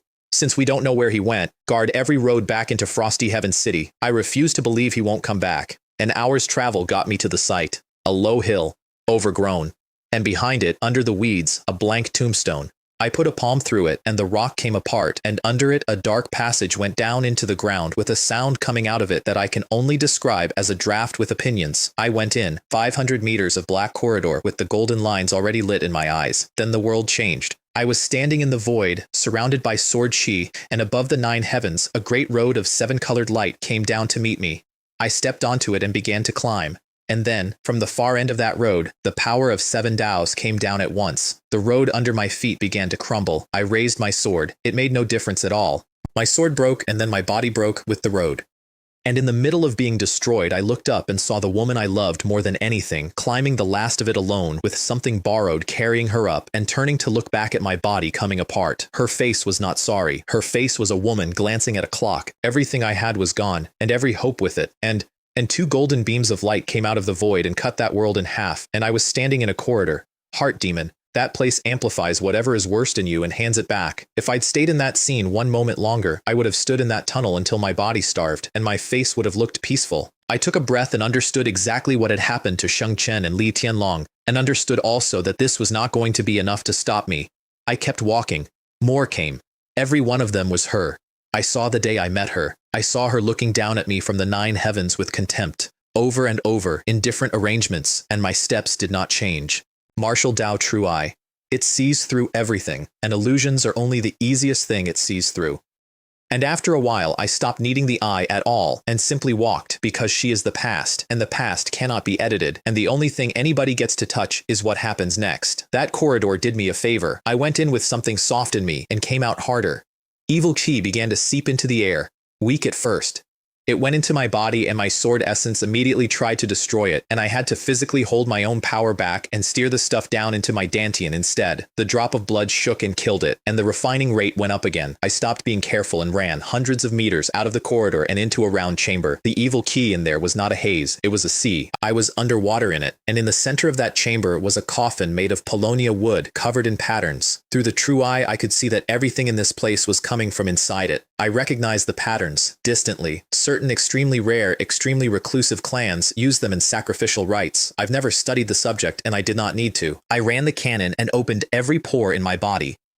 The sea of evil qi found an exit and poured into me, all of it, at once. I held the cold and the negative emotion off with sword essence and a refusal to be interested, and steered every strand down into my dantian. The drop of blood annihilated everything as fast as it arrived without slowing. My 6 C's boiled. Half an hour. The evil qi in that chamber went from an ocean to a trace, and half of the drop of blood was refined. What I'd absorbed so far was one specific thing inside it, the part that improves the body, the part that rewrites what you physically are. Half the volume was gone, and the battle intent inside it had not diminished by a hair.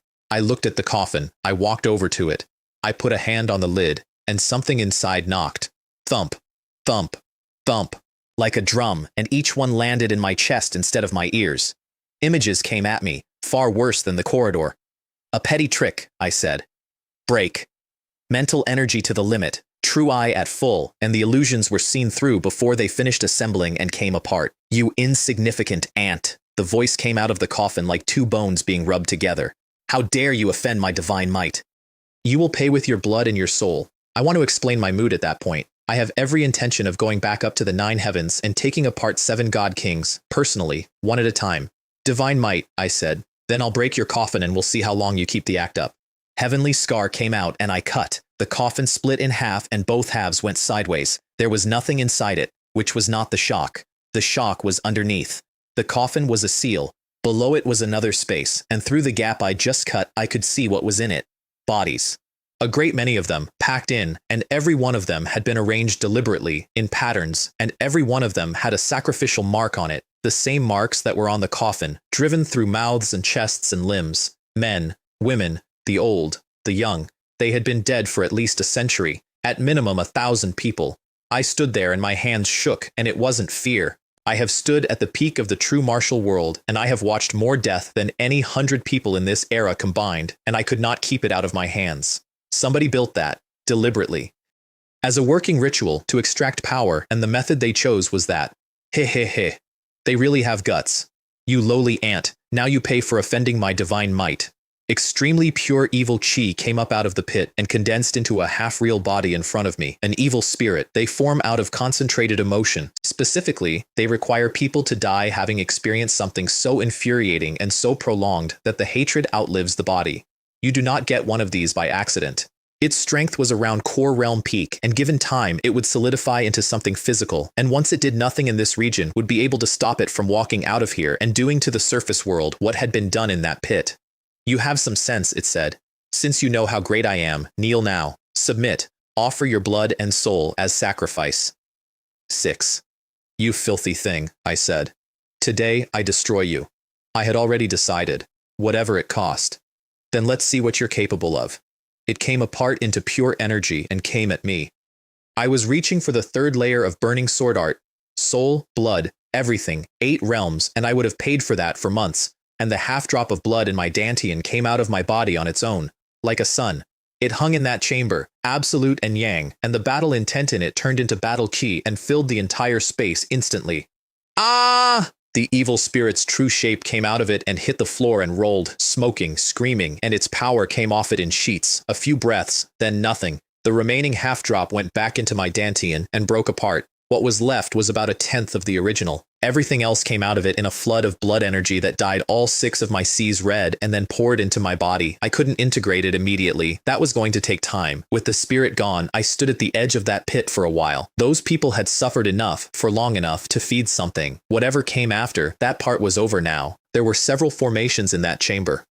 I read them with the true eye, and then, using what I know about formations, I made a series of hand seals and pushed an imprint into them. Then I left. Behind me, the ground came up. When it settled, the hill was flat. It was getting light. I'd arrived in the evening and spent the whole night down there. 15 minutes up the road back toward Frosty Heaven City, 6 8th-level Way C cultivators stepped out and blocked the way. They looked extremely pleased. They'd waited all night. One of them produced a signal device and put a beam of light into the sky.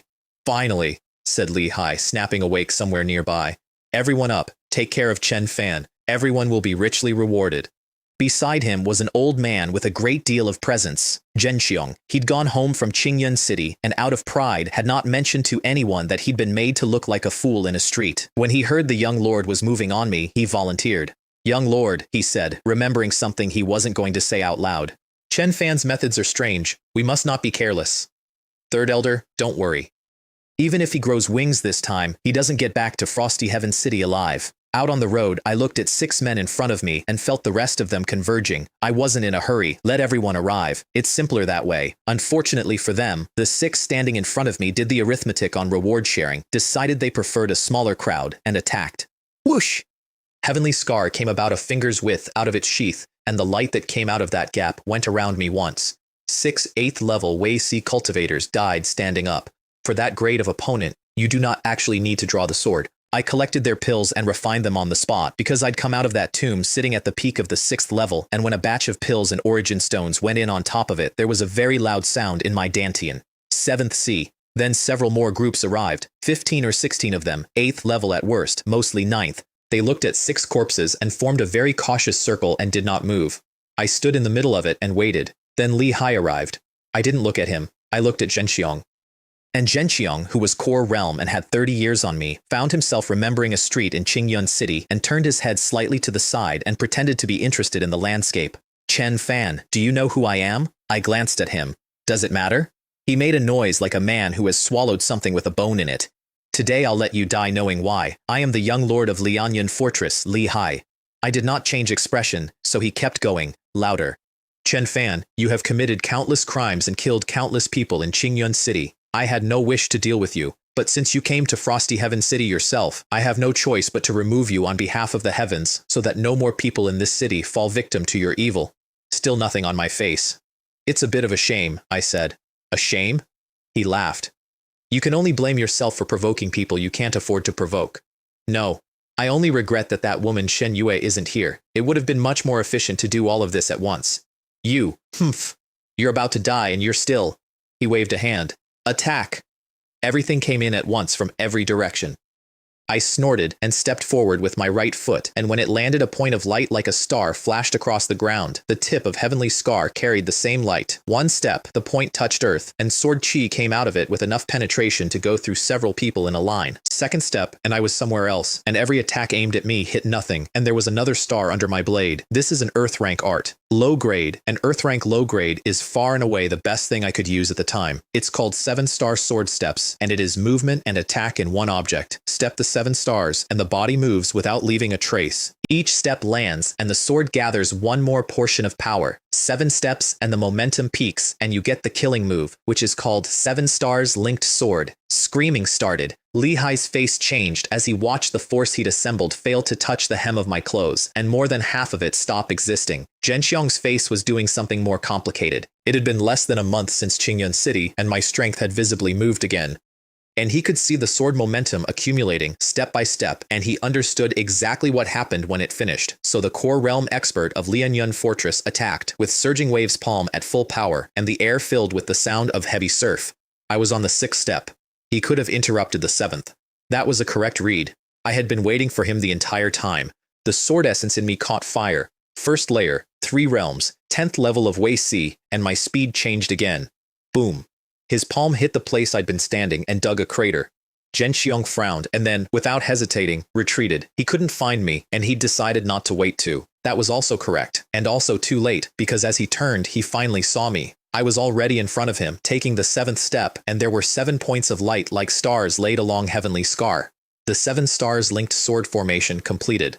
Buzz. A man with immense strength, high status, and decades of real combat experience looked at that strike, and his mind went blank, and he forgot how to defend himself.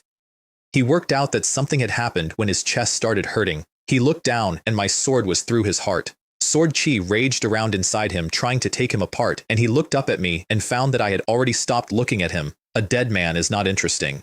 Bang. He came apart. The first layer of Burning Sword Art plus 7-star sword steps against a first-level core realm cultivator is, honestly, an ordinary outcome. It looked like a miracle because of the numbers on the outside of it. 5 of the Lianyan Fortress cultivators were still standing, and no amount of screaming from Li Hai was going to move any of them. I started walking toward him. Chen Fan, don't think you've won. You know nothing about my strength. And his aura came off him completely. And it was not the 6th level of Wei Si that all of Frosty Heaven City believed in. 10th level of Wei Si. With Lianyan Fortress's arts behind it, that made him capable of fighting most core realm cultivators without losing. And that was not where his confidence came from. Formation flags came out of his storage ring, and his hands went through a rapid series of seals, and the flags planted themselves around me, and a light curtain came down. Using formation flags isn't hard. Shenlong managed it in the ancestral grounds. Using them like that is hard. Li Hai was a second-order formation master, and nobody in Frosty Heaven City knew. Chen Fan, I admit your combat strength is very good, but you're a long way from fighting me. He was extremely pleased with himself, and I'll grant him that he'd earned about half of it. Everyone in this city thinks I got my inner sect place at the Tianhan sect because of my family. Nobody knows it was my own ability. You have the honor of being the first person to die inside my formation. Oh, and I forgot to mention, this is a second-order earth-fire binding heart formation. In a moment, you'll experience the pain of your soul burning. I expect your expression will be quite satisfying. If you kneel and beg now, I can let you die quickly. 7. Here's what he didn't know. While he was planting those flags, I could have stopped him at any point, with almost no effort. And breaking that formation from the inside, at my level, was going to be about as difficult as opening a door. I looked at him and let him see exactly how little I thought of it. It seems you won't learn until you see the coffin. You brought this on yourself. He made a seal and pushed power in. Boom! Fire came up out of the ground inside the formation, carrying a specific energy designed to make a person feel themselves burn. I ran sword essence over my skin and stood in it. He fed more power in. I'd love to know how long you last. 2 golden lines came up in my eyes, and one look told me everything about the second-order earth flame binding array. I cut down, and the sword chi split the sea of fire in half and landed in the southeast corner of the formation. No! The curtain shattered, and every flag around him blew apart. I want to be fair about how much that hurt him. He had considered that formation his single greatest asset, the secret thing he'd been saving, and in his mind it was the reason this fight was already over. It had lasted about 4 seconds. He could not work out how I'd found the flaw, and only one word made it into his head. Run. He ran fast. In my eyes, he was a toddler. 3 breaths. He heard me arriving and did something genuinely clever, pulled a long, narrow sword out of his ring, and spun into a counterattack at exactly the right moment. It was a good idea. It might have worked on almost anyone. I hadn't expected it, and I want to be honest about that. It's not that the thought didn't occur to me, it's that it didn't matter, because nothing he had was a threat. And my body had stopped asking permission. He turned, and my arm had already answered. Heavenly Scar met his treasured blade, and the sound went across the whole valley. He went backward through the air, and there was a notch the size of a bowl in his sword.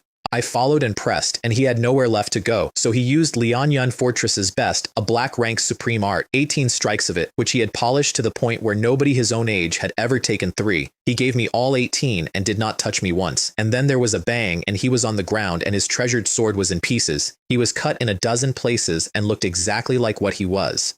Then he crushed several jade tablets in a hurry, and layers of light wrapped him, and he got up and kept running. He was not going to get away. The defensive treasures were completely irrelevant. The barriers came apart one after another. When there was one layer left, he understood, and I watched a man arrive at genuine regret for the first time in his life, and he opened his mouth to beg, and wind swept the road and someone landed between us.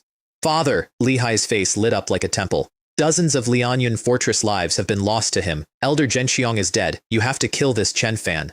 The newcomer was Li Tianlong, Lord of Lianyun Fortress, 5th level of Core Realm. I looked at him and smiled. If you want to make a move, go ahead and try. Li Hai staggered to his father's side like a drowning man reaching a rock.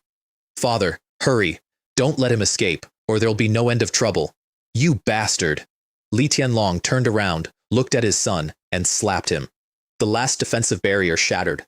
Li Hai screamed and went across the road and did not get up cleanly.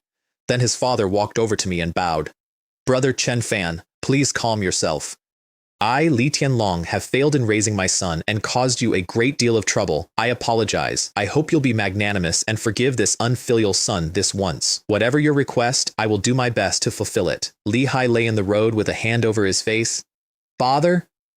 The most powerful man in Frosty Heaven City had arrived, had not killed me, had hit his own son, and was now speaking to me with his hands together.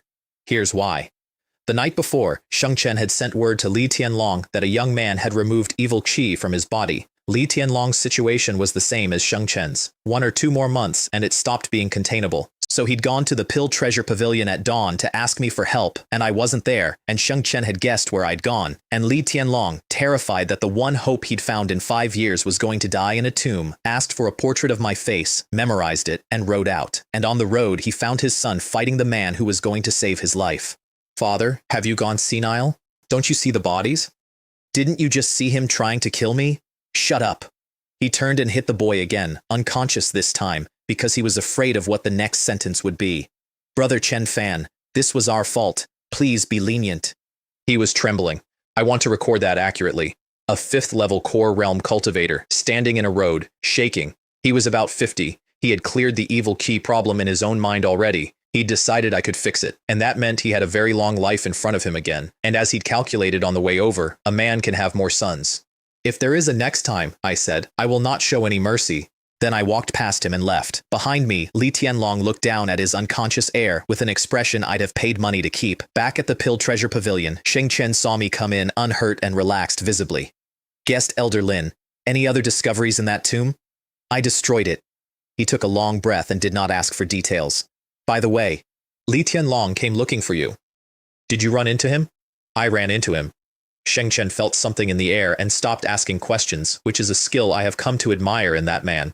That afternoon he came back. Guest Elder Lin, I know about this morning. Li Tianlong was unaware of it, but it is still Lianyun Fortress's fault. I won't interfere in how you handle it. I smiled. Pavilion Master Feng, just say it. He's outside. He'd like to apologize again, sincerely. Let him in. He came in and presented a storage ring with both hands. Brother Chen Fan, for years I've neglected the running of Lianyun Fortress, and there is a great deal I've been unaware of. I went back this morning and investigated the entire matter thoroughly, and it is our fault from beginning to end. As an apology, please accept these 500 spirit stones. 500 spirit stones is a serious amount of money, even for the largest power in Frosty Heaven City. Taking that out hurt them, which is how you know an apology is real. I took the ring. Come with me.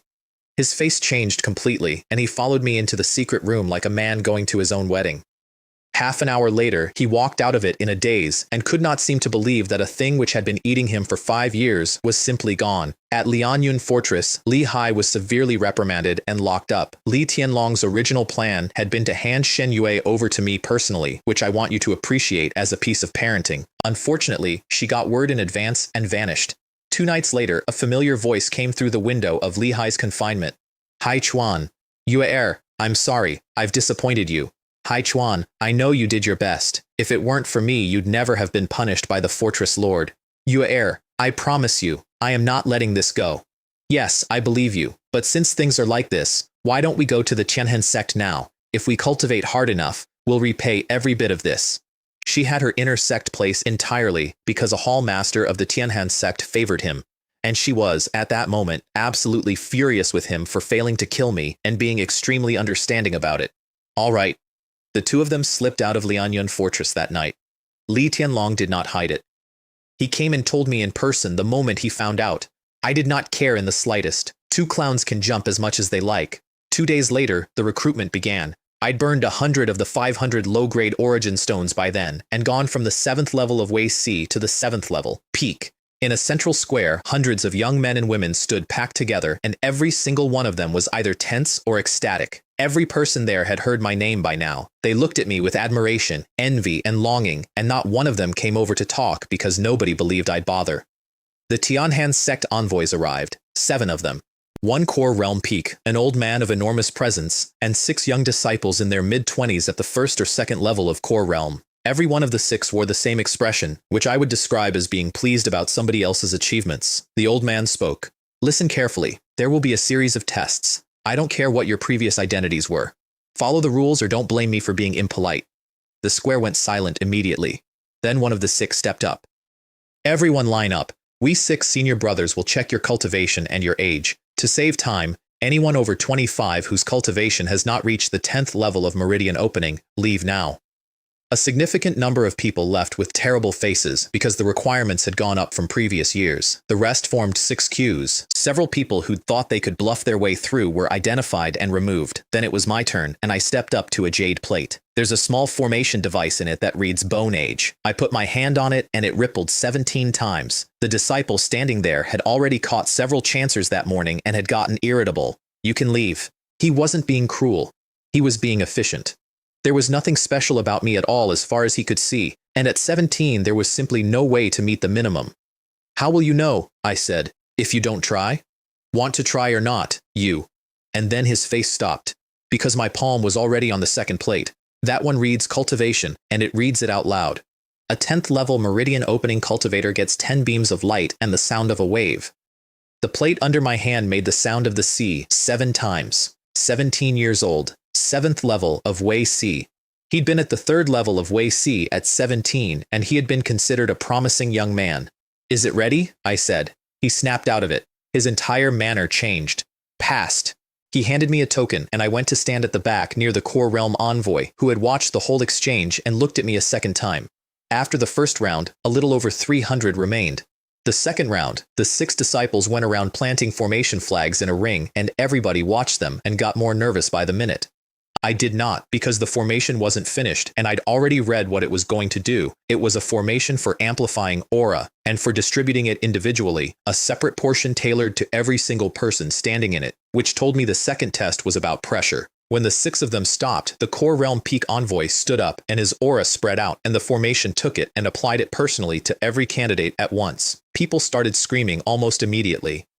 Within moments, dozens were on the ground. The aura of a core realm peak expert is not something you resist with technique, it's a weight. For me, it was weather. Time passed and people gave up one after another, and the ones still standing were soaked and grimacing. A quarter of an hour, of 300, about half were left. The 6 disciples began writing down names because a quarter hour under that aura is a pass, except the formation didn't shut off. They looked at each other and decided to wait and see. Because the core realm envoy had thinned his aura down to a single thread and pointed the entire thing at me. He'd noticed me in round 1. In round 2, he'd noticed something else. That after 15 minutes of that, when every talented young person in 5 cities was visibly suffering, I was standing there with the expression of a man waiting for a friend. So he got curious about where the wall was. The pressure came up. It became a storm. It became thunder. Nothing. The whole square was watching. Everyone who had endured that aura personally knew exactly what it was, and nobody could make sense of what they were looking at. The 6 disciples were extremely uncomfortable because none of them could have done it. The old man gritted his teeth and pushed harder, and at that moment, thump, thump, thump. I appeared to lose my footing and took several steps backward. He withdrew the aura immediately and declared the second stage over, and everyone assumed I'd finally hit my limit. Only he knew. I'd given him a way out. A little over 100 people qualified for the 3rd round. He gathered them and said, "First, congratulations on getting this far. All of you are qualified to become outer sect disciples of the Tianhan sect." Most of the crowd lit up. A few stayed very still because they knew what came next. Outer sect is the bottom. Tens of thousands of them. Hard labor and very little in the way of resources. Inner sect is the leap. There are fewer than 1,000 inner sect disciples in the entire Tianhan sect. This next test decides whether you're qualified for the inner sect. Watch closely. He moved and performed a set of palm techniques. Slow, simple looking, and absolutely full of things. A lot of people tried to memorize it on the spot and discovered afterward that they had nothing. He finished. That was a yellow rank supreme martial art called the 1,000 Illusions Palm. 8 movements. The 3rd test is to come forward, one at a time, and perform what you remember. Demonstrate 5 and you qualify for the inner sect. Somebody eager went first, immediately, and found that even having memorized the shapes, his body refused to produce them.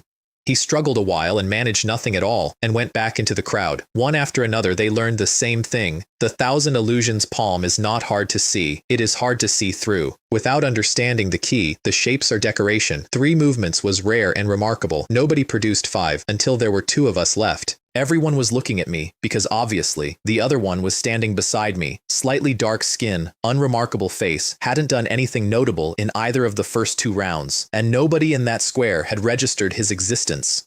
He glanced at me, smiled very slightly, and walked out into the middle. He adjusted his breathing, exhaled, and began. And his opening stance alone told the entire square that they had all been wrong about him.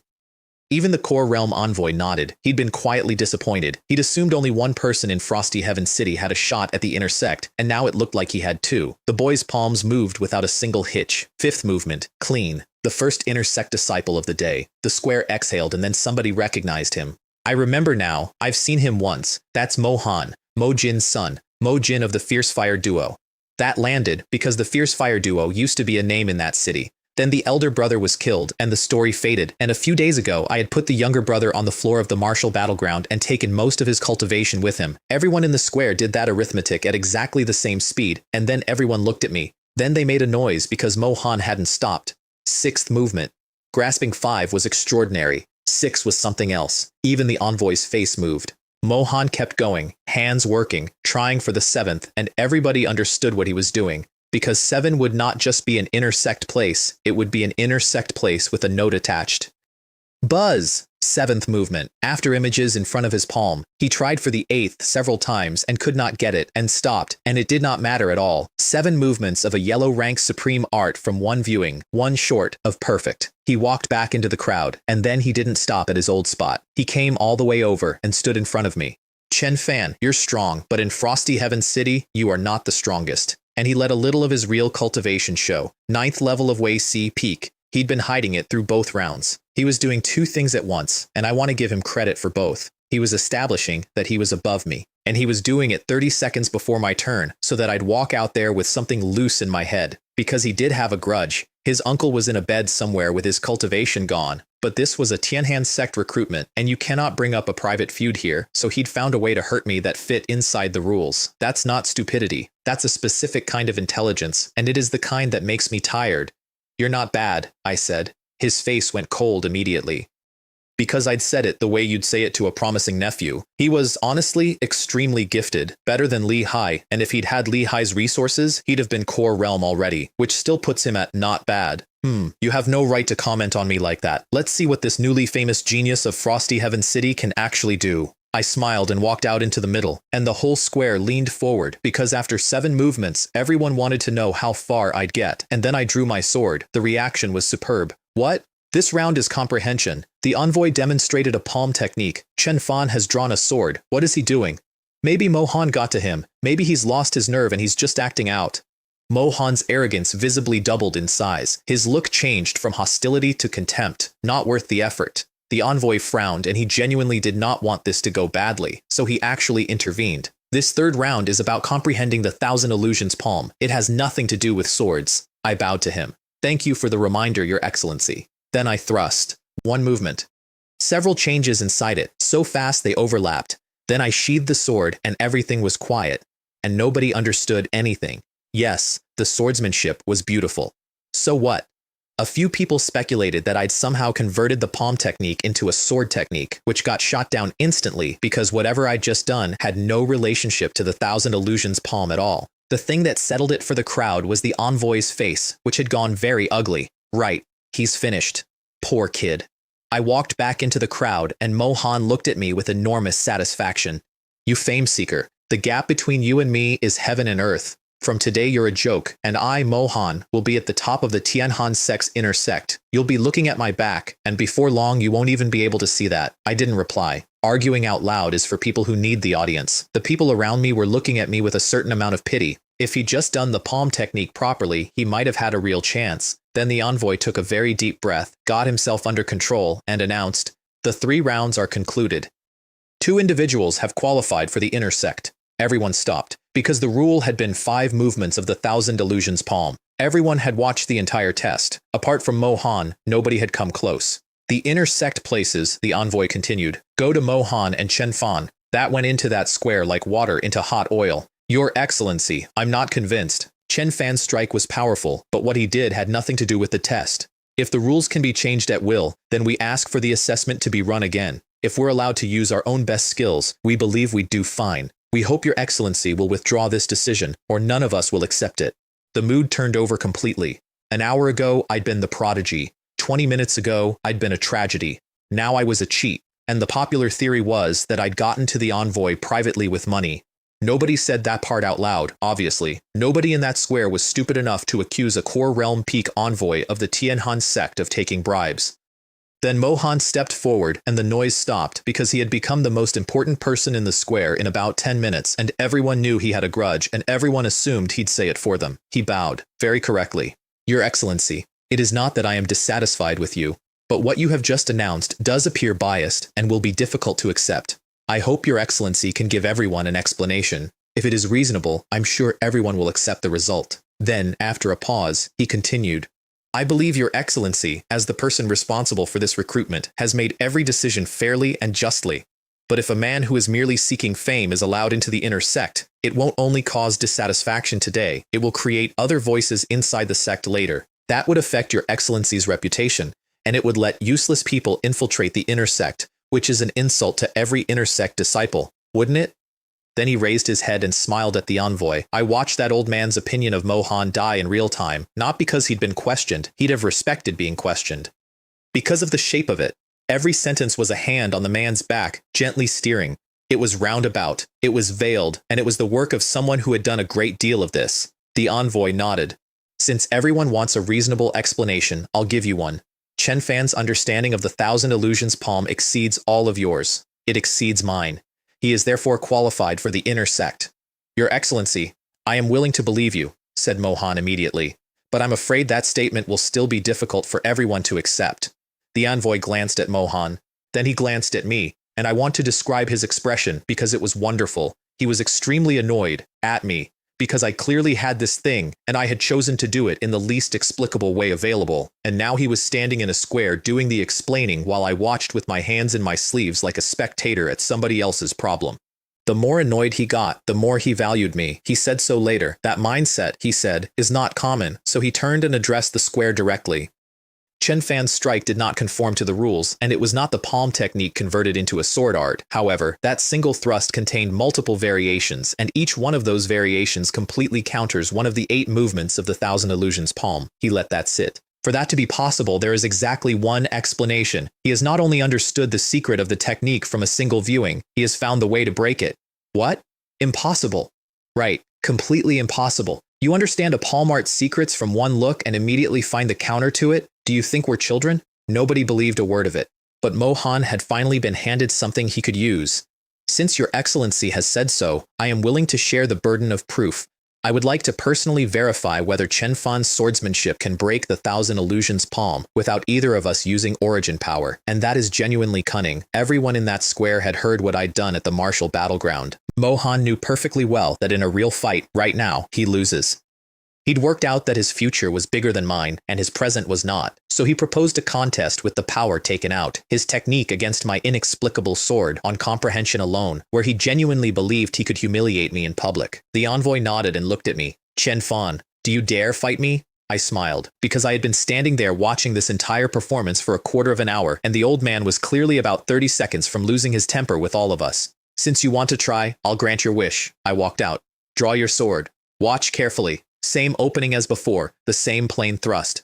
Mohan smirked and used the first movement of the Thousand Illusions palm, and halfway through it, something happened to him that he had no framework for. He got the distinct feeling that his first movement was being delivered by him onto the tip of my sword, so he changed mid-flow into the second movement and regretted it the instant he committed and could not take it back. The tip of Heavenly Scar was already resting against his palm, a hair further forward, and there'd have been a hole in it. That's only 2. His teeth were together. There's more. I let him. He went through everything he had, and it did not matter what movement he chose, because I did not change my sword at all. I held one strike, and every single thing he did walked itself onto the point. If that had been a real fight, he would have committed suicide 8 separate times in under a minute. By the end, nobody in that square doubted the envoy's ruling anymore. They finally understood what they'd been looking at. These were the proudest young people in 5 cities.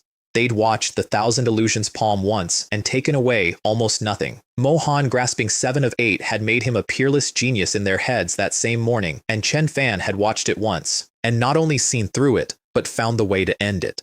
And the way to end it, in his hands, was one sword. Mohan walked back into the crowd without a word, head slightly down, and I could not read his face at all, which I noted. This assessment is over, the envoy said. Prepare tonight. Tomorrow morning we gather here and travel to the sect. I went back to the Pill Treasure Pavilion, where Sheng Chen and Jiang Jin were waiting for me because they'd already heard. Sheng Chen had tried to recruit me, and I'd said no, and he wished me well anyway, and meant it, and I have found that to be a rarer quality than alchemy. Then a young Tianhan sect disciple I'd seen at the assessment turned up and bowed to Sheng Chen. Lei Hong of the North Cold lineage greets Pavilion Master Feng. He'd been sent to invite me to the sect's temporary quarters. On the way over, he was extremely friendly. Junior brother Lin, you probably don't know how our sect is organized. Let me explain. Then I'm grateful, senior brother Ning. No need for that. It's what a senior brother is for. And this is the map, which matters later, so here it is. The Tianhan sect is 5 halls, the main peak, and 4 branch lineages, east, west, south, and north. Lei Hong and I were both going to the North Cold lineage. The envoy who'd run the assessment was Zhou Peng, one of the 3 Grand Elders of the North Cold lineage at the 10th level of Core Realm. The other 2 Grand Elders were at the 1st level of the King Realm, and the Hall Master of the North Cold lineage was said to be at the 5th level of the King Realm, which meant nobody knew what he actually was. Disciples go outer sect, inner sect, core disciple, true disciple. Above disciples, deacons, elders, hall masters, sect master. A true disciple outranks most elders. By the way, Lei Hong said, I hear 2 people from your Frosty Heaven City already got inner sect places in advance. Frosty Heaven City has always been North Cold recruiting ground, but those 2 seem to have attached themselves to a Grand Elder of the South Cold lineage. 3 of our North Cold elders went over there and made a scene about it a while back. I knew exactly who those 2 were. I made a face of polite interest and said nothing. At the sect's temporary compound, he pointed me at the back courtyard and stopped. Elder Liu is waiting for you in there. I won't come. Zhou Peng was standing with his hands behind his back. Chen Fan, you did very well. I've come to see you alone because I'd like to make an arrangement with you in advance. Please speak, Elder. Lei Hong will have explained the sect. What I want in advance is this. When you reach the Tianhan sect, choose the North Cold lineage. In return, I guarantee you the best cultivation resources we have, and you will be trained as a core disciple. Which told me something useful for free. The 4 lineages recruit separately, and the disciples they recruit do not automatically belong to them. Once everyone gets to the sect, there's a choosing, which means every recruiter who finds someone promising has to go and make a private arrangement in advance, like a man buying a horse before the auction. All right. Zhou Peng's mood improved dramatically, because the 4 lineages of the Tianhan sect had been quietly fighting each other for years, and the North Cold lineage had the strongest elders of the 4 and the weakest disciples by a distance, and he was extremely confident that if he could get me home, that would change. The next morning we left, and 2 weeks later Zhou Peng stopped and everyone looked up. A snow-capped mountain going straight into the sky. And around it, at the compass points, 4 more. We'd arrived. We went in through the Great Formation, and every person in that group made a sound because the Wan energy inside was several times thicker than the air we'd been breathing all our lives. Nobody noticed the 2 golden vertical lines that appeared deep in my eyes as I crossed the boundary. A few glances told me most of what I needed. The whole sect sits under a 5th order formation. Its core is the main peak. The 4 branch mountains stand at the 4 directions and guard the middle, and the arrangement is genuinely good work. They led us into a wide square, and an old man in his 50s or 60s came over to Zhou Peng with a smile you could have used to open letters. Elder Liu, you're back a little late. I wonder how the North Cold lineage did in Frosty Heaven City this time. Zhou Peng clearly loathed him. Elder Bai Lu, that is no concern of the South Cold lineage. It seems Elder Liu's harvest wasn't very good, and he's not in a good mood. Understandable. In a remote little place like Frosty Heaven City, it's already lucky to produce even 1 genius. Bai Lu's smile got wider. And by coincidence, the 1 genius Frosty Heaven City produced has just transferred to our South Cold lineage. Then he waved a hand. You, come here. 5 young men walked over with their chests out. These youngsters have quite the talent, Bai Lu said, enjoying himself enormously. They've all earned inner sect qualification. Then to them, what are you standing there for? This is Elder Liu of the North Cold lineage. Pay your respects. The 5 of them bowed together.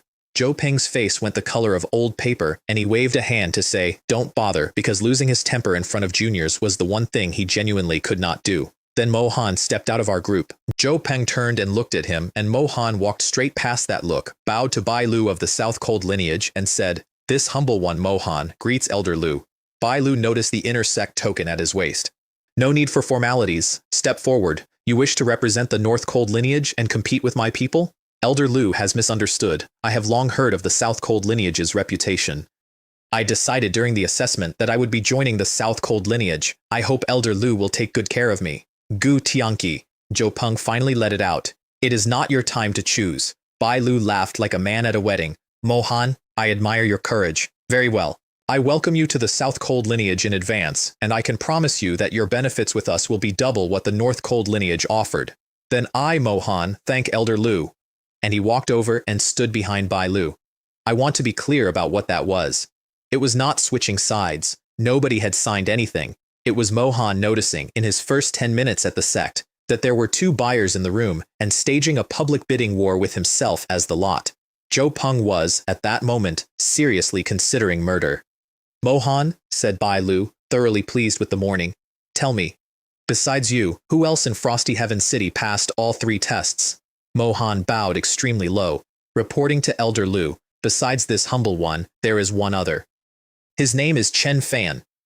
Bai Lu looked over the crowd behind Zhou Peng and could not find me, because unlike Mo Han, I had not hung my token on my belt, and now Zhou Peng was genuinely afraid. Mo Han jumping to the South Cold lineage was a real loss and a survivable one. If Bai Lu took me as well, that was a different sentence. Zaichu Xiao, don't go too far. Bai Lu didn't even look at him. Go on, which one is Chen Fan? Mo Han stepped out, found me in the crowd, pointed and said, that's him. Bai Lu smiled at me. Chen Fan, agree to join our South Cold lineage right now, and we'll give you 3 times what the North Cold lineage promised. Off to the side, Mo Han bowed his head, and something extremely bitter went across his face because he'd been offered double and I'd been offered triple without opening my mouth. He'd made a bet though, that's why he'd pointed. He was betting that I would not accept. And if I didn't accept, then I would have publicly refused an elder of the South Cold lineage in front of the South Cold lineage in my first hour at the Tianhan sect, and Bai Lu would spend the next several years grinding me into the ground and Mo Han would never have to lift a finger. That was the play. Now, everyone was looking at me, and I had spent the entire conversation looking at the mountains because I'd been reading the structure of the sect's 5th order formation since I walked through the gate, and it was considerably more interesting than any of this. I turned around and said, sorry, what did you just say? The expressions on that square were worth the trip. He actually asked an elder of the South Cold lineage what he just said. Zhou Peng's heart came back down out of his throat, and Mo Han raised his head and smiled because as far as he was concerned, that was better than a refusal. Everything was proceeding according to plan. Bai Lu laughed. It was not a warm laugh. Not bad. I didn't expect Elder Liu to have recruited such a spirited young disciple. Truly remarkable. He didn't have to say anything else. The 5 he'd brought already knew what he wanted. One of them stepped out. Let me introduce myself. My name is Li Jin, and you're Chen Fan. From now on, we're brothers of the same sect, so we'll have many chances to compete. How about we have one now?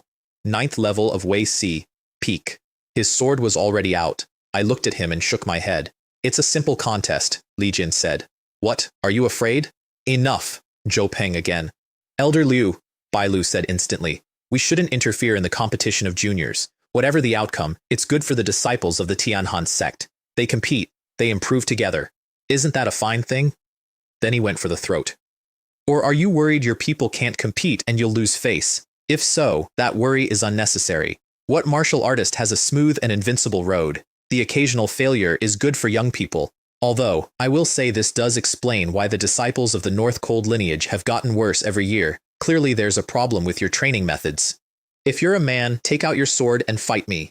Li Jin was practically bouncing. I shook my head again. Can it be that you don't even have the courage to draw? If you won't draw and fight me today, then you're not fit to carry a sword at all. And that one finally got a reaction out of me, which I'll admit was the point. I smiled slightly. There are 5 of you, I said, and 1 of me. If that's your worry, you're overestimating yourself. We don't bully people with numbers. My sword alone is more than enough for you. No, I said. I just think doing it one at a time would take too long. The 4 others went red.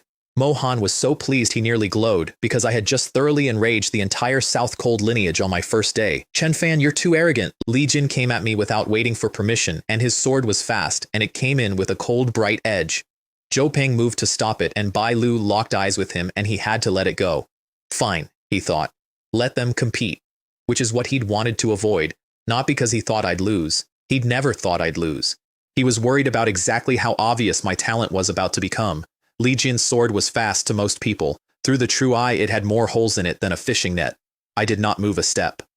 My body simply shifted, and the blade grazed my clothes and hit air. He changed the movement immediately. Good reflexes, and before he finished, he heard a cold sound near his ear, and his sword stopped dead in the middle of the air. He looked. I'd caught the blade between 2 fingers. He set his feet and pulled with everything he had. It did not move at all. Your sword is too weak. Sword essence between 2 fingers, and behind it the strength of a body that had been rebuilt twice, once from the bones out and once by a drop of blood out of legend. Clang. A tier 2 treasured sword snapped in half, and the force of it threw Li Jin off his feet and put him on the ground. Every pupil in that square contracted. Most of them hadn't seen my hand move to catch it, and not one of them could explain how 2 fingers had broken a tier 2 treasure. The other 4 looked at each other and saw the same thing on each other's faces, and none of them stepped forward. I looked at the group. Let's go together, I said, to avoid trouble. Nobody in that square thought I was being arrogant anymore. Bai Lu's expression went from smug to the face of a man who has swallowed something alive. Not bad, kid, but the North Cold lineage has been declining for a very long time, and one person doesn't change that. You wait and see. He turned and left with his people. Mohan looked at me on the way out and found that I was already looking at him, and something went through him, and he turned his head and hurried after Bai Lu. Zhou Peng came over and patted my shoulder in a state of religious joy. Don't worry, the North Cold lineage will not treat you badly. Stay here tonight. Tomorrow you choose your lineage, and I will come and collect you personally. The next day I registered and chose the North Cold lineage without any drama at all, and Zhou Peng did in fact come and collect me personally and walked me home like a man carrying an egg. Final count for the North Cold lineage that year. 1 inner sect disciple, 150 outer sect. He had made his peace with it because as far as he was concerned he'd gotten the right one. Normally a new disciple collects his own token and then sits through a deacon explaining the rules. Zhou Peng skipped all of that and handed me the token himself, then had Lei Hong explain everything privately.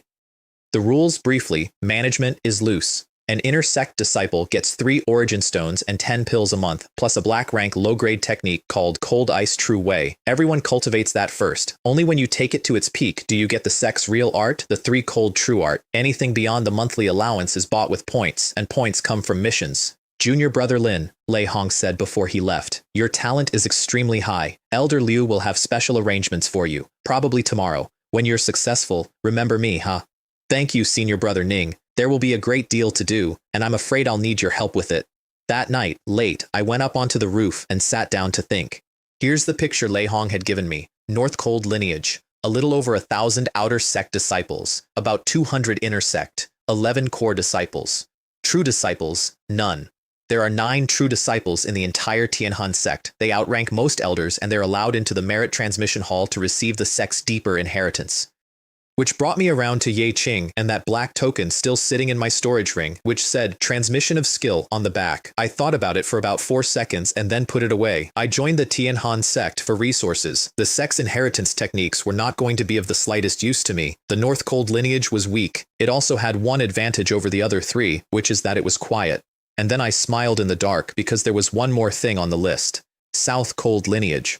Bai Lu would remember me. And inside the South Cold lineage, there was now Li Hai, who wanted me dead, Shen Yue, who wanted me dead considerably more, and Mo Han, who wanted me removed and would prefer someone else did it. A collection of problems. I did not spend 1 minute planning what to do about any of them because there was no need. They were going to come to me, every one of them on their own schedule. Clowns generally do. The next morning, Zhou Peng arrived glowing. Chen Fan, I've reported you to the head of our North Cold lineage. The Hallmaster says that if you're willing, you may choose any one of the 3 grand elders of the North Cold lineage as your master. I want to record here that Zhou Peng had not slept because he was one of those 3, and because he was certain I'd pick him. Thank you for the kind offer, Elder Liu. I've made up my mind. I'd like to go to North Spirit Mountain. What? I repeated it. The North Cold lineage governs 13 mountains inside the Tianhan sect. Lei Hong had run through all of them the day before. One of them is used for growing spirit medicine. It's called North Spirit Mountain. There are no inner sect disciples on it. There is a steward and a great many outer sect disciples with watering cans. Zhou Peng's face went from confusion straight past disappointment and arrived at something close to grief. Chen Fan, this is not a small thing. Are you dissatisfied with our arrangements? If so, don't worry. I'll go directly to the Hallmaster and ask him to take you as his personal disciple. Elder Liu is overthinking it. Are you serious? Do you understand that in the North Cold lineage we are not skilled in cultivating spirit medicine or refining pills? It doesn't matter. Everywhere is cultivation. I prefer quiet, and that place is obviously more suitable. He sighed like a man being sentenced. Think about it for another day. I'll report this to the Hallmaster. I'll come and see you again tomorrow. Then he went straight up North Cold Peak and repeated my exact words to a square-faced middle-aged man with a great deal of presence. That was Gao Sheng, Hallmaster of the North Cold lineage. Gao Sheng listened to all of it, thought about it, and then smiled. All right, let him do what he wants. Master, but I really don't want to see a talent like that wasted. Don't worry, a real genius shines wherever he is. If you're that worried, keep an eye on him yourself. Zhou Peng left that hall in genuine distress, privately thinking that the Hallmaster's temperament was the entire reason the North Cold lineage had gotten weaker every year for 2 decades. He was wrong, but I'd have thought the same thing in his position. Because after he'd gone, Gao Sheng sat alone and said to nobody, "Could this boy know about that? Is that why he's going to North Spirit Mountain?" Then he smiled. If so, this becomes considerably more interesting. Zhou Peng, who had said he'd come back the next day, came back that afternoon. I can let you go to North Spirit Mountain. But for your own good, I have to make a bet with you. If you lose, you do as I say. Please speak, Elder Lu.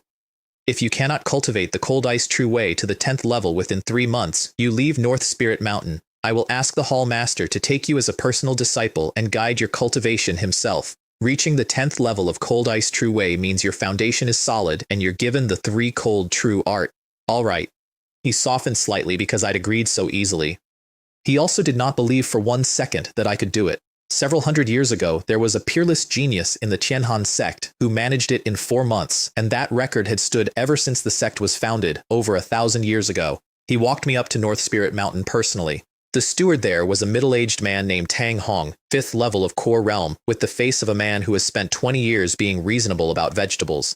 He was surprised to be receiving the North Cold lineage's only new inner sect disciple, and he took one look at Zhou Peng and understood the assignment, so he gave me a job, Cold Heart Grass, Tier 1 spirit medicine, useful for the sect's basic cultivation technique, and a nightmare to grow. It has to be fed cold attribute origin power twice a day, morning and evening. There were 99 plants in the field. They'd mature in a month, and that last month is when they're most easily ruined. If 60 survived, I'd completed the task and earned 100 points. If not, no points, plus chores. That job normally goes to someone with experience.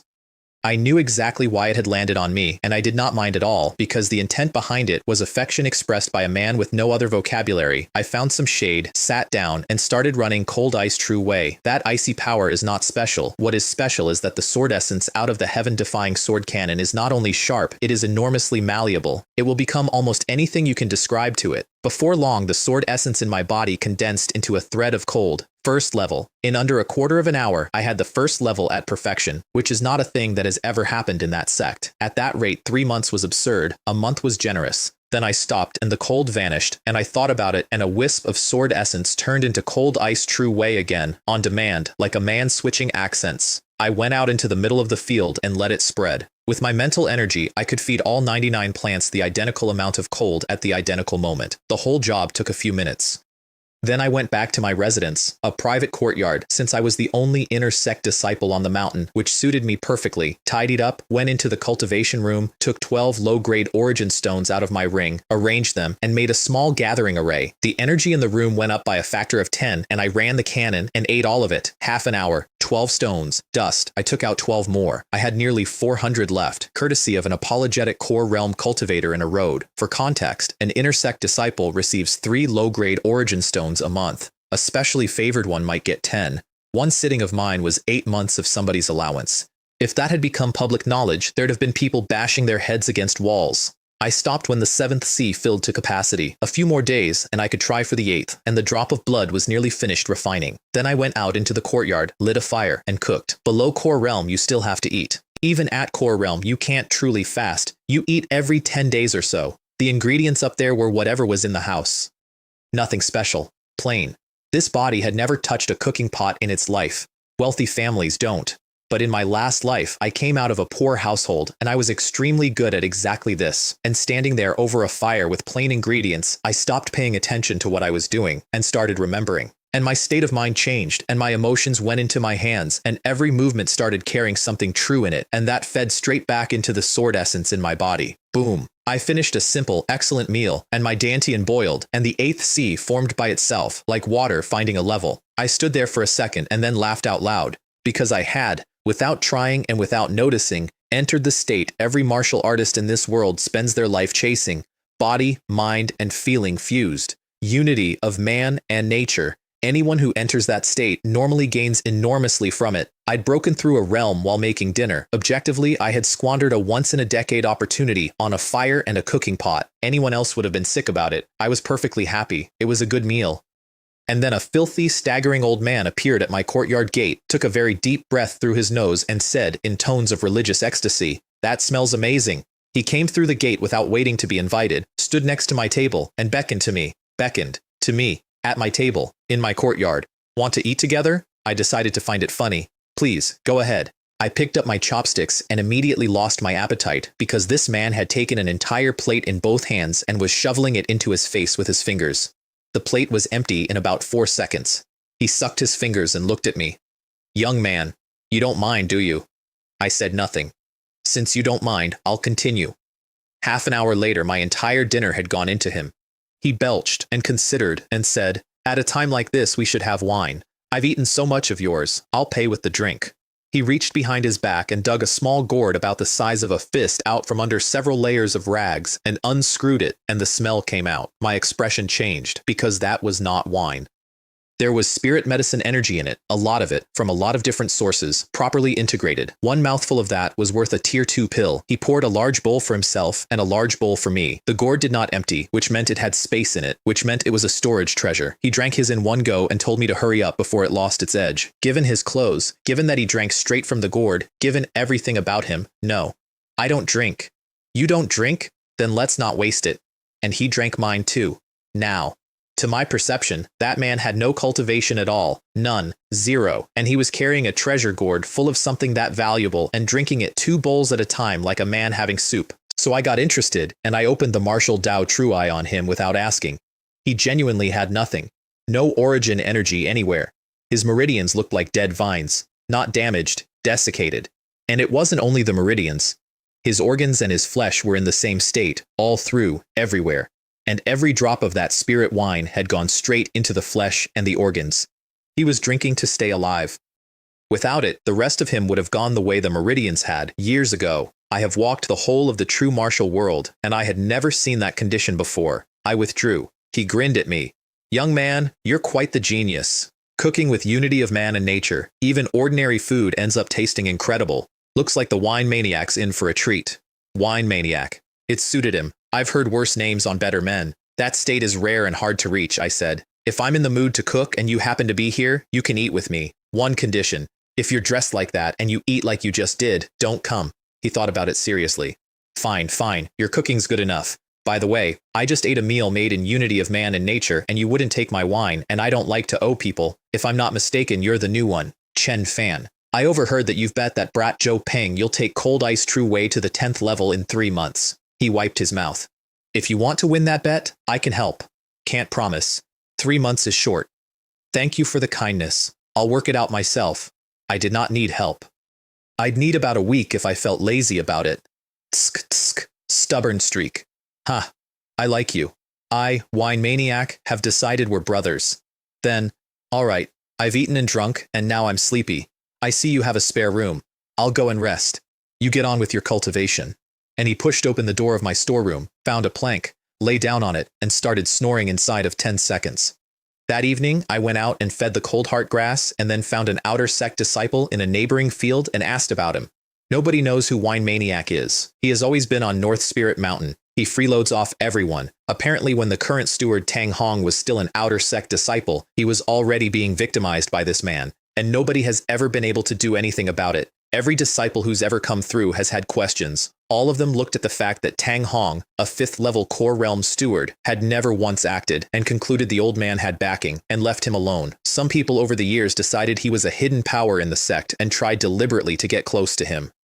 They spent several years working themselves into the ground on sect missions to pay for his various requirements, gained absolutely nothing, and eventually broke. In short, North Spirit Mountain has a plague, and everyone gives it a wide berth. I did not have any particular feelings about it. Other people were wary because of the unknown background. I don't need to be wary of unknown backgrounds. If he didn't bother me, he could stay. If he bothered me, I'd throw him off the mountain. That evening, after my cultivation session, he started complaining loudly that he was hungry. I hadn't eaten lunch either, so I cooked. While I was working, he cleaned himself up. Still scruffy, but a dramatic improvement. And he had acquired, from somewhere, an outer sect disciple uniform, which did not fit him even slightly. After dinner, he drank a bowl and went back to the storeroom. I didn't notice anything at first. Then, on my way to bed, I glanced through the doorway and stopped. He was asleep, breathing evenly, and there was a very faint thread of starlight gathering around him. I spread out my mental energy. The starlight was going into those dead vine meridians and disappearing. So the old man does have a very particular identity in this sect, and he was at some point an extremely strong cultivator with extraordinary aptitude, and something took all of it. And now he keeps his organs alive with spirit wine while quietly working on a way back, and he has found a direction. I thought about that for a moment. Then I opened the martial Dao True Eye again, which I'd already used on him the day before, and this time I found the rest of it. The starlight went into the withered meridians, and was immediately met by 3 distinct breaths of extreme cold. I recognized them because I'd been inside Ye Qing and seen the sect's power up close. 3 cold true art, the Tianhan sect's real inheritance. But what was in Wine Maniac was far more complicated than anything in that girl. Plum blossoms opening in ice, pines standing on a cliff face, bamboo bending through 1,000 trials and refusing to break. The three friends of winter. That's where the name comes from, and that's the actual soul of the technique. And inside him, those three forces, all from the same source, were tangled and out of order. And in about 1 second, I had the whole thing. Wine Maniac had taken the three cold true art to its peak and then tried to break through the ceiling of the technique itself and open something new and failed and taken the backlash, which is not the act of a fool. That is the act of the only kind of person who ever gets anywhere. I withdrew, went into my cultivation room, and thought about the three true powers I'd just seen sitting in that man's body, and then a wisp of cold ice true way evolved out of my sword essence. Here's the thing, cold ice true way is the foundation of the three cold true art. It's the first rung. Everyone in the sect spends months to years climbing it before they're even shown the real thing, and I had just been given a very good look at the finished article, which meant I could skip the entire staircase and start from the top. The cold in me began to circulate, and then to accelerate. First level peak, breakthrough. Second, third, fourth, an hour. 10th level, great perfection. Zhou Peng had given me 3 months. It had been 2 days. I let the cold disperse. It was a costume, nothing more. My actual foundation is the heaven-defying sword cannon, and that does not move for anyone. The next morning, I fed the cold heart grass, and with mental energy plus a proper understanding of the three cold true art, I could now do in one pass what was supposed to take 2 visits a day, so the plants got fed once and were better for it. Then I turned to go home and ran into Zhou Peng coming up the path. He'd said 3 months. It had been 2 days. Because the previous night he had received word that Wine Maniac had moved into my courtyard, and he had not slept at all, and had come up the mountain at dawn. Elder, is there something you need? His face was worse than the day I chose the mountain. Chen Fan, for your own good, you can have no further contact with that Wine Maniac. Otherwise, whether you want to or not, I will tie you up and carry you off this mountain right now. Which was intense enough that I got curious. What do you mean, Elder Liu? He looked at my face, decided I was going to be stubborn without a reason, and sighed. By seniority, even the current sect master should call Wine Maniac Junior Martial Uncle. I filed that away. He was the genius of our Tianhan sect. Everyone believed he would become the pride of the sect and carry it to glory. And he failed all of us. He announced that he was going to break the shackles of the cultivation technique and walk a path of cultivation that had never been walked before. Inside of half a year, he was completely ruined, with nothing left. I want to note that this was Zhou Peng explaining at length exactly why I should stay away from the most interesting person I had met since waking up in a woodshed. You absolutely cannot associate with him. If he starts pouring his nonsense theories into you, he will destroy your future. Then he decided halfway through that even that wasn't enough. No, I can't let you stay on this mountain at all. You're coming with me now. Elder Liu, we have a bet. Don't worry, I haven't forgotten the bet. You leave here with me now, and as long as you take Cold Ice True Way to great perfection within 3 months, I'll still let you choose your own path. So Elder Liu only cares about the result and not the process? I'm doing this for your own good. In that case, I said, I think we can end the bet now. And I let the sword essence in me evolve, and the cold came off me. Zhou Peng's eyes went round and his mouth opened, and nothing came out. Because what he was feeling required at minimum the 7th level of Cold Ice True Way, and I had been given the technique less than 3 days earlier. He was still working out what 7th level in 3 days would mean when he noticed that his own clothes had frosted over and that a layer of ice was forming on him from my ambient temperature. Every argument he had prepared died in his throat, because that is not the 7th level. That is the 10th. Great perfection. Is it all right now? I asked. He nodded, mechanically. Then I'll head back. I left him standing there. He stayed on that path for a long time. Then he took a very deep breath and said out loud to a mountain, Chen Fan, no matter what, I am getting you off North Spirit Mountain, and went straight back up North Cold Peak. He reported to Gao Sheng that I'd hit great perfection in 2 days, and even Gao Sheng couldn't keep his face still for that one, but he didn't say anything. He sat and thought, Master, we have to decide this quickly. This talent is the hope of the North Cold lineage. We cannot delay. Gao Sheng shook his head. Elder Liu, if we don't let him stay on North Spirit Mountain, what exactly do you propose we do with him? With talent like that, I am not qualified to guide his cultivation. Zhou Peng started to speak. Not me, Gao Sheng continued, and I'd suggest that even the sect master's senior brother trying to guide him might do less good than letting him grow according to his own ideas. But, Master, that person on North Spirit Mountain, if he pours his ideas into Chen Fan, the consequences. Gao Sheng waved a hand. Elder Liu, it seems you still haven't understood something. None of us know what path our junior martial uncle actually took, so, do all of you truly believe that his failure was a complete failure? Zhou Peng stopped. If it was a total failure, then explain this to me. Several people of his generation in this sect are locked in seclusion because their QE is declining. Junior martial uncle walks around every day. 100 years ago, his power was completely gone. He has not cultivated since, and he is still alive a century later. Can none of you see anything unusual about that? Zhou Peng stood there. He was not stupid. He had simply never once looked at it from that angle, and neither had anyone else in the Tianhan sect for 100 years because they'd all filed the man under tragedy and stopped thinking. Master, I've been obsessed. About Chen Fan, for now, only the two of us know. We keep everything we know to ourselves. As for what he wants to do, let him do it his own way. Yes, Zhou Peng nodded. His talent is too outstanding to be revealed. The North Cold lineage could not protect a prodigy like that. Then he came back to North Spirit Mountain, handed me the 3 cold true art without a single word of argument, and left in silence. It took me an hour to reach the 3rd level of it.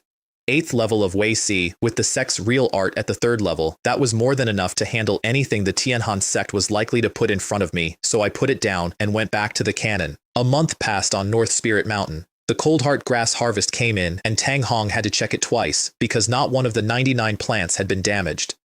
On top of the 100 points for the mission, he gave me another 100 as a bonus, which I suspect was mostly bewilderment. My cultivation went to the peak of the 8th level of Wei Si, a short distance from the 9th. And in the courtyard, my sword had changed. Half an hour of forms, no fixed sequence, no set techniques, the sword going wherever it liked. When I stopped, I understood that my body had finally memorized the way I fight. Draw at will, no delay, no routing through the head, which meant the next step was sword intent. Here's the ladder, for anyone who cares about swords. At the bottom is technique, movements. Above technique is sword intent. Above sword intent is the sword domain, and I had that once at my peak, and with one strike 100 miles in every direction became my sword's world. Even with everything I know though, comprehending sword intent requires this specific body and this specific soul to be retuned to it. I was standing in the courtyard thinking about how to approach that when Wine Maniac came out of the storeroom, stretched, yawned, and said, "Your sword technique's peaked. Next is sword intent. Get into unity of man and nature again, and cook me a meal, and I'll tell you a good method." We had, over that month, developed an understanding. I practiced the sword in front of him. He stopped hiding the fact that he absorbs starlight in his sleep. Neither of us ever mentioned either thing out loud. I looked at him with what I hope was appropriate flatness. Nobody enters unity of man and nature on request. That's like being told to have a religious experience before the soup gets cold. He was extremely pleased with himself. He had spent a month around a young man who was confident about everything, and he had finally located a weakness. He did not get to enjoy it for long. "It doesn't matter whether you tell me or not," I said. "I have my own methods, but if you're honest with me, I have a way for you to absorb the power of the sun's fire during the day." He lost his composure instantly. "Is that true?" Because that's his whole problem, and he'd never said a word about it to anyone. He absorbs starlight and moonlight at night. That's yin. It keeps his organs alive, and it will never, ever balance him out. He could do it for another 1,000 years and never recover because the other half of the equation is missing. "It's a simple matter," I said. He got himself back under control fast, which I respected. "I don't know how you worked out my secret, but what you're describing is far too difficult. I've spent 100 years on it. You can't fool me. Believe it or don't." A pause. "Fine," he said through his teeth. "I'll trust you this once." And here's what he gave me. In the Tianhan sect, there's a trial tower. It came to one of our ancestors by accident. It isn't much use to Tianhan sect disciples, but it can help you comprehend sword intent. Only core disciples can enter, and it costs 1,000 points per entry. That's not secret information. It's simply not something anyone tells an inner sect disciple, because for an inner sect disciple, it's a rumor about a locked door. "As far as I know," I said, "the sect assesses inner sect disciples for promotion at a fixed time each year, and this year's is more than 6 months away. You have another way." He nodded, and I have never liked him more than in that moment. "I do know another way that skips the assessment. Collect 500 points and go to the 3 perilous places of the Tianhan sect. The 100-beast battlefield, life and death on the brink, the ladder to heaven. Pass all 3, and you become a core disciple immediately." He described each one, then I paid him. "Your problem is actually very simple. The starlight and moonlight you're taking in are yin and gentle, which matches the 3 cold true art you originally cultivated, which is why you can keep absorbing them indefinitely. The sun's power is fierce and domineering, and it would put an enormous burden on your body, but you have already accumulated more than enough yin. Used properly, that accumulation cancels out the damage from taking in the sun. Then I gave him a book. This is the 5 spirits breathing technique. It'll solve it. I'd copied it out by hand a few days earlier, in spare moments, before he'd offered me anything at all. He opened it and read the first page and went completely still. It isn't a powerful secret art, it's an auxiliary method. It uses the 5 elements as they correspond to the 5 organs, and it uses the rhythm of breathing to connect the energies held in those organs to each other, and through that fusion, it refines yin and yang together. He read one page and understood that 100 years of his life had just ended. I want to record something here, because it matters for what came later. Even if he had been unable to help me at all, I would have given him that book. And, as it turned out, even if I had been unable to help him, he had already decided to tell me about the trial tower. Neither of us said that either. We'd known each other a month. He went off to study, and I went down the mountain to the mission hall. I needed 500 points, and I had 200. The mission hall does not belong to any of the 4 lineages. It reports to the main peak directly. Half an hour of walking through the Tianan sect got me there. Missions are graded advanced, intermediate, and low. Advanced are for true disciples only. Intermediate for core disciples. Low-level ones pay a maximum of 200 points, and any inner sect disciple can take them.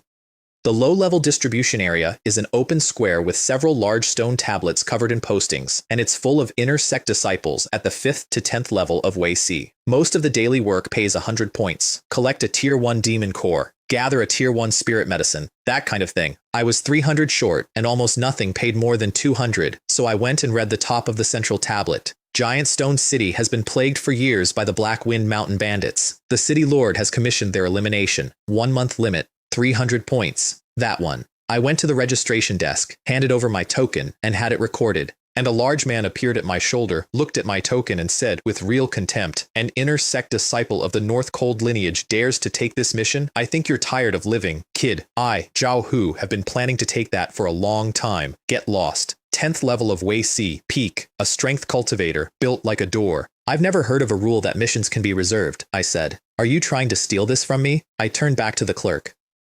Are you finished registering? The mission hall answers to the main peak, and the man behind that desk had no reason on earth to do a South Cold lineage bully any favors. He looked at both of us, handed my token back, and said, "That's fine." I took my mission token and left. Zhao Hu stood there, going a remarkable color. Each mission takes a maximum of 3 people. I'd been the 3rd, which meant that unless all 3 of us failed, he was not getting those 300 points. I was about 20 steps outside the hall when he got in front of me. "I'll give you one more chance. Withdraw voluntarily, or don't blame me for not holding back." "If you know what's good for you," I said, "get out of my way." A crowd assembled with the speed only a crowd of bored young cultivators can manage. Is Zhao Hu doing this again? He picks a fight over a mission every single month.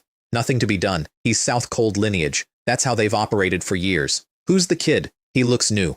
Only somebody brand new would clash with the South Cold lineage. I saw his token when he registered. North Cold. North Cold? Then he's finished. South Cold has been grinding North Cold for years, and North Cold has been quiet the whole time. He could be beaten half to death out here, and nobody's standing up for him. Zhao Hu heard all of that and got comfortable. "Kid, one more chance. Kneel, knock your head, admit your mistake, drop the mission, and I'll let you go." 8. I did not respond, and I did not look at him, and I kept walking. "You're asking for death." And he threw a punch. Now, in fairness to Zhao Hu, the peak of the 10th level of Way C is genuinely near the top of the inner sect, and he was a body cultivator, and that punch cracked the air on the way in. A 10,000-pound boulder would have become gravel. Everyone watching winced, especially because I hadn't dodged, and in fact had walked slightly toward it. Best case, they thought, broken bones. 10 days in bed. Zhao Hu could already see it. The kid on the ground, his foot on him, crying, apologizing. And then I moved. One punch. Nothing fancy about it. Fast, but it didn't look like it had much behind it. The contempt in his eyes deepened right up until the moment our fists met. And Zhao Hu, a body cultivator who could pulverize a boulder, discovered that he had punched a mountain made of steel. Boom. Ah! His arm was the wrong shape, twisted like a pastry, and he went backward off his feet like a kite with the string cut, and traveled several dozen meters, and rolled and stopped, dead white, passed out. The force had gone through the contact and taken his organs apart on the way. The square was silent. When did the North Cold lineage get someone like that? What kind of punch was that? I can't even see where the power came from. 17, 18, newly risen in the North Cold intersect. Could that be Chen Fan? They got there fast because the outer to inner promotions hadn't happened yet, and the North Cold lineage had taken exactly one inner sect disciple from outside that year. If that's Chen Fan, he was 7th level of Wei Si when he joined. Even improving, that's 8th at best. Zhao Hu is 10th. And I heard Chen Fan's specialty is the sword. He just knocked out Zhao Hu with one punch. This person is not simple. Is the North Cold lineage about to rise? I stepped over Zhao Hu and kept walking. Stop! Another shout. Another man out of the crowd, about 20, with very cold eyes, and the reaction from the square was noticeably sharper. This one was considerably more famous. Half-step core realm, one of the best inner sect disciples the South Cold lineage had, and an absolute certainty for core disciple at the next assessment. Z Kun. I kept walking without turning my head. Disciple of the North Cold lineage, it seems you've grown too big for yourself, injuring a man of the South Cold lineage so casually. If I don't teach you a lesson today, the North Cold lineage will think they can do as they please. He touched off the ground and came at my back with his right hand shaped into a blade, and the light coming off it moved like lightning. Half-step core realm is not nothing. Everyone watching assumed that whatever I'd done to Zhao Hu was not going to repeat. I felt it coming and did not particularly care. I had by then used the second layer of burning sword art to kill the head of the Xiao family and a core realm elder of Lianyun Fortress. My strength had moved a long way since. Neutralizing something coming at my back did not require the secret technique or my attention. One thought. Sword chi came off me. It hit his blade light, and the blade light stopped existing, and the sword chi went on unaffected and arrived at him. Si Kun's expression changed, and he drew properly and put everything he had into meeting it. Clang! The impact threw him backward. His legs cut 2 furrows several meters long in the ground. He ended up gripping his hilt with both hands with the muscles in his arms shaking, watching my back, and he did not say one more word. One punch had put a 10th level Wei Si cultivator to sleep, and then, without turning around, one loose thread of sword chi had stopped a half-step core realm cultivator in the street. The square was extremely quiet again. Perhaps several people were thinking, the long weak North Cold lineage is about to become a problem. Over in the South Cold lineage, 4 young people were sitting together. Li Hai, Shen Yue, and Mo Han had all moved fast in a single month at the Tianhan sect. The 2 men were at the 1st level of core realm. Shen Yue was at the peak of the 10th level of Wei Si. That's not talent. That's resource allocation, and there was clearly a great deal of it. The 4th was obviously the center of the group. Striking, tall, and genuinely impressive. Gu Fang. 5th level of core realm, well known throughout the entire Tianhan sect, currently a core disciple, and he had recently sparred a true disciple to a draw, which made his own promotion a formality. The other 3 all wanted to handle me personally. Their strength had just jumped, and their confidence had jumped further. Gu Fang waved them down. Junior brothers, junior sister, you don't need to concern yourselves. You'll be attempting the 3 perilous places soon, and that's the crucial stage for early core disciple promotion. As for Chen Fan, I've already found the other 2 people who took the bandit mission and told them to drop it. Our own people have taken those slots. He will not be completing that mission. And if the opportunity presents itself, our people know what to do. Giant Stone City is about 100 miles south of the Tianhan sect, small place. The strongest man in it is the city lord, Duan Li, at the 7th level of Wei Si. I went to the city lord's mansion first, and he came out to meet me himself. Here's what he had. The Black Wind Mountain bandits had been robbing Giant Stone City for years, and for most of those years they had only stolen things. In the last several months they had changed completely. They killed on every raid now, and they had started taking young women out of the city. Close to 100 people had been taken. He'd tried everything and finally reached out to the Tianhan sect. Lord Shi, tell me everything you have. The leader is called the Shadow Gale Bandit. When he first appeared 6 years ago, I fought him and beat him. I was at the 6th level of Wei Si, and he was at the 2nd. Over the years, my cultivation has crept along and his has gone up like a rocket. 3 years ago, he was at the 8th level of Wei Si. In that fight, I was nearly killed and only survived through several tricks. 6 years, 2nd level to 8th level, for a bandit with no sect and no resources. In the last 3 years, he hasn't appeared at all. A second-in-command called Tyrant Tiger has been running the operations. He's around the 9th level of Wei Si. I've sent people to investigate. They're elusive, and I still don't have their base. All I know is that they're often seen around a place called Luanxi Valley, perhaps 50 of them, all Wei Si cultivators. Then carefully, young Master Lin, it may be difficult to handle them alone. I can arrange for the city lord's forces to assist. Not for now. He didn't have enough for me to plan around, and manpower was not my problem. Sometimes more people simply gives the other side more to grab. I was on my way out when 2 men came in through the doors walking like they'd bought the building. Tianhan sect robes, South Cold lineage, 2 half-step core realm cultivators. One of them was Z Kun. I did not believe in the coincidence for a second. The two people who'd taken this mission before me were south cold. Somebody had made those two withdraw, and here were the replacements. I ignored them. They positioned themselves in the doorway. Chen Fan, I didn't expect you to be this fast, but you have no chance of completing this mission. I advise you to get out of Giant Stone City. If you show up and get in our way during the operation, we won't be polite. Each according to his abilities, I said. Chen Fan, I was careless last time, and you got the upper hand. This time, I'll show you what I can do. Last time? I looked at him with, I'll admit, entirely manufactured confusion. He went a very interesting color, because he remembered our fight outside the mission hall extremely well, and I had not even turned around for it. You remember this. My name is Z-Kun, and I guarantee that name will be your nightmare. The second one stepped in. Chen Fan, you're new and you're behaving far too arrogantly.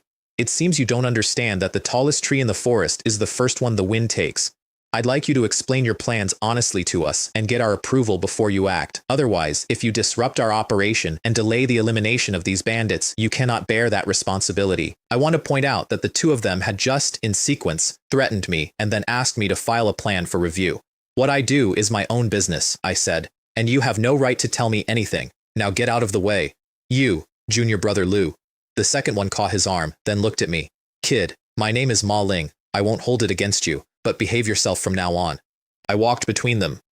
Luanxi Valley is large and full of oddly shaped rock. I went out and read it with the martial Dao True Eye and immediately found concealed mechanisms and traps and no clear picture of what was under them, so I didn't go in. Instead, I lit a fire in the middle of the valley as the sun went down, caught a fat wild rabbit, cleaned it and roasted it. Then I ate it, sat down cross-legged by the fire, and started cultivating. Deliberately radiating sword essence. Loudly, as these things go. All night I felt hidden things probing me and pretended not to notice. And then, when I judged the performance had gone on long enough, I lay down on a flat rock as though tired. The night passed quietly. A thin line of light came up on the horizon, and a small snake, about as thick as a finger with a triangular head, entirely black, came out of a pile of stones and crossed the ground toward the sleeping man on the rock. It went up onto the slab, arrived at my neck, flicked its tongue once, and struck. Whoosh! A thread of sword chi came out of my body and cut it in half in the air, and by the time the two pieces landed, there was nobody on the rock. Behind a boulder some distance away, a man in a black cloak had a very brief moment of surprise and turned to leave quietly and found me standing in front of him. He flicked his sleeve, and several extremely small poisonous things flew out of it at me. Heavenly Scar came out, and the edge of it shattered all of them, and then the point was against his throat and he stopped moving. Then there was noise all around us, so I changed the angle of the sword and struck him on the head with the flat of it and picked him up and left. A moment later, several more black cloaks arrived at the empty rock, and a man with a face full of knotted muscle snarled at them. Useless trash! Remember, these days are special. All of you stay alert and make no mistakes. If that man shows up here again, kill him on sight. Yes, Protector. In a wood outside the valley, I woke my prisoner up and put the full weight of my aura on him. Everything you know about Luanxi Valley. He was gone before he opened his mouth, and he told me all of it in a flat, dazed voice. Here's what he had. The Black Wind Mountain Bandits are a leader, a second, and 4 protectors, and a bit over 60 men. No fixed base. They move every so often. 6 months ago, the leader vanished. Around the same time, their numbers dropped sharply, for reasons this man did not know. The second, Tyrant Tiger, brought the rest to Luanxi Valley. Recently, Tyrant Tiger had also vanished, and the 4 protectors were running everything. And the women taken out of Giant Stone City had all been brought down into the underground of Luanxi Valley. What happened to them there? A low-ranking man like him had no idea. The 4 protectors are called Shadow Venom, Shadow Gore, Shadow Demon, and Shadow Spirit, named respectively for exactly what you'd expect. That was everything he had. I withdrew the pressure, and the man's face went to pure terror, and his whole body convulsed, and his skin split, and black blood came out of him, and he died where he sat. A restriction. Somebody senior in that organization had planted it in every one of them so that their information could not leave the group. My aura had suppressed it long enough to get anything at all. A normal interrogation would have produced a corpse in the first 10 seconds. It was full daylight by then. I went back to the edge of Luanxi Valley and found the guard doubled, patrols circulating, and a formation now active over the whole area, well hidden and invisible to anyone without a very particular set of eyes, and Z-Kun and Ma Ling arriving with about 10 guards from the giant Stone City Lord's mansion. I was wearing another face. They walked past me at 4 meters. Senior Brother Liang, this valley is obviously the bandits' base. Do you think that little brat Chen Fan got here first yesterday? That Chen Fan is arrogant and conceited, said Ma Ling. He heard the news and rushed to finish the mission first, so he'd have come last night. We may well find his body in a while. The ignorant fool. Does he really think the Black Wind Mountain bandits are that easy? With his abilities, taking this mission at all, he deserves to die. And while they were saying this to each other, they walked, with 10 of the city lord's men following them, straight into the middle of the active formation. Halt! 3 bandits on patrol came at them, and Zikun and Ma Ling looked at them and saw 4th level of Wei Si and stopped worrying entirely, and Zikun drew and cut. Not good. Junior brother Lu, watch out! Because the formation woke up, and a very large amount of energy dismantled Zikun's strike, and then a great deal more came at him out of the ground. Ma Ling got to him in time and covered most of it, and between the two of them they survived the first cycle and got back to where they'd started. Their faces were extremely grim.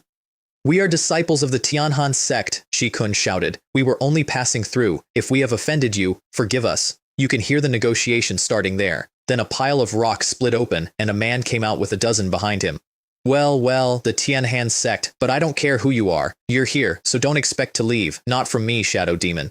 Outside the formation, I watched all of it through the barrier with the true eye. Shadow Demon was 10th level of Wei Si, genuinely weaker than either Zikun or Ma Ling. With the formation running and 13 men behind him, that didn't matter. While I watched, I began to walk the perimeter and do a little work of my own. Inside, Ma Ling had reached the same conclusion and stepped forward.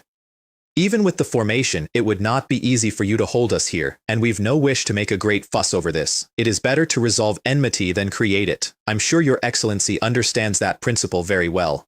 Shadow Demon looked at the two of them for a moment and then nodded.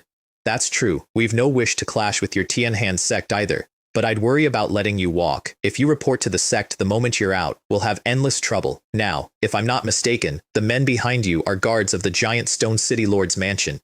He let that sit. If you two kill them, then I won't have to worry about you leaking anything, will I? Ma Ling and Jikun looked at each other, and they shook their heads. And then, in the next moment, both of them turned around at the same time and attacked the 10 men standing behind them. It took a few breaths. All 10 guards of the giant Stone City Lord's mansion went down. They didn't kill them. I want to be precise. They crippled them.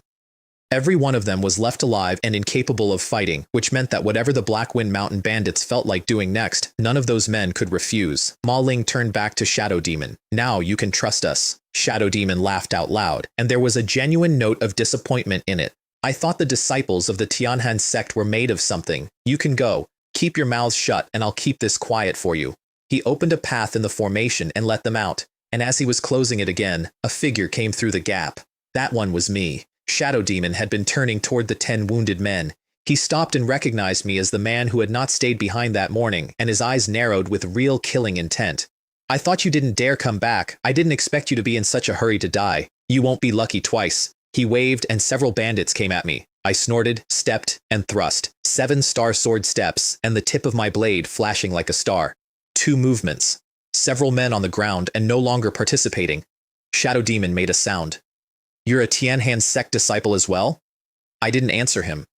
I turned around and looked at the 10 men lying in the dirt. They'd come out here full of confidence to help clear the bandits out of their own city. They'd been crippled in the back by the people they came with, and they had spent the last several minutes lying there understanding that they were going to die on the ground in a valley. And now here was a third Tianhan sect disciple, one they'd seen at the City Lord's mansion the day before. Except this one had arrived and immediately killed bandits. I watched hope come back into 10 faces, and I want to record that I found it unpleasant because of how surprised they were. It doesn't matter if you don't answer, Shadow Demon said. You've killed several of my men, but I can still make you a deal. Kill these ones for me, and I'll forget it and let you leave. I'll keep the secret. The Tianhan sect is powerful. Given a choice, the Black Wind Mountain bandits genuinely did not want to fight it. And if I don't, I said, his face went colder. A moment ago, 2 half-step core realm disciples of your Tianhan sect chose to cripple these men so that I'd spare them. And your strength, if I'm not mistaken, is far below either of theirs. You have even less choice than they did. I truly don't want to oppose the Tianhan sect, but if you don't do as I say, I'll kill you. I shook my head. Then try, and we'll find out who kills whom. You ungrateful wretch! He came at me with a palm strike full of enough force to move furniture in the next valley. I did not dodge. I thrust straight into it. The contempt on his face turned into concentration, and he changed the movement and threw a second palm, and dozens of handprints filled the space in front of him. He intended to bury me under sheer volume. I did not change expression. My sword changed instead. Dozens of strikes in the air in an instant, and every single handprint came apart. Then I vanished from where he was looking. By the time he found me, I was 2 meters in front of him with the point at his throat. His pupils shrank, and the black cloak behind him billowed out, and darkness spread over everything. The cloaks of the Black Wind Mountain Bandits are made by a specific method. The Protector's cloaks are Tier 2 magic treasures. Activate one, and it brings darkness, absolute and total, and inside that darkness the wearer moves like wind while his opponent stands blind. Shadow Demon was extremely pleased for approximately half a second. Then his expression froze, and then it changed into something else, because darkness does not do anything at all to the martial Dao True Eye. And because moving like the wind is not the same as being faster than a sword that is already on its way, the dark came apart. Shadow Demon was standing exactly where he'd been, with a pained look on his face and a great deal of resentment in his eyes, and my sword through his throat and out the back of his neck. I drew it back slowly, and the edge scraped the bone on the way and made a sound. Then he hit the ground. The remaining bandits went very still, because to every one of them the 4 protectors were pillars of the earth, and one of them had just been dismantled in about 4 exchanges by somebody far too young. I looked at them, and every one of them took a step back. Boom! Boom! 3 more piles of rubble came open, and 3 more tunnels appeared, and 3 men who could have been Shadow Demon's brothers walked out of them. Shadow Venom, Shadow Gore, Shadow Spirit. They looked at the corpse, and then one of them looked at me. You killed one of our protectors. You'll pay for that with your blood and your soul. And all 3 of them made hand seals at once and took hold of the formation, and the power in that valley began to gather. They were not certain how strong I was. They were entirely certain about the formation, which the 3 of them together could use to kill a core realm cultivator without much trouble. The surviving bandits relaxed, and the 10 men on the ground, whose hope had lasted about 4 minutes, felt the formation start to move and gave up completely. And I watched that power start to circulate and smiled, because I had been walking the perimeter for a quarter of an hour while the 2 men from the South Cold lineage negotiated. I made a seal with one hand. Mental energy went out of it and through the whole formation. The 3 protectors' faces came apart all at once, because the power they had just taken hold of had stopped being theirs. It went like a horse through a fence. They threw everything into holding it, and it made no difference at all, and all 3 of them took the backlash and went backward, spitting. I raised my left hand, palm up, and closed it. Boom. And the formation of the Black Wind Mountain Bandits went off with everything it had in one direction, and the 3 protectors, 10th level of Wei Si, all of them, and weakened by their own backlash, got about a sliver of resistance up in time. 3 screams close together, then dust. The rest of the bandits ran for the tunnels, and I used mental energy to speak to the formation, and about a dozen separate strikes came down, and none of them reached the entrances. Then it was quiet. The 10 guards of Giant Stone City had had a difficult morning and were, at that point, simply staring. I dismissed the formation. Find somewhere to treat your injuries, I said. Then get back to the mansion as fast as you can. And I went down into the tunnel without waiting for a response. It didn't run far. At the end was a small space, and in that space was a blood pool, and the smell of it arrived well before I did. Above the pool there was a small hole with a thin stream running out of it, continuously, downward. I frowned, and cut the pool in half with Heavenly Scar, and there was another space below. I went into it. It was much larger, and in the very center of it, a man was floating in the air with his eyes closed. A 3rd order formation was wrapped around him, protecting him, and also drawing the blood energy saturating that chamber into his body. The blood was coming in from 3 other directions as well. I used the True Eye, found all 3 sources, and cut them. 3 sword strikes, 3 stone walls, and behind each of them another pool exactly like the one I just opened. 4 blood pools destroyed. The man in the air showed a flicker of irritation and was otherwise unaffected. By then I understood the whole shape of it. That was the Shadow Gale Bandit. And he was using an extremely foul secret method to absorb blood energy, and the blood energy was coming from the 100-odd people the Black Wind Mountain Bandits had taken out of Giant Stone City. That's how a 2nd-level Wei Si bandit becomes an 8th-level one in 6 years. He was one step from fully solidifying his origin core. If he finished, his combat strength would be several times that of an ordinary core realm cultivator. I moved to break the formation around him, and 2 gusts of wind arrived behind me, and I stepped aside, and 2 very smug voices arrived with them. Chen Fan, I didn't expect you to be lucky enough to find your way down here. We can handle this now. You're not needed. Get lost. Si Kun and Ma Ling, the 2 of them had gotten a distance away, heard the noise from the valley, come back to look, found a pile of dead bandits and an open tunnel, followed it down, seen me about to break a formation, and opened with an ambush. I looked at them and felt my temperature drop. You 2, you dare come back. They exchanged a glance, and Zi Kun went first. Junior brother Lin, the situation was urgent. What senior brother Liang and I did was a delaying tactic. We had every intention of protecting ourselves first and then finding another way. You may have misunderstood some things. Brother Lu is right, Ma Ling smoothly.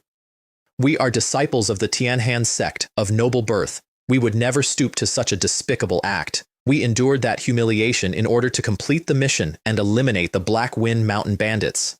And while they were saying it, both of them were walking closer, and then both of them attacked at once with everything they had, going straight for the kill, because the thing they'd done to those 10 men could not be allowed out, and I was the only person alive who'd watched it. 2 half-step core realm cultivators at full commitment. I was at the peak of the 8th level of Wei Si, and I did not use Burning Sword art. That was a deliberate choice, and I want to explain it, because it nearly cost me. The secret technique leaves a window afterward. There was a man in that chamber about to finish solidifying an origin core built out of 100 people.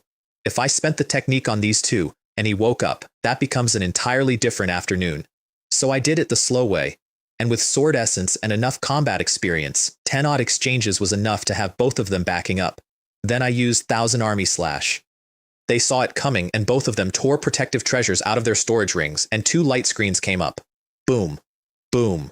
Both screens shattered and both men went into the stone wall of that chamber hard enough to stay in it for a second before they slid out. Cough, cough, they came out of the wall onto their hands and knees. Chen Fan, how can you be so ruthless to us? If the sect learns of this, they will not let you off. And Ma Ling, right behind him.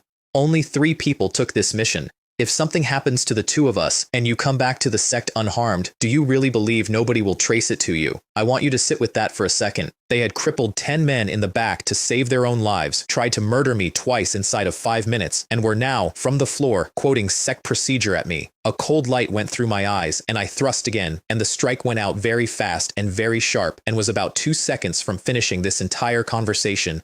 Whoo! A deep breath from behind me. Wind went through the whole chamber. And the Shadow Gale Bandit opened his eyes, which were blood red, and something came out of them and shattered my sword chi in the air. Shi-kun and Ma Ling lit up like men who had found a lifeboat and threw themselves in the direction of the floating man. Senior, we meant no offense. This was all the work of this one Chen Fan. He has killed a great many of your men, and he intended to kill you as well. The Shadow Gale Bandit's eyes were like 2 small red seas. He looked at the 2 of them, and then at me, and looked me over. I had not moved since he woke up. Here's why.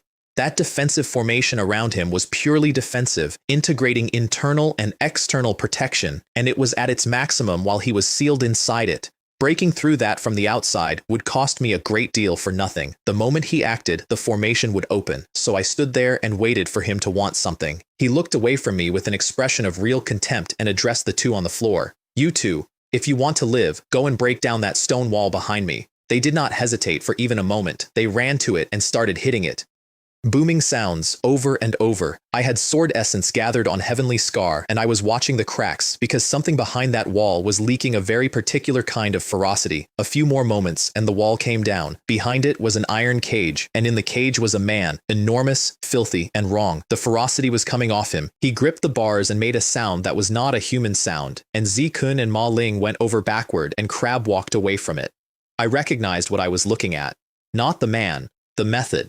He matched the giant stone city lord's description of Tyrant Tiger, the bandit's second in command, and the aura on him reminded me of a sect that existed 10,000 years ago. At the time, everyone believed that sect raised demon beasts and controlled them in battle. What they were actually doing was injecting demon beast blood into human beings in order to turn people into beasts, take their minds away, and produce killing machines. The technique is called the blood refining method.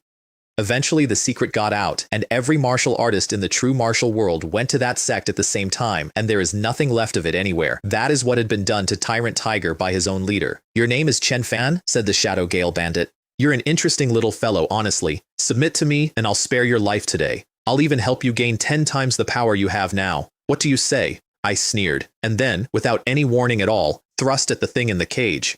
Court death! He roared and threw a punch, and a blood-red fist print came at me. Now, the thrust was a lie. I had been waiting for exactly that. I turned inside my own movement, and the sword came around, and every particle of light in that chamber came apart and collapsed into one point of black at the tip. The killing move of the light-splitting sword. It went into the fist print, and something filthy tried to come back up the blade into me, and I made a sound and let the power inside the sword essence out, and the fist print detonated. A petty trick. You have no right to resist me. He spread his hands and blood-red origin energy came out of both palms and filled the entire chamber, and standing in it felt like standing in a sea, thick, nauseating, and it was putting out a very specific frequency designed to agitate the blood in a human body and turn it against its owner. Unfortunately for him, my blood is not standard equipment. Boom.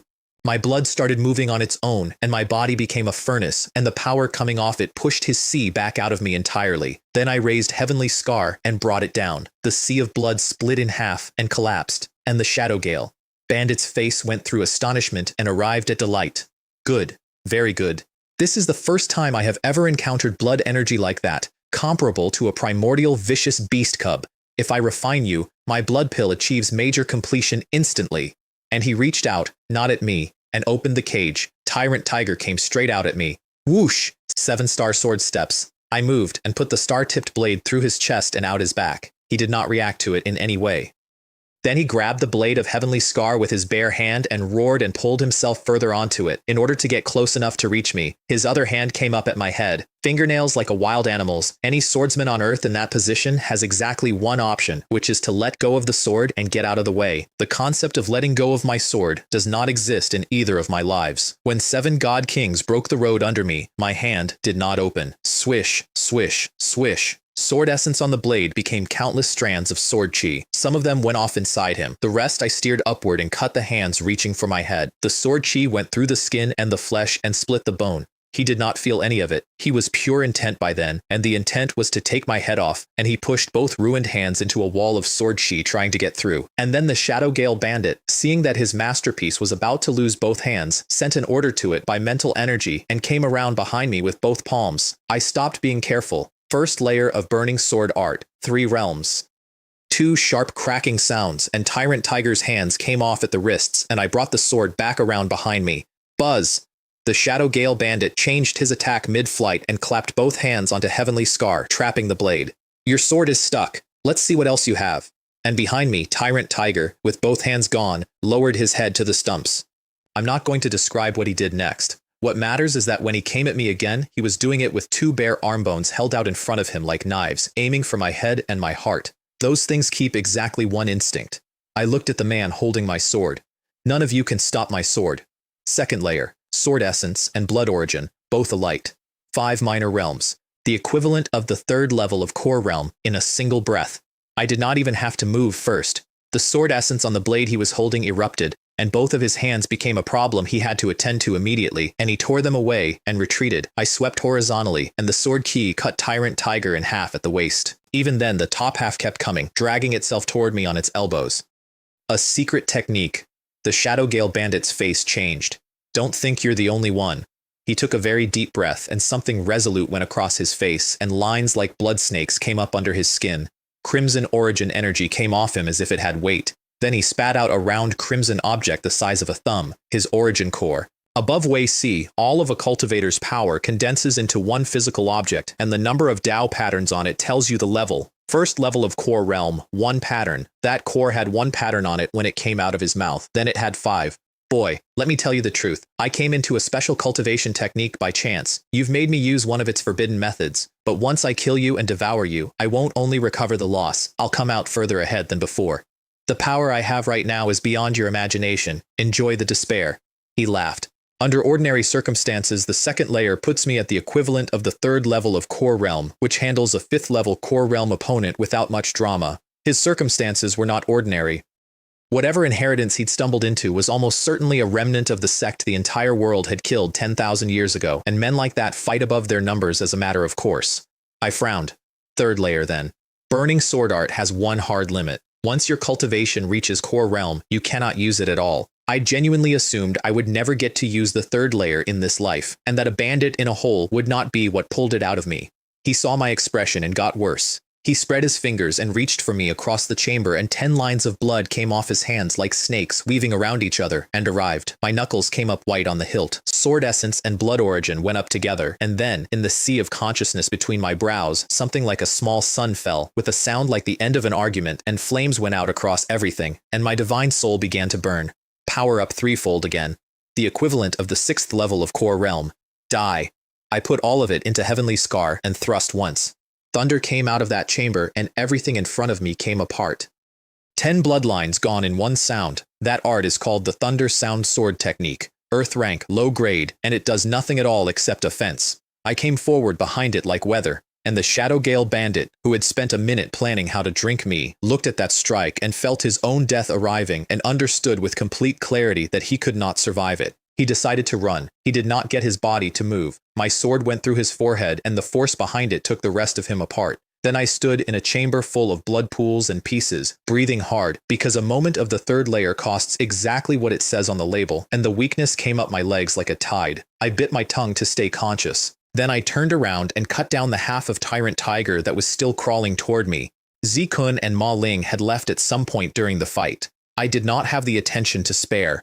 The Shadow Gale bandit's body was gone. His blood pill was not. It hung in the air where he'd been.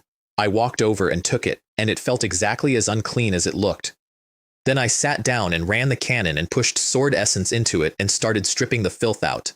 Half an hour. It shrank by about half and came out considerably purer. Then I let it in, and it went through me like a river arriving in a dry country and replaced every drop of blood origin the secret technique had spent. Another half hour, and there was a very small amount of it left, and when that last piece went in, something came out of it and went straight into the sea of consciousness inside my divine soul. A phantom appeared in there, laughing. The Shadow Gale bandit, who I had killed with my own hands an hour earlier. Chen Fan, you'd never guess, would you? I had this in reserve the entire time. You destroyed my body. So what? I'm about to crush your divine soul and take this one. Compared to the benefit of devouring you, nothing compares to simply using your body. Everything you have will be mine shortly. An overconfident divine soul standing inside my head telling me his plan. He could not see what my face was doing because he was inside it. You truly know nothing about my power. It came out as sound, and that sound went through my entire divine soul, and inside my own sea of consciousness, the illusory shape of him nearly came apart from the volume alone. Impossible. This is impossible. How can your divine soul be? He was never going to find out. My divine soul closed on his and crushed it. Even freshly burned, even after the third layer, the difference between us was the difference between a firefly and the moon. He was obliterated, and then he was nourishment. I stopped the technique and stood up, and the weakness was gone, and I was slightly stronger than I had been that morning. Over at the city lord's mansion, the 10 guards had gotten home, and Duan Li had learned exactly what 2 Tianhan sect disciples had done to his men, and he had done nothing about it because he was a minor city lord with a 7th level Wei Si cultivation, and exposing that would cost him more than he had, so he sat there feeling sick, and then he thought about the boy who had gone in alone against the Shadow Gale bandit, and decided the boy's chances were very poor. Then he stood up and gave the order to gather every remaining fighter in the mansion because he intended to go to Luanxi Valley himself in case there was anything left to help. He got as far as the front steps and saw a figure walking up the road toward him. Lin, young Master Lin? He brought me inside and asked what had happened, and when he understood that the Shadow Gale bandit and all of the Black Wind Mountain bandits were gone, he simply stopped talking for a while. I rested at the mansion. He went out to Luanxi Valley personally and looked at what was left of it, and came back unable to construct a version of events in which a boy that age had done that. Then he prepared a completion token with his own hands and gave it to me with both of them. That night, in a borrowed room, the 9th sea opened in my dantian, and with it, the drop of mysterious blood finished refining, entirely. Gone. And the instant it finished, a hazy ball of gray light rushed into the sea of consciousness inside my divine soul and settled there. I looked at it for a long time and could not make anything of it at all. The only thing I was sure of was that it did not mean me harm, and that as the blood in my body strengthened, that thing was likely to strengthen too. I'd been naive. I'd assumed refining the drop would tell me what it was. I was a very long way from that. And there was something else, I couldn't name it, so I went out of the city into open country to test it, and started running sword forms at full power with absolutely no regard for consumption. Under normal conditions, I can do that for about an hour. The sun came up. I stopped and looked inward, and the sword essence in my body was exactly where it had been when I started the night before, as though I had spent nothing at all. I didn't expect refining that drop to let me absorb yuan energy at a rate like this. Here's what was actually happening. I was spending power. But while I spent it, the energy of heaven and earth was flowing into me without any effort or attention on my part, like seawater into a hole in the sand, and the two rates had found each other and balanced. And the balance is not fixed. The harder I burn, the faster it comes in. Which means that from that night forward, no matter how far my cultivation goes, and no matter how expensive the technique, running out is not something I will ever have to think about again. It took 2 days to get back. I walked into the mission hall and got a fair amount of attention because of what had happened in that square a month earlier. And because most people there knew, by then, that Gu Feng of the South Cold lineage had arranged for the other 2 slots on the bandit mission to go to his own people, which nobody had read as theft. Everyone had read it correctly as an opportunity to teach the North Cold lineage's new inner sect disciple something. So when I turned up without a scratch, the general conclusion was that I'd looked at the situation, understood it, and come home early. Slightly embarrassing. Also sensible. Better than being taught something. A few busybodies followed me to see how I'd handle turning in an unfinished mission. They watched me go to the completion desk, produce a token stamped by the City Lord of Giant Stone City, and receive 300 points. The news went across the mission hall faster than I could leave it. They just decided I'd given up when it turned out I had finished the job ahead of 2 men specifically sent to stop me. My token now held 500 points, which is the entry fee for the 3 desolate grounds of Tianhan. 15 minutes of walking got me to a low mountaintop and the first of the 3, the 100 Beast Battlefield. The 3 desolate grounds are how an inner sect disciple gets promoted to core disciple ahead of schedule. They are extremely difficult and almost nobody attempts them, and in an ordinary year, those 3 sites see barely any traffic at all. There was a crowd, and 2 people in it I knew, Shen Yue and Mohan. Both of their faces went cold when they saw me, and Mohan came over and got in front of me. I didn't expect you to hear about our attempt on the 3 desolate grounds. What is it? Come to admire our glory? Shen Yue was extremely pleased with herself. Chen Fan, I didn't expect you back from your mission so quickly. It seems you understood the situation and gave up. Let me tell you honestly, from now on, whatever you try to do in the Tianhan sect, I guarantee you won't succeed. Then, because she couldn't help herself. Oh, I forgot to mention. Senior brother Gu and I have both already passed the 100 Beast Battlefield. I took an incense stick and a half. Senior brother Gu took one. Senior brother Lianyun just went in, and he'll be through in under 1. I looked at the 2 of them properly for a second. Mohan had made the 1st level of Core Realm. Shen Yue was at the peak of the 10th level of Wei Si. That is not talent. That is a lineage pouring resources into 2 people and using forced methods to accelerate them, and I could see exactly where the seams were. And then, I said, I did have accounts with both of them. That day was not the day. Chen Fan, it seems you still have some self-awareness, said Mohan, glowing. You were outstanding in small places. Since coming to the sect, you're simply not up to standard. And Shen Yue, who had been building to this. From now on, I, Shen Yue, am someone you look up to. Our account hasn't even started, and it won't be long. I will trample you like an ant, over and over until there's nothing left. The people standing behind them were all South Cold lineage, and none of them were looking at me kindly. I did not have any interest in continuing the conversation, so I walked past all of them to the old man in the middle of the clearing. North Cold lineage, inner sect disciple Chen Fan, 9th level of Wei Si, here to challenge the 3 desolate grounds. I handed over my token. He took it, nodded, deducted 500 points, and said, There's still someone inside. Wait a moment. Behind me, the South Cold lineage worked out what I just said and enjoyed it enormously. You think you can attempt the 3 desolate grounds? Did I hear that right? At the 9th level of Wei Si, you won't clear the first one. Never mind the other 2. Maybe he'll wet himself when he sees what's in there. The North Cold lineage has never had any sense of its own strength. 9th level of Wei Si, challenging the 3 desolate grounds. What a joke. I stood there with my hands in my sleeves.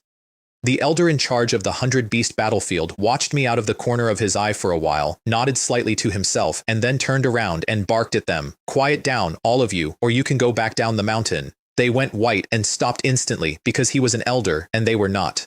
After that, it was silent, and everyone watched a heavy stone door. Beside it, an incense stick was burning. It was already half gone. Some time later, when the stick was down to about a finger joint, the door shook and opened. The South Cold lineage cheered. Even the elder stood up, and Li Hai came out in a white shirt with a few marks on it, and Shen Yue and Mohan and the rest of them went to him in a wave. Congratulations to senior brother Lianyun for breaking the 100 Beast Battlefield record. Brother Lianyun is truly amazing. It seems I'm still far behind. That was Mohan, who did not mean one word of it. Li Hai was luminous with it. Breaking a record in one of the 3 desolate grounds is not a small thing in that sect. He let himself have a moment, then remembered his business, waved everyone quiet, and walked toward the elder, and finally noticed me standing there. He stopped for half a step, gave me a cold and extremely satisfied look, and kept going. He bowed and opened his mouth, and the elder got there first. A little short of the record. A pity. Still, quite good. Remember to stay humble and avoid complacency. Li Hai froze mid-bow. So did everyone behind him. He took a very deep breath. Thank you for your guidance, Elder. This disciple will keep it in mind. Shen Yue got to his arm immediately. Senior brother Lian Yun, you've already done wonderfully. You must have had an off day. This is only the first one. Don't let it affect you. We still have 2 more and you'll break the record on those. Then, because she genuinely could not let it lie. Oh, senior brother Lian Yun, do you know? That good-for-nothing Chen Fan heard about our attempt and is overestimating himself. He's going to try it. Li Hai turned and looked at me and gave a small laugh. Chen Fan, I advise you to give up. The 3 desolate grounds are not a joke. There are 100 demon beasts in that one, tier 2 to tier 3. With your strength, you'll be wrecked. The Elder is here, so you won't lose your life, but you will lose parts of yourself. I did not respond to him. I bowed to the Elder. Please activate the 100 beast battlefield, Elder.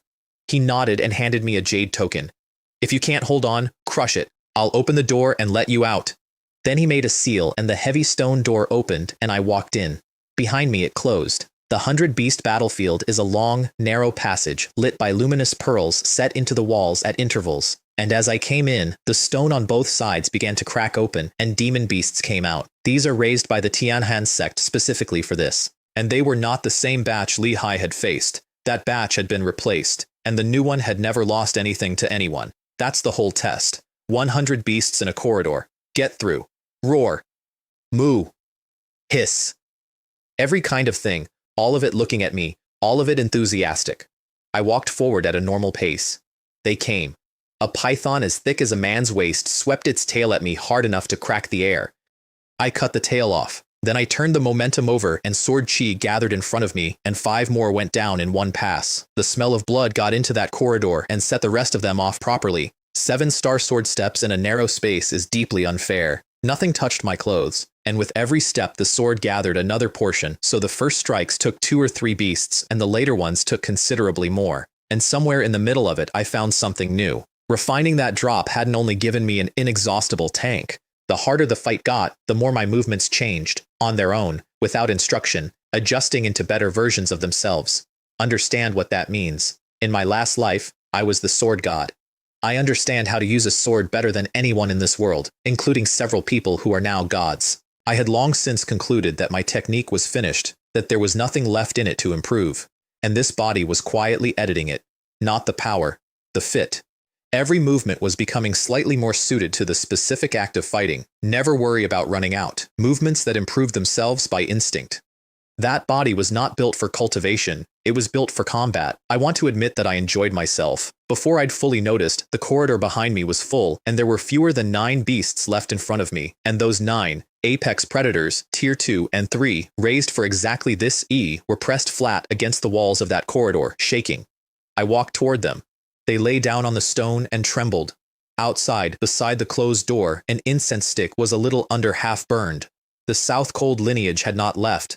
They had specifically stayed to be present when I failed, and there was a real festival atmosphere. Senior brother Lian Yun, how long do you think he lasts? Shen Yue on his arm. Li Hai chuckled. Another third of that stick, and he'll crush the jade and slink out. Maybe the beasts have already beaten him so badly he can't lift his hand to crush it, said Mohan. If he gets killed and eaten, he'll become famous, said Shen Yue and put a hand over her mouth. The first person ever to die in the 100 beast battlefield. Although I'd feel genuinely sorry not to have finished him myself. The Elder sat calmly to the side with his eyes on that door. He was in fact quite satisfied with the North Cold disciple and had a vague feeling that things were not going to go the way this crowd expected. The stick reached exactly halfway. Boom! The doors opened. Everyone's attention snapped to me as I walked out. I overestimated him. Half an incense stick. What a disgrace. Look at him. He didn't even fight. Coward.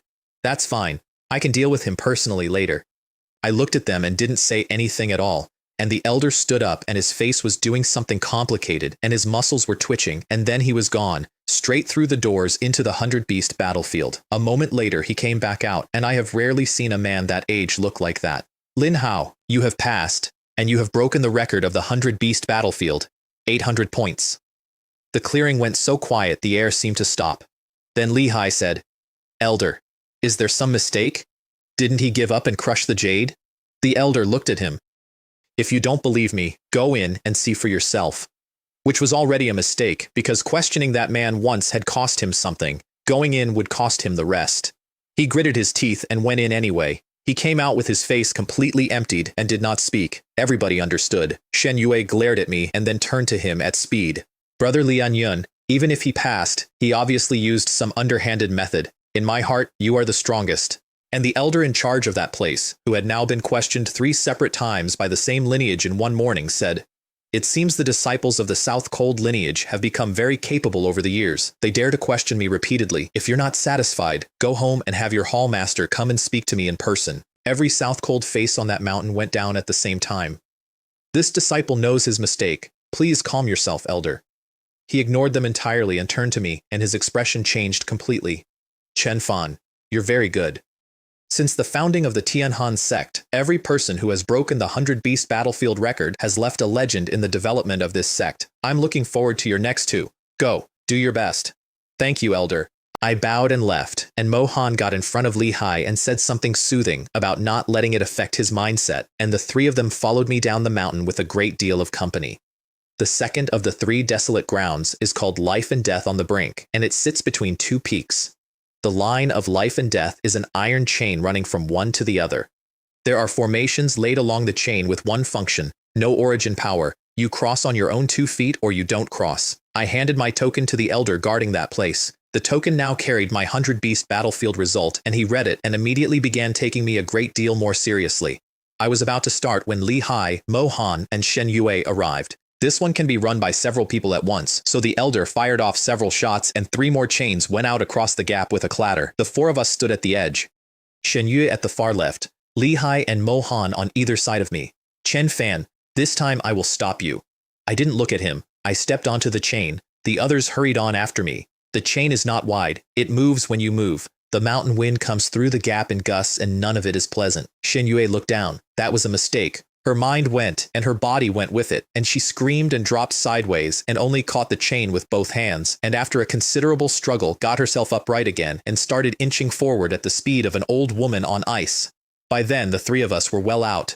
Further along, the chains swing harder, the wind gets worse, and the air starts producing genuine turbulence. Li Hai and Mohan both slowed down. I did not, because a chain in a crosswind is simply a thing to stand on, and my body had been rebuilt twice by then, and I have balanced on considerably less. Li Hai looked ahead at the distance I'd already put between us, and something happened to his face. Then he quietly opened his hand and let a small amount of powder go into the wind. It scattered instantly. Even if someone suspected later, there would be nothing to find. Krah! A creaking, cawing sound, and a dense cluster of black points appeared out of the drifting mist, coming fast. I frowned. Black feathered crows. Tier 1, and they hunt in flocks, which makes them a genuine nuisance. About 20 of them. Up close, they were the size of geese, and the black feathers had a metallic edge to them. They circled once above the chains, and then every single one of them dived at me, which is what happens when the man on the next chain has quietly handed protective items to 2 of the other 3 people on the crossing before setting out. Chen Fan, he thought, with enormous satisfaction. Let's see you handle this. I did not slow down. Heavenly Scar came out and I killed the first 2 that reached me, and then I did something I want to describe accurately, because it is the single most enjoyable thing I did that week. I sped up. I went along that chain faster than I'd been walking, cutting a crow out of the air with each stride. Twice the chain swung far enough that I ended up hanging under it, and both times I came back up over the top without stopping. The 3 people behind me watched this with the expressions of men seeing a ghost. Krah! The surviving half of the flock stopped coming close. They circled at a distance for a moment, and then every feather on every bird stood up, and they fired them. That's their real trick. Those feathers come out like a volley of arrows, and they are extremely lethal, and origin power was not available to anyone on those chains. My face went cold, and I swung, and the light off Heavenly Scar met the barrage in the air. A great many small hard sounds, very close together, and every feather aimed at me went somewhere else. Somewhere else, unfortunately for the people behind me, was in all directions. Ah! Shen Yue, still inching along in terror, twisted away from 2 of them and went off the chain. A beam of light caught her in midair and took her out. Complete failure. Second of the 3 desolate grounds on the crossing, having done nothing at all. And Li Hai, the man who had summoned that flock, ran out of dodges partway through and had to eat the rest of the volley. Several of them went into him and stayed there. He ended up flat on the chain with his arms and legs wrapped around it to keep from falling, bleeding, looking exactly as impressive as that sounds. Mohan handled it well, calm, economical, dodging both the feathers and my sword chi, and refusing to advance any further in case I had something else. I knew perfectly well that those crows had gone only for me. I did not turn around because turning around would have cost me time. I finished the rest of them on the move, and then I came up over the cliff edge on the far side. The elder was already standing there waiting. He nodded at me. Your performance has genuinely exceeded my expectations. Congratulations. You've passed and you've broken the record. 1,000 points. Mohan arrived about half an hour later and passed. Li Hai arrived a quarter of an hour after that, still carrying feathers. Shen Yue had already failed, and when the elder mentioned, in passing, that the record had gone again, Li Hai's face went a color I would describe as structural. The two of them left together for the third. By then the news was moving through the entire Tianhan sect, and a very large crowd had gathered at the last of the 3 desolate grounds, because nobody had gotten to watch the first 2 and everybody wanted the third. The thing that had really taken hold was the number. 9th level of Wei Si, breaking the 100-beast battlefield record. People kept repeating it to each other and refusing to believe it. Among that crowd were a number of North Cold lineage disciples, and their faces were doing something I hadn't seen before. The North Cold lineage had been the weakest of the 4 for a very long time, and they were standing there feeling proud in public, which for them was a novel physical sensation. I arrived, and a great many people saw me for the first time, and I want to note that the reaction was not what it had been a month earlier. Junior brother Lin, Lei Hong, came out of the crowd grinning, with a group of North Cold disciples behind him, and every one of them congratulated me. Junior brother Lin, do your best on this one, pass it, and you're a core disciple. With your talent, before long nobody in this entire sect will dare look down on the North Cold lineage. The North Cold lineage is celebrating too early. This third test is not so easy. That came out of the crowd.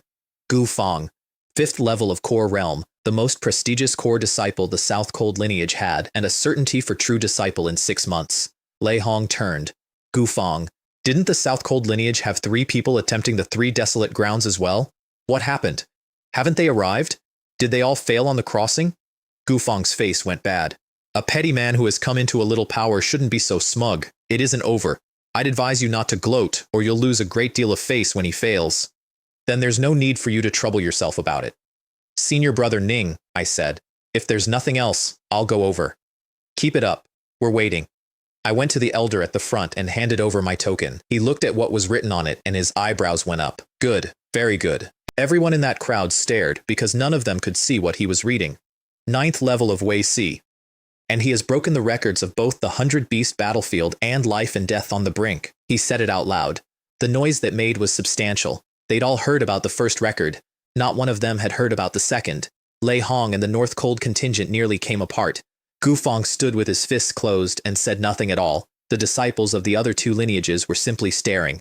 The elder in charge, looking genuinely eager, opened the 3rd of the 3 desolate grounds. The ground in front of us shook and split, and a mountain came up out of the earth, straight up. A single peak, rising until it disappeared, with exactly 1 steep road going up it. If it were only steep, it would be nothing to any inner sect disciple in that sect. The difficulty is the pressure. Inside that space, the pressure is heavy enough that a core realm cultivator cannot bring out 1/10 of his power, and the higher you go, the less predictable it gets. It's called the ladder to heaven. Li Hai and Mohan arrived at that moment, and Gu Feng looked at the state of them, one still marked up, one disheveled, and said coldly, I don't care what happened in the first 2. In this one, you will surpass Chen Fan of the North Cold lineage. Do you understand? Yes, Senior Brother Zhou. We'll do our best. They handed their tokens over for inspection and then came and stood on either side of me at the foot of the mountain. The entire crowd's attention narrowed onto 3 people, and both of them, at the same moment, let their full power out and aimed it sideways at me, both at the 1st level of Core Realm, both very freshly arrived there, both of them expensive. I snorted and let the sword essence in me come up, and an edge came off my body. Thump, thump, thump. 2 auras came apart, and 2 first-level Core Realm cultivators took several steps back and had trouble with their footing. The crowd made a sound, because a 9th-level Wei Si cultivator had just pushed back 2 Core Realm cultivators with presence alone, in public, without moving. Begin. Li Hai and Mohan stepped onto the mountain almost at the same instant. I did not. Buzz! Their feet hit the 1st level, and an invisible force came down, and wind came up around the peak, and neither of them had any trouble with it. They got established on the 1st tier and looked back, and found me still standing at the bottom, having not moved at all. They didn't understand it. They also didn't waste time on it. They gritted their teeth, poured everything out, and ran, and got up something over 30 tiers in one push. I stayed where I was. The crowd could not work it out either. Even if my cultivation was below theirs, it was nowhere near low enough to be unable to set foot on the first tier. Something was wrong. Even the elder in charge had no idea what he was looking at. Lehigh and Mohan ran out of breath and stopped and looked back down and saw me standing exactly where I had been, and Lehigh finally smiled properly for the first time in 2 days. Brother Gu, I don't know what Chen Fan is doing, but if we use this to put real distance between us, then whatever he tries later is a pipe dream. Agreed, senior brother Lian Yun. Let's get as far ahead as we can. They took a breath and ran again. Ha ha ha, Lei Hong. Gu Feng had found his afternoon. It seems you're going to be disappointed. You're Chen Fan of the North Cold lineage, however well he performed before, his heart for the martial path is too poor, frightened off by an aura at the third gate. And the crowd started in, because the 3 desolate grounds test 3 things. The first tests combat strength, the second tests nerve, and the third, while broader than either, is fundamentally a test of a martial artist's mind. What a pity. I thought the North Cold lineage had produced something extraordinary, but his pursuit of the martial path is weak. No matter how good the talent, a man like that is a flash in the pan. Right. The road only gets heavier the further you go. He couldn't take the pressure at the third gate. His martial heart has collapsed. He'll never achieve anything. He doesn't deserve to be a martial artist at all. Lei Hong stood there listening to all of it with his eyes on me. He hadn't known me long. He was completely certain about one thing, and he said it out loud to the North Cold disciples behind him, who were beginning to look at their own feet. Junior brother Lin has a reason for this. Be patient. He's going to surprise us. Tsk. Lei Hong. It's laughable that you still have illusions about him. In your position, I wouldn't have the face to stand here. Gu Feng. Don't go too far.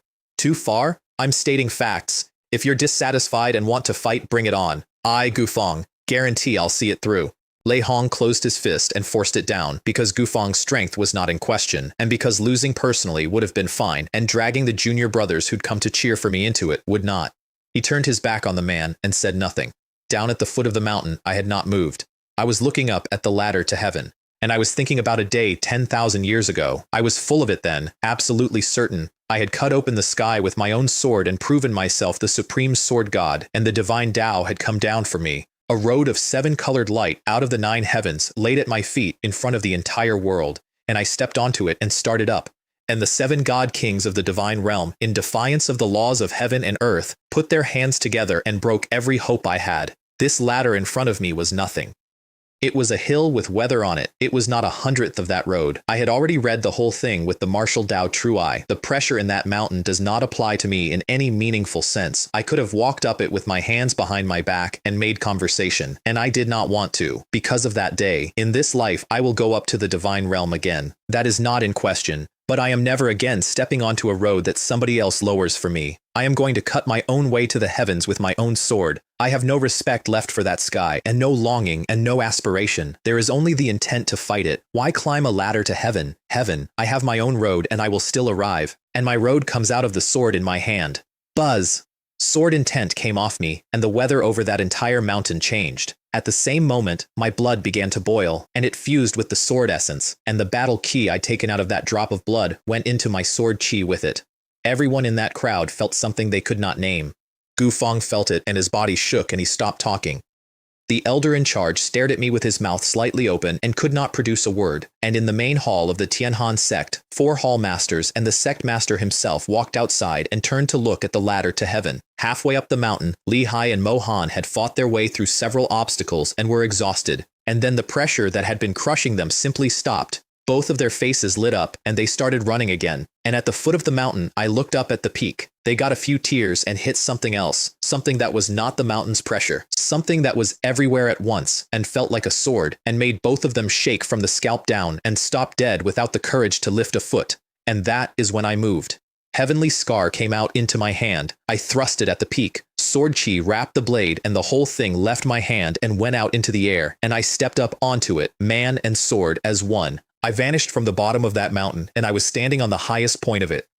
The ladder to heaven has existed for over 1,000 years, and it has been climbed a great many times, and nobody had ever gotten to the top of it without setting foot on the road. The entire crowd looked up at the figure on that peak, and something like worship went through all of them at once. Lehigh and Mohan took it worst. They'd been certain, both of them, that this was where they finally buried me. I stood on the summit with Heavenly Scar floating beside me. Man and sword as one is not a technique. Every swordsman in the world wants it. Most of the people standing at the peak of martial cultivation in this world will never have it, and a fair number of them will spend 300 years failing. In my last life, I reached it at the Yuan Emperor level. In this one, with a foundation built out of a previous life, I would not have predicted it at the Weiqi realm. Today's opportunity, the battle key and the sword key finding each other in that specific moment for that specific reason, produced a scene that surprised even me. From then on, my sword and I would not be separate again. My combat strength went up in one step, and the heaven-defying sword cannon itself got faster at refining sword essence, and neither of those is a small change. Boom! The mountain sank slowly back into the earth. There was nothing left to say about the results. "Let's go," said Gu Feng, and led the entire South Cold lineage away without looking at anyone. The elder in charge looked at me with a very strange expression because what he had just watched did not have a name. Then he got hold of himself. "Congratulations, you've broken the record, 1,500 points. Junior brother Lin." Lei Hong arrived at my elbow at speed. "I knew I wasn't wrong. Well done. You've won a place for our North Cold lineage." We went back to the North Cold lineage together with a fairly large crowd. Passing all three of the 3 desolate grounds made my core disciple status a formality. There was paperwork. I was not in a hurry about it. 3 records and 3,300 points, which was an unexpected bonus. Once the core disciple status came through, that was enough to get into the trial tower, which was the entire reason I'd done any of it. Then I went back to North Spirit Mountain. Wine Maniac wasn't there, which didn't concern me. I went out into my own courtyard and ran sword forms until it got dark. Man and sword as one changes the way the forms feel. Everything was smoother. I don't need to describe the power. And what I did not know at that moment was that in the main hall of the Tianhan sect, the hall masters of all 4 lineages had gathered, and Gao Sheng of the North Cold lineage was in the middle of an argument. This Chen Fan, at his age, has already reached man and sword as one. His future is limitless. Junior brother Li, your North Cold lineage simply does not know how to train a disciple. If you keep him there, you will ruin him. For the greater good, this disciple should be transferred to our South Cold lineage. That was Jin Hai, hall master of the South Cold lineage. Junior brother Li, I also think Chen Fan would have a better future studying under senior brother Fang, said the hall master of the East Cold lineage. The hall master of the West Cold lineage hesitated for exactly 1 second and then nodded. I also think this is truly for Chen Fan's own good. Jin Hai was strong, and the East and West lineages had been following him for years. Senior brothers, said Gao Sheng. Joining my North Cold lineage was Chen Fan's own choice. That is the rule of this sect. If senior brother Fang wants to poach him now, I absolutely will not agree. And if senior brother Fang believes I cannot teach a disciple, he is welcome to a contest. Jin Hai's expression changed. Because the North Cold lineage's disciples were weak, and among the 4 hall masters of the Tianhan sect, Gao Sheng was the strongest. So he snorted, turned to the imposing man seated at the head of the hall, and said, I, Jin Hai, have always distinguished between public and private matters. For the sake of the sect's future, I ask the sect master to decide. And Gao Sheng said, without any hedging at all, Sect Master, I will not back down on this matter, not for anyone, which was addressed to Jin Hai and was also quite deliberately addressed to the man in the chair. Zhao Shan, Sect Master of the Tianhan sect, stroked his sparse beard and looked like a man with a headache. Whether South Cold or North Cold, both are indispensable to this sect. Chen Fan is a member of the Tianhan sect, no matter where he stands. This young man is talented and important, but what I want more is for the 4 lineages to be united and to reduce the infighting. If Chen Fan damages the harmony among us, that would be the greatest loss of all. Then briskly, let's leave it. Chen Fan continues his training in the North Cold lineage. Settled. Jin Hai frowned and did not argue. Since the sect master has decided, as junior brother I naturally have no objection. If there's nothing else, I'll return to South Peak. He left. The East and West Hall masters followed him out. And when the hall was empty except for 2 men, Zhao Shan sighed. Junior brother, some people's ambitions are almost impossible to suppress. Gao Sheng's face was very serious. Sect master, don't worry. Heavenly Absolute is almost ready. I intend to bring Chen Fan into it as well. Zhao Shan thought about that for a while. No rush. Chen Fan is far too conspicuous right now. Let things take their natural course. Up on North Spirit Mountain I finished my forms and stood in the dark, and something happened that I did not like at all. A power made contact with me, not an attack, a connection, something reaching out and finding me, and it came in through my blood. The battle key in me put out a strong pulse in answer, and the hazy gray ball of light in my sea of consciousness began to vibrate with it. Both of those came out of the same place, the drop of blood my mother left me, sealed in amber, in the ruins of a family holy site. She had spent part of her own divine soul to leave one instruction attached to it, and the instruction was, "Do not let this be seen," which means she already knew there was something on the other end of that thread. I went straight into the cultivation room and ran the heaven-defying sword cannon. Sword essence formed mysterious runes all through my body, and all of the runes combined and reversed and scrambled every trace of ki my body was putting out. That's a fine application of the cannon. Taken to its ultimate, they say, it can hide you from the will of heaven itself. The technique completed, and the connection went dead. And I sat there in the dark for a long time. "What?" I said out loud to an empty room. "Exactly is going on? Let me lay out where I stand. 11 months ago, I was a corpse in a woodshed with a hole in my stomach, thrown there to rot by an old man who had eaten at my father's table for 10 years, after the girl I was engaged to took my family's sword art and used it as a reason to gut me. Since then, the Xiao family no longer exists. Chen Shan died on the morning of his own coronation. Every one of the 31 people who were whipped in that mine has their strength back, and the Lin family is stronger than it has been in living memory, and I gave it away. I have my sword back, the same blade I carried when I cut the sky open, waiting for me under a mountain in the family I happen to be reborn into, which I have decided not to think about too hard. I have 4 broken things fixed and rebuilt: a dantian, a body, a foundation, and a sword. I have the martial Dao True Eye, one of 10 in the world. I have a drop of blood in me that made the technique 7 god kings feared take a step back, and I have finished refining it, and it has left something gray and patient sitting in my head that I cannot read. I have a mother who removed part of her own soul to tell me not to look for her, and this evening something reached out of the dark and touched me by the blood, and I had to hide from it. None of which is why I'm telling you any of this. Here's why. The Tianhan sect is going to have a very bad year.